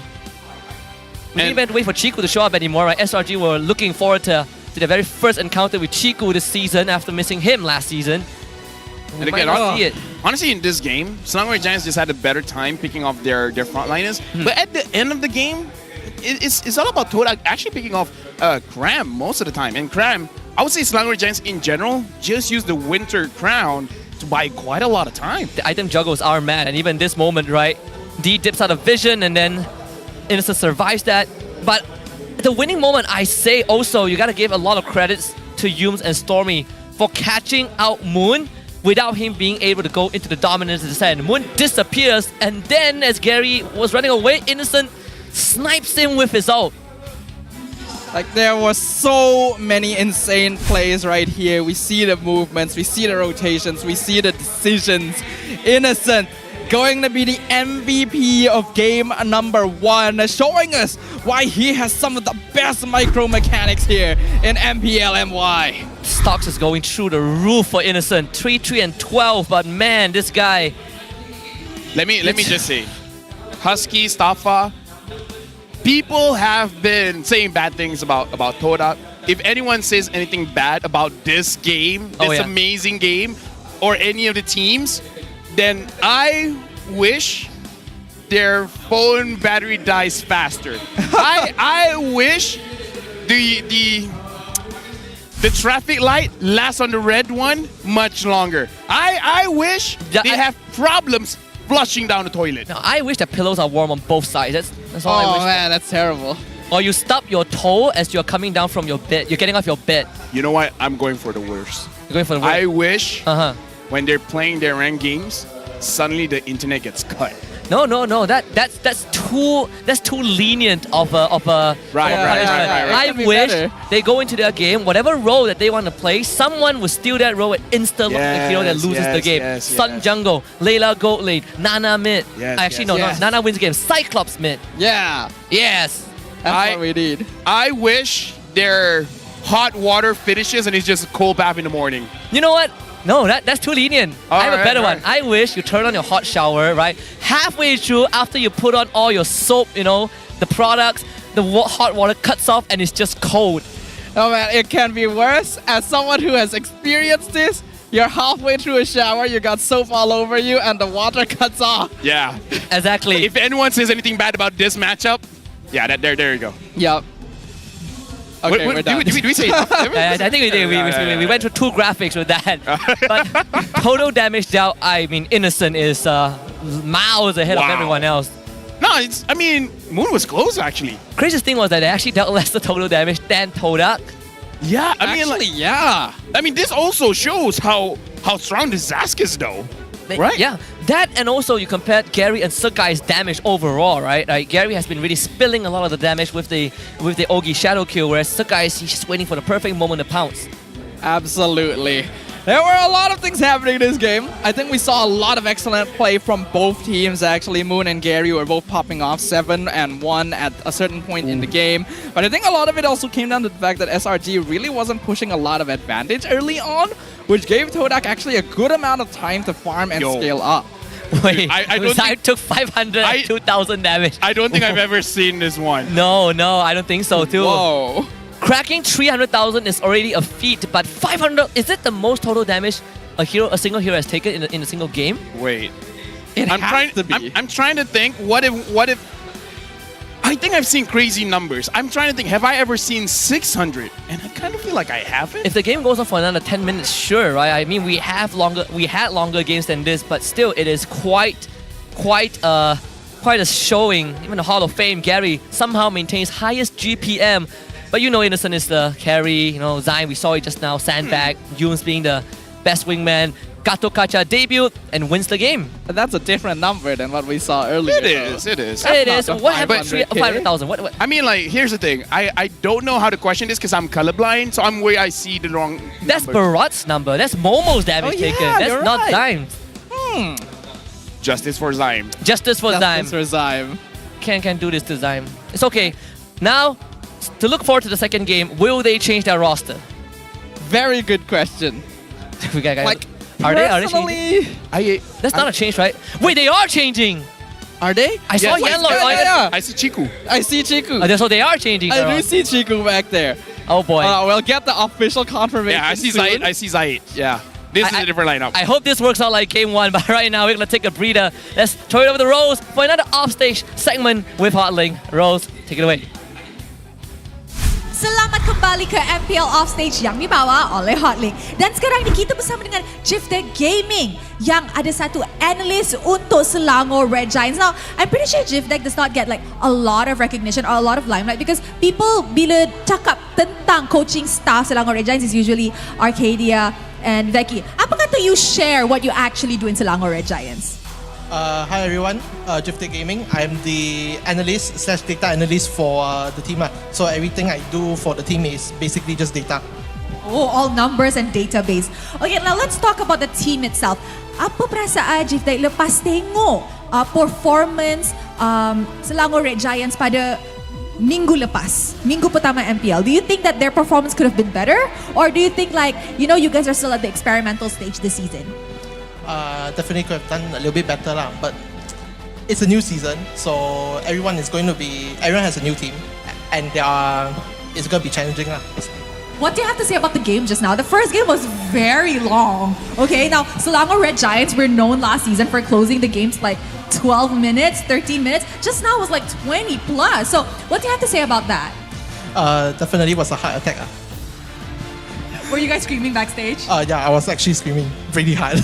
Okay, now you guys are going up against Todak, the 3-time MPL champion. Are you guys nervous? Do you think you guys can wrap this up in a 2-0?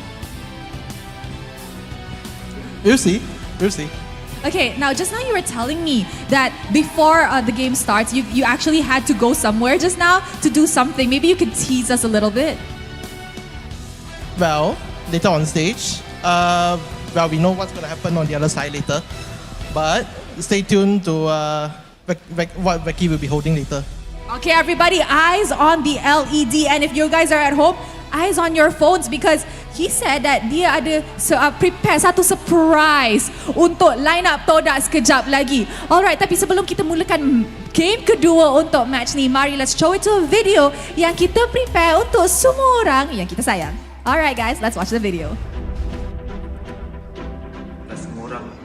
boleh menyarung jersey kebangsaan. Jadi once you pakai menyarung jersey kebangsaan, you rasa sangat-sangat berbangga you dipilih atau diberi tanggungjawab untuk mewakili negara Malaysia. Perasaan bangga tu you tak terangkan dekat semua orang. Cuma feeling you pakai saja, once you pakai saja jersey tu, you akan rasa macam you want to give something to Malaysia. I think if you guys have any issues, so make sure lean on to each other, talk to each other as much as you can.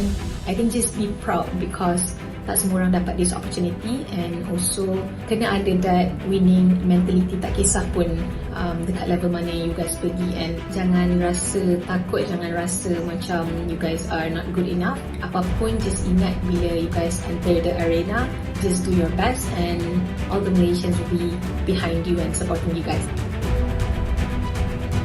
Saya tak ada nasihat, saya kagum dengan apa yang anda semua lakukan. You are all to me personal heroes because I grew up in a time where gaming was seen as a waste of time, but you prove otherwise. You put gaming and you put Malaysia on the world's map.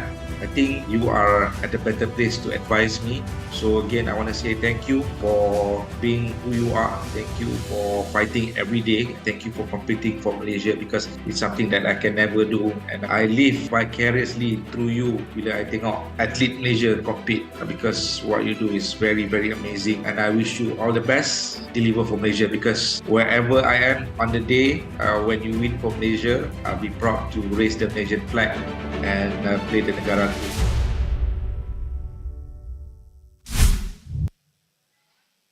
Wow. Wow, it's just strong messages, right? I mean, like, I gotta take a second to, like, I'm not the players, but even I feel them, you know? Yeah, you know, wherever we are, whether we are here or overseas, when Malaysia kind of gets put on the map, you know, that we all celebrate, united by it. Because Becky, the Chiku starts going up. Oh, there's more. Oh, so they wake up when Chiku plays, all right? The one. Go on. Any more? That's all? There's more papers than that. I think that'll do for now. The rest of the papers are draft. Or when they win. Oh, yes. Oh, when they win. Well, we're getting So they have, okay, if this team lose, we call on Chiku. So if Chiku lose, that's where the rest of the papers come in. Do you know how crazy it sounds that yesterday when we saw the first version of the lineup against RCMY rolled them, and then when version 2 came in, it was a complete opposite. Now we are looking for this lineup that performed flawlessly yesterday to kind of match the ferocity of the first version.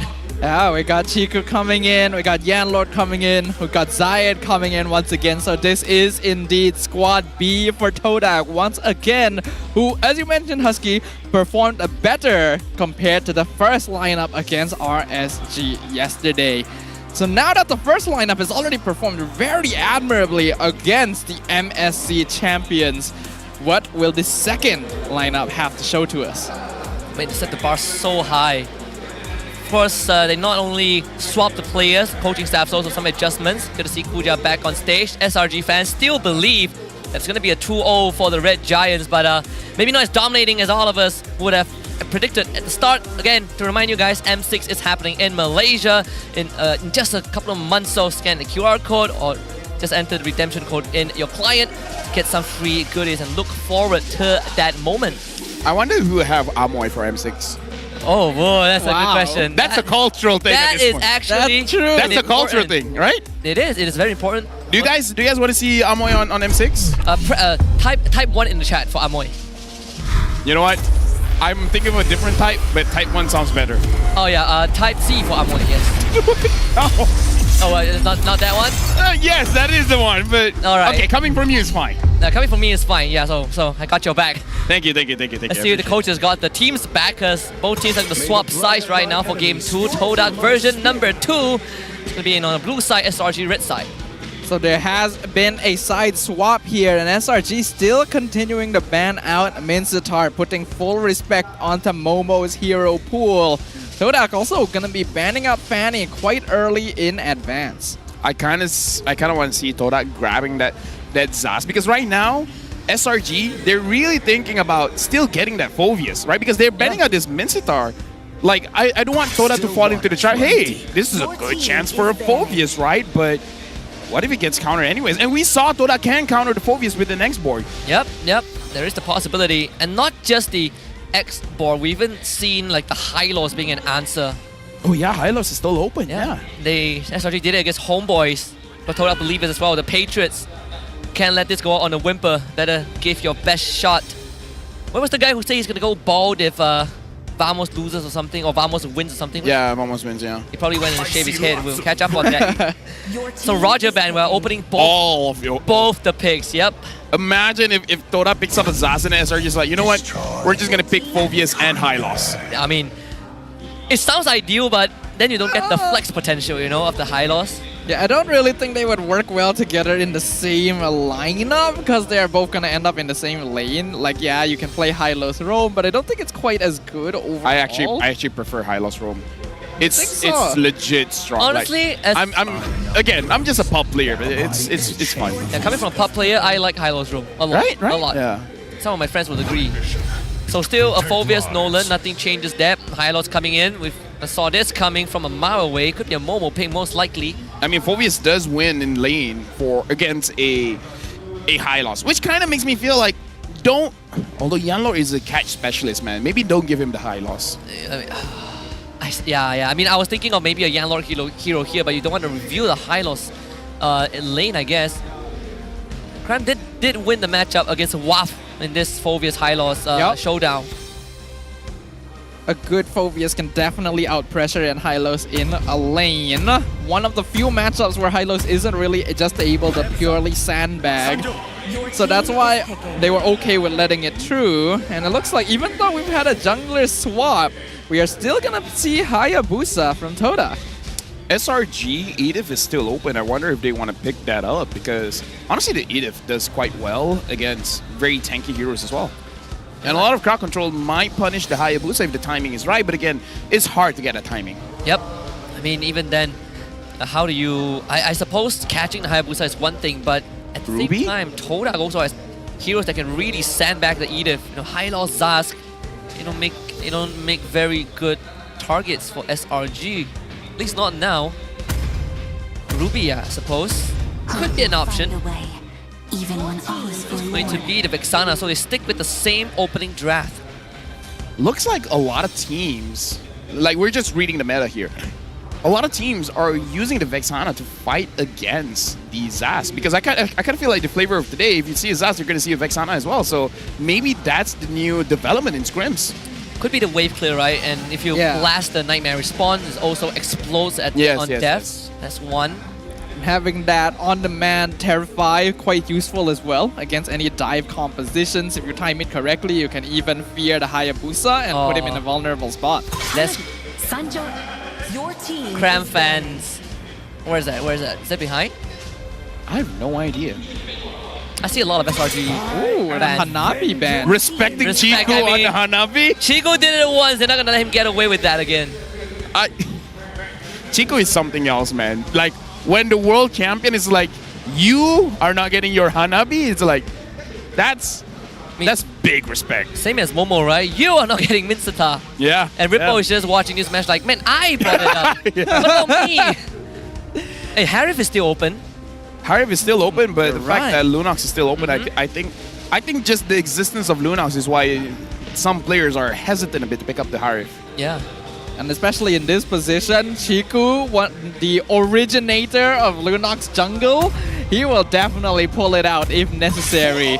So Red Giants will still want to be wary of that. The Tigreal will continue being banned out as well. Respecting Yanlord, though the Cho has been left open, which Yanlord did pretty well with previously. So the Tanya is banned out also. We are left with Carry, Claude, Harif, Lunox. Even right here. I mean, SRG has the final pick. Yeah, they do. Can counter. They could definitely just give the... What if this Hayabusa is going gold lane? Not again. Hey, flashback. Yeah. Shout outs to you guys that remember. Shout out to Chiku, man. So the Cho comes out. I'm thinking about whether the Cho is going to be the choice for SRG. Seems like it is. They steal it away from Yanlord. Another option here, since we do know Yums is pretty comfortable on the hero, should be able to immediately start invading against the Hayabusa as well. Do you Ruby now if you are Todak? Ruby seems good. Oh, but that's a Phobius, right? It's a Phobius on the other end. Is it worth taking that risk. You need the correct mindset, Husky. You're correct. Not with my mindset, I can't. Right. Exactly. You counter pick into the counter pick. Exactly. They won't see this coming. Yeah. I mean, SRG stuff did say that they were... I mean, Edith is still up if they want to Edith. That's true. Like, if you want to talk meta-wise, right? Let's see. So it's going to be the Ruby carry. See, the mindset. Yeah. It's all about the mindset, Husky. If you think you're going to lose, you don't even play the game, you lose. Exactly. If you don't think you need the toilet, you don't need the toilet. I actually need the washroom. I'll give you a few minutes. Thank you. Do you actually need to go washroom? Well, no, not now. All right. Okay. Because if you, I'll let you go. Yeah, if this game goes like another insane game like game 1, I probably would need a break. But yeah, for now, the Ruby expected SRG now gets to decide what Innocent plays. I was thinking Melissa, but Claude is still up. Harif is now open, right? No Lunox anymore. Oh, wow, they went for the Lunox. They go for Lunox. You know what? If there's a shadow kill, you can just go into Brilliance. That's true. Yeah. And honestly, like, technically, Carry goes well against the Harif as well. Carry can fight against the Harif. So maybe Lunox is the answer for Carry as well. Like, and I don't know about this. I'm just looking at the lineup for SRG. They're kind of hoping for the Vexana and the Lunox to burst down this Hylos because it's going to be very difficult. Now, how is this Hylos going to fare, right? I mean, as the league progresses, we're seeing more and more answers to meta heroes like Phobius, Hylos. Let's see, this game is going to be the same. And SRG looking pretty solid. Plenty of damage for sure. Lunox is not a bad option, right? Countering the Hylos, already got that built-in max HP damage. You just need a little bit of time. And we will find out whether or not the Red Giants will be able to sweep Todak after an intensive game number 1. We all have no idea what is about to happen next. Kind of irritates me a little bit the fact that we had such a good template after game 1. Coming into game 2 is a different roster. Hey. And then... No, just look at it this way, right? Your first squad goes in, they almost got it done. Done. Now you gotta see if squad 2 can take it out. And here's the thing, if squad 2 does win this one, I feel like Malaysians will be convinced which lineup is the best for Todak. Like this seems like a chance for Todak, for each lineup to prove themselves against the world champions. And at this point, the pressure will be on Todak, but I kind of feel like the pressure is on Selangor Giants now. They definitely don't feel as relaxed as they were in previous seasons. I think Yellow has been looking for Yums the whole time, but couldn't find him. I think Yums stole the tiny purple buff. Yeah, he did. Yeah, he did. He's level 2. He's actually continuing to be annoying here against Zayed. At this point, Hayabusa not going to have enough damage to get that kill. But Yan Lord is here, so hold on. SRG actually trying to full commit this. Skies, he's able to steal it away, so already a great start. Oh, that definitely stings. Yan Lord spent a full minute to look for Yums. He saw the purple lizard, the minion lizard gone, thought that Yums has slept, but could not find the Cho, and suddenly shows up in the jungle, disrupts the clear, and then helps Sukai's clears the purple buff. So Zai is going to be under level for sure going into the first hurdle. I mean, if that tells me anything, that kind of shows that Todak should probably not contest for the turtle. If they go there, their aim should be a kill. Yeah. If they die and lose the turtle, oh boy. Ooh. Yeah, it's a big disadvantage to have to deal with in the early stages. We have to remember in game number 1, Todak was able to get quite a lot of time to farm because Red Giants actually played quite passively initially. But now Yan Lord in trouble, knock up, Skies is here. Does have that ultimate, already doing a lot of damage, and that is first blood to the Nolan. Wow. I think that was too greedy from Yan Lord. He saves his flicker.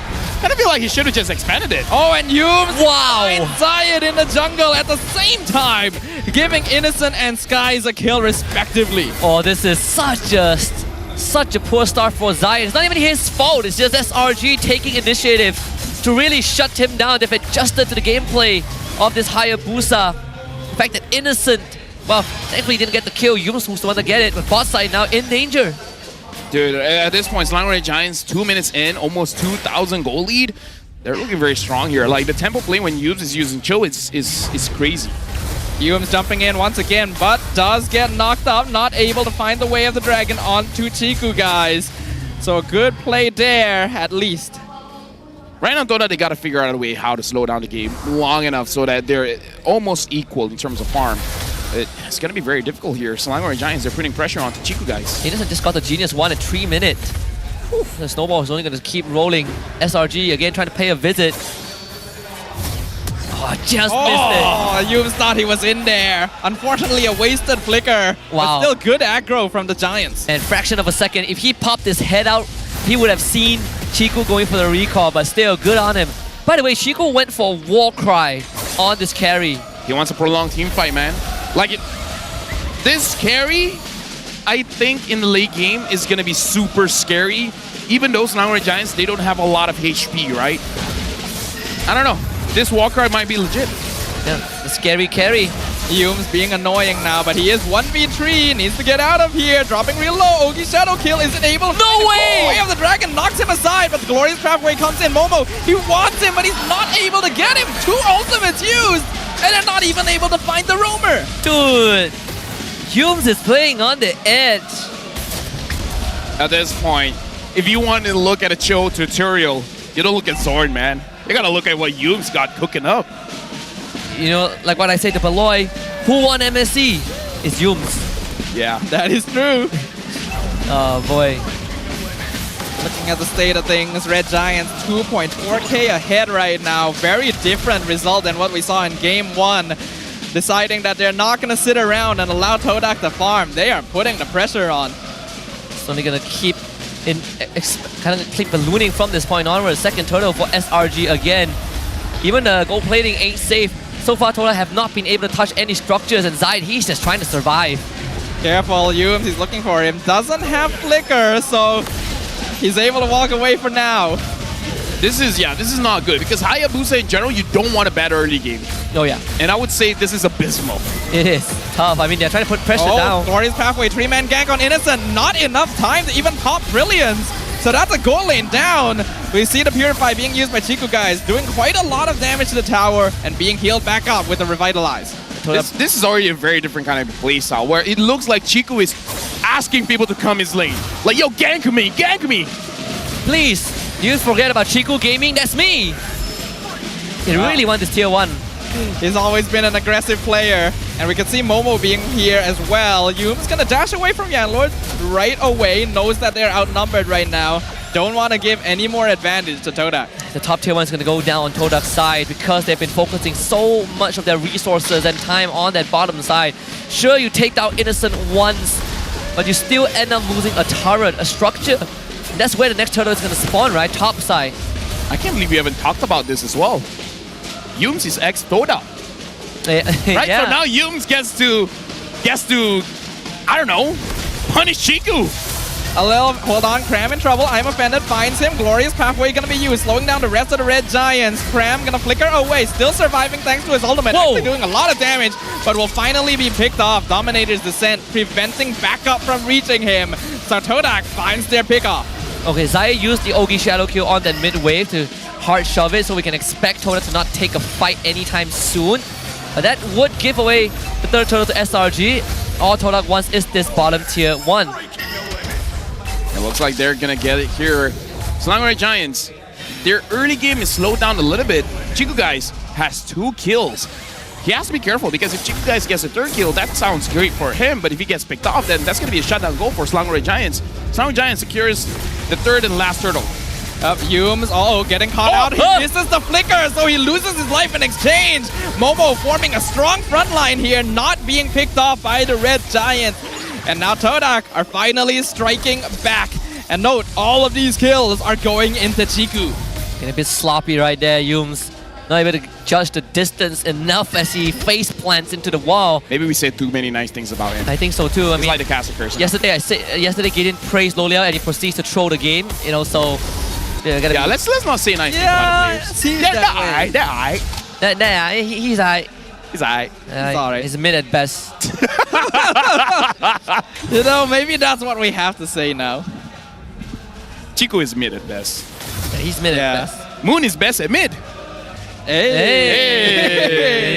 That rhymes. This is a transition phase though. Todak, because Zaid got pressured so hard, just shifted all of their gears into farming Chiku. And so far it is working. Red Giants gonna need to change their approach to make sure this carry doesn't become a problem. I wonder, I feel like Chiku has his second item at this point. I wonder if Chiku can finish up his third item by the 9th minute, or is it going to take another extra 1 or 2 minutes? Because if he gets it by 9 minutes, then Todak has the clearance to kind of be a little bit more aggressive. Man, look at Todak. They are really planting their full force on that bottom side. So top tier 2 is going to go down for sure. Yums will cover Sakai there. So they got to just spinning out another shadow kill to clear that mid wave. I mean, Zayed is trying his best just to get a farm, while Slangore Giants, at this point, I kind of feel like they're taking 3 objectives. They are. Oh my god, guys! Oh my god! Whoa. Actually diving the mid inhib almost picks off Zayed. He is 3 levels ahead of Zayed, man. Zayed is not having a good time at all. If he didn't have the shadows, he probably would have went down. Oh, beautiful flicker hook, but Stormy is able to flicker out the safety as well. The knock up onto Momo. Yums in the backline along with Sky is gonna focus down Yanlord and pick him off. Glorious pathway, not able to save him. Man, Momo had to use the glorious pathway to run because he just got chewed through by the Lunox damage, and now Lord has just spawned. I mean, right now, Slangore Giants with the draft that they have, they didn't force the fight there, but they can stay in the fight for quite a long time.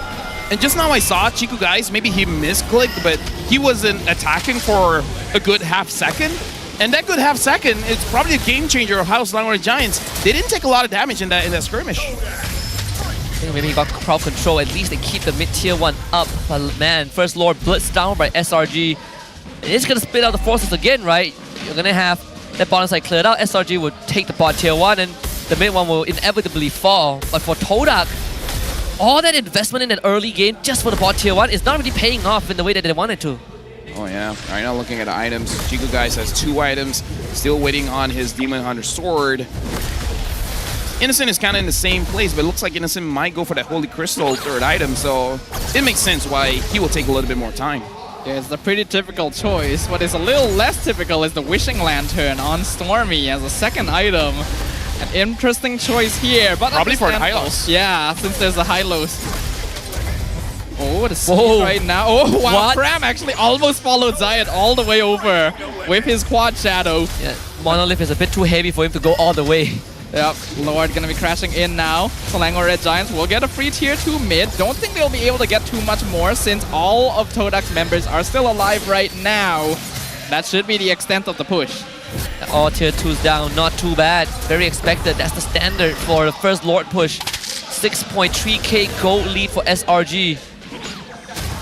And oh, Yums finds the kick onto Momo, but that's a high low. It's gonna be hard to really finish him off. It's committing all of their resources. They finally finish him. Brilliance on Innocent just barely gets him out of danger. And Chiku now being focused by Cram. He will get the mega kill though, as the Phobius is too far in. And Sky probably does not want to full commit to this. Zayed no ultimate, so he's not gonna chase that. Does go for Yums, but not quite enough. That's going to be it.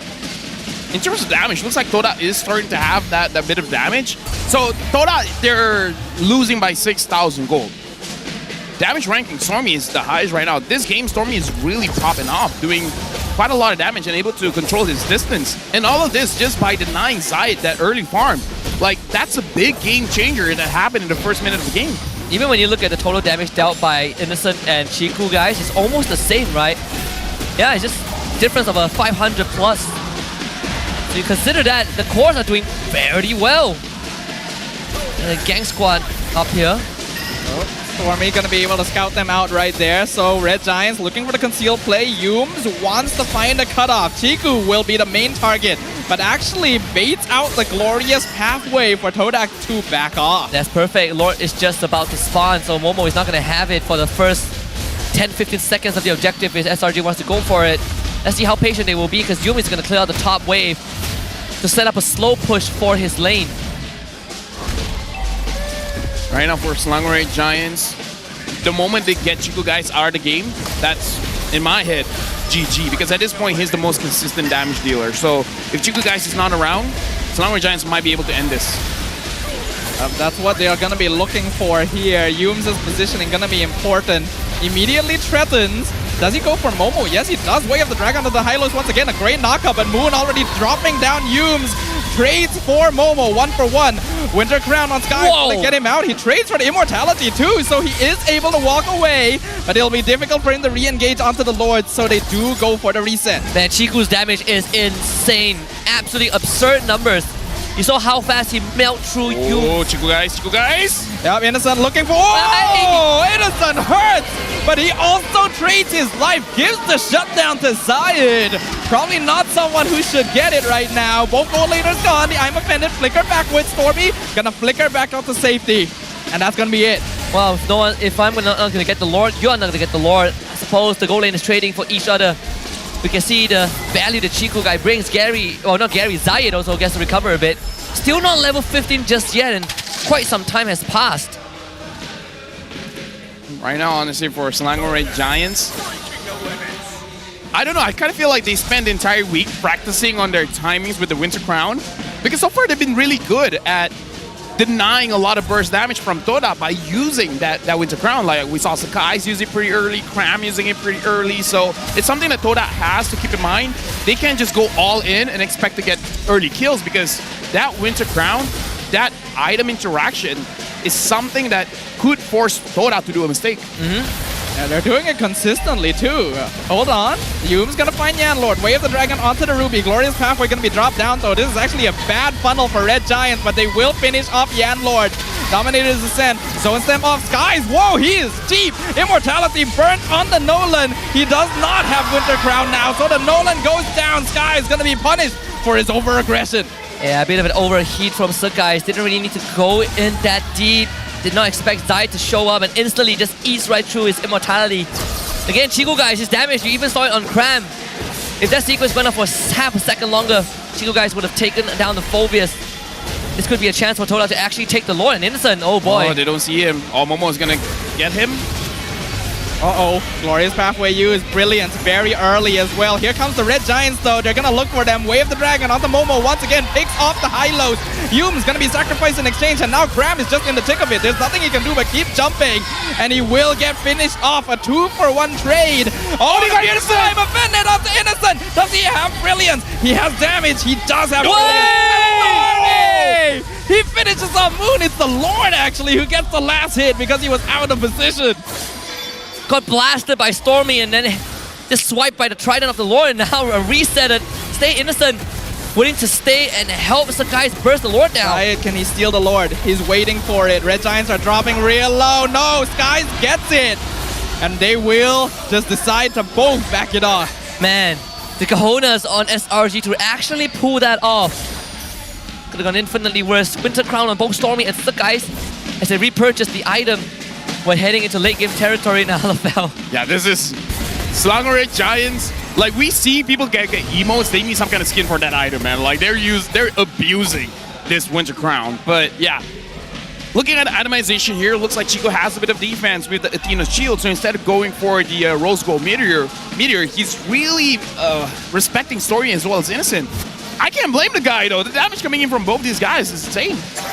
Innocent is also going for Winter Crown, I assume. Basically all core items online. Holy Crystal, Divine Glaive, Wishing Lantern. Triple Winter Crown for SRG to juggle the aggro of Todak. Still needs to be respectful though. If Innocent gets picked off, it'll be bad for them. Ogi Shadow Kill to clear the wave and actually dropping Innocent to half HP at the same time. So Zayed does have a good amount of damage built in. With only one wave to play around, Red Giant's gonna try and get the top inhibitor. Lord will confirm that as Zayed jumps in onto Skies. Not gonna fully commit, doesn't have his ultimate. They will just focus on making sure they keep the structural damage to a minimum. So 4 Winter Crowns for SRG as Innocent picks up his. But at least Todak gets to keep majority of the base standing. We're in for another long one, folks. Yeah, again, Todak they just need a very good setup here. But again, that's so hard because Selangor Giants, they have a... Oh, Innocent already popped his Chaos Assault. Yeah, that's quite early here. I mean, it's a very short cooldown, so it's not that punishing, you know? Yep. How is Todak gonna contest objectives? I'm looking at this and I'm thinking it comes down to the roamers, right? Who's gonna get the first pick and whether Zai can cut to the back line. But with all those Winter Crowns, it's going to be a nightmare for his Shadow Kill and get a pause as well. Looks like we're gonna jump into a pause here, folks. I'm sorry, the moment the pause happened, I looked up to the crowd and they're all gesturing the Amoy pose. They're doing this. They're all doing... You guys can see me, but you guys know what I'm doing. They know what's up, you know. In MPL Malaysia is the only MPL where we don't care about the pauses. Yeah. We welcome it. A lot Is of she people here today? I'm pretty sure. I sure hope she is. She should be, Yeah, she right? is, she is. Okay, okay. She is. Every single region doesn't like pauses, but for us, we love it. It's the ROI. You know, you get We're just positive. We're just positive. It's like, sure, it's a pause, but we get to see Amoy. It's been a staple for quite a while. It's a Type 1 pause, thankfully.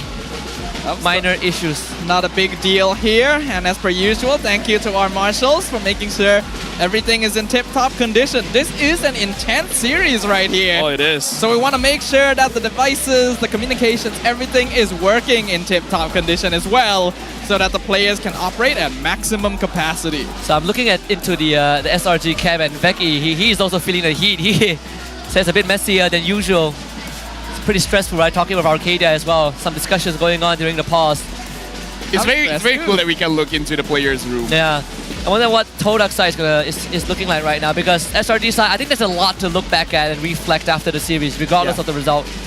But it's good to see the Todak players are still in very high spirits, you know, a lot of smiles on their face. Really not really much pressure so far. Yeah, you would think that there is some kind of pressure to perform, considering they are the second lineup, air quotes. After yesterday, I would consider myself the first lineup. That is true. But seems like having Chico here in the Land of Dawn to direct things, definitely making an impact and helping out quite a bit. Zayed had a lot of trouble in the early stages, but was still able to catch up to become a threat right now. He had to use his ult to clear the wave earlier, otherwise it would have actually almost killed Innocent. So looking at the prime Zayed, right, he said came back after 5 seasons. Since season 9, he's about to hit critical mass in terms of performance, and in this game as well. Good to see Patriots also in very good spirits. We are, I think, almost done with the troubleshooting. I think, you know, we see the thumbs up from the side of SRG.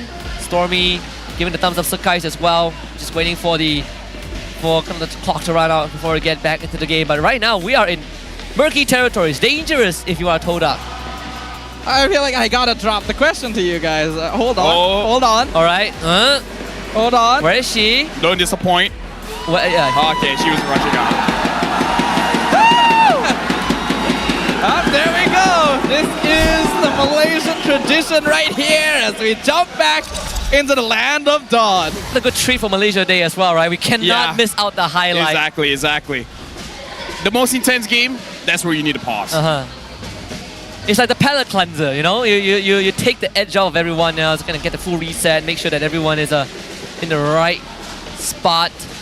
Speaking of right spots, Todak, they need to find a way to punish Selangor Giants. But it's easier said than done, because even if Yanlord gets to catch anyone, the counter engage coming in from Selangor Giants is going to be very fast, right?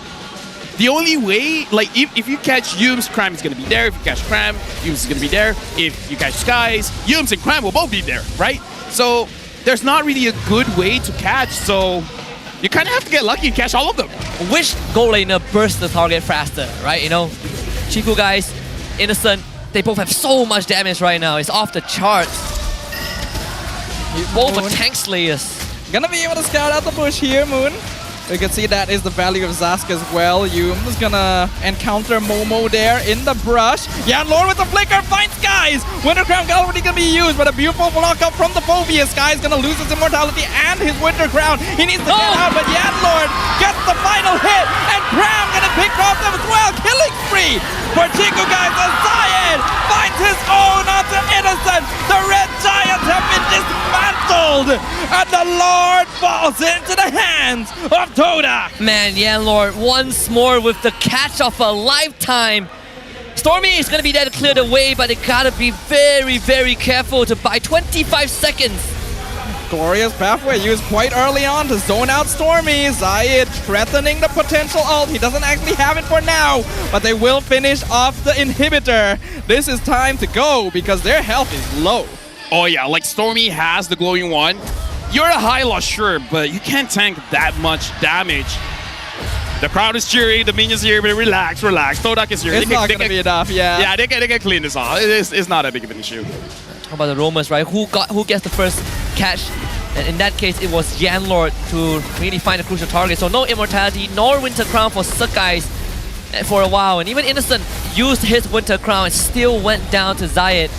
The layering of Todak a lot more cleaner. So guys, repurchase the Winter Crown. Cooldown will be back in just a bit to see how much damage Todak can do. Yeah, I feel like the Winter Crown is good, but it's just that Todak, they just keep on piling damage. They have DPS here, and I kind of feel like that's very, very dangerous. Like, even Zayed finds opportunities to just use his basic attacks to deal damage and to get those kills. Well, all the external towers are dropping here. Innocent is in the bottom lane. Todak gonna use the chance to engage. Glorious pathway to take the top inhibitor. Sky's gonna be focused. Uses his own Winter Crown to escape the Ogi Shadow kill. As Yumes gets the flicker kick onto Ruby. Yanlord burns his immortality. As the Infernal Pursuit continues, the Ruby is taken down. Graham still chasing down the rest of Todak. A huge knockup. You guys get shut down. Momo will follow suit. Skies with the retribution wants to chase down Zayed. He's waiting for his quad shadow cooldown as Moon is trapped by his lonesome. Actually, I don't think they know where he is. He needs to recall right now. Yeah, Yumes doesn't know. He only just found him and it's not in time. So the Zas gets out. Zay's gonna even proxy the wave. They're gonna try and get him, but Zayed gets the Winter Crown out of Stormy. Yumes is still there. Can he catch Zayed though? Doesn't feel careful, possible. Yumes. Don't want to end up dropping. So close. Don't recall right now, sir. Oh no. This is not the time. Zayed though. He's just waiting for his cooldown. Isolated. There's nothing he can do. Immortality burned and he is surrounded. He'll take a page out of SRG's books, but that is a shutdown for Innocent. Wait. Zayed purchased the Demon Hunter sword. He sold the Winter Crown. Demon. I don't know if that's gonna be there for forever, but maybe he's like, you know what, screw this. I need basic attack. Yeah, I suppose so. But man, how did Yumes and Krem not go down? They were hardcore diving Chiku guys. You can see they poured their soul into that dive to find Chiku and open this game up again for SRG, who are one extra inhibitor down compared to Todak, but they will get the lore for sure. This is quite the choice here, where Todak, they just gave the purple buff over to Chiku guys. Pretty much saying there's no way that Zayed is going to get this buff anyway, so might as well give it to Chiku. Very interesting. Chiku is going to be the man to carry, right? Comes down to the roamers and the gold laners. It's crazy that both Todak lineups have pushed SRG over 20 minutes. Yeah. Right? To a state of the game where we are looking at Lord number 4. I mean, we have to note, SRG does have this habit of over-trading at times. They're not actually the cleanest team overall. And you will see that most of the time, they don't actually have very big gold leads. They don't. I mean, to be fair, this game they did. Yeah, but not at this point now. It doesn't matter anymore. I mean, it's going to break the Zask win rate for sure. That stat's going to go down the gutter. Oh, wait! That's huge! They found him! Stormy! They got the Terrify! That is a mistake! 4-man defense by Todak without their jungler, and the Lord pushing in top lane. Red Giants attempting to scatter their ranks. Innocent jumps in. Brilliance doing so much damage, actually. They fight Chico! That's it! The crystal is exposed! Despite their best efforts, Todak failed to disrupt the status quo as SRG takes them down for another 2-0 victory. Third time's not the charm, neither was the fourth. SRG continues their winning ways against Todak throughout 3 full seasons. But man, let me tell you, this one was the closest one that Todak has ever gotten to taking down SRG and drawing blood every step of the way. But that catch by Stormy. The tendencies, right? He read the shadows. That was game ending. My goodness. It really started to download the patterns of what Zayed was going to do. Maybe an OG shadow kill to clear the wave again. And Stormy this time, well prepared. Came down to one defining moment. Boss, no hard feelings. Fist bumps all the way. SRG, what a series. Let's hear what they have to say with Rose on the stage. Rose, take it away. Dua berbalas 0-3 mata penuh untuk Selangor Red Giants. Alright, first of all, MPSJ, a round of applause. Okay. Wow, an amazing series. Tapi guys, kita daripada first game sampai ke second game, kita nampak that perlawanan ini adalah satu perlawanan yang sangat-sangat sengit and pretty sure one of the longest series you guys played daripada musim lepas. So, apa yang terjadi sebenarnya? Adakah miscommunication ataupun draft?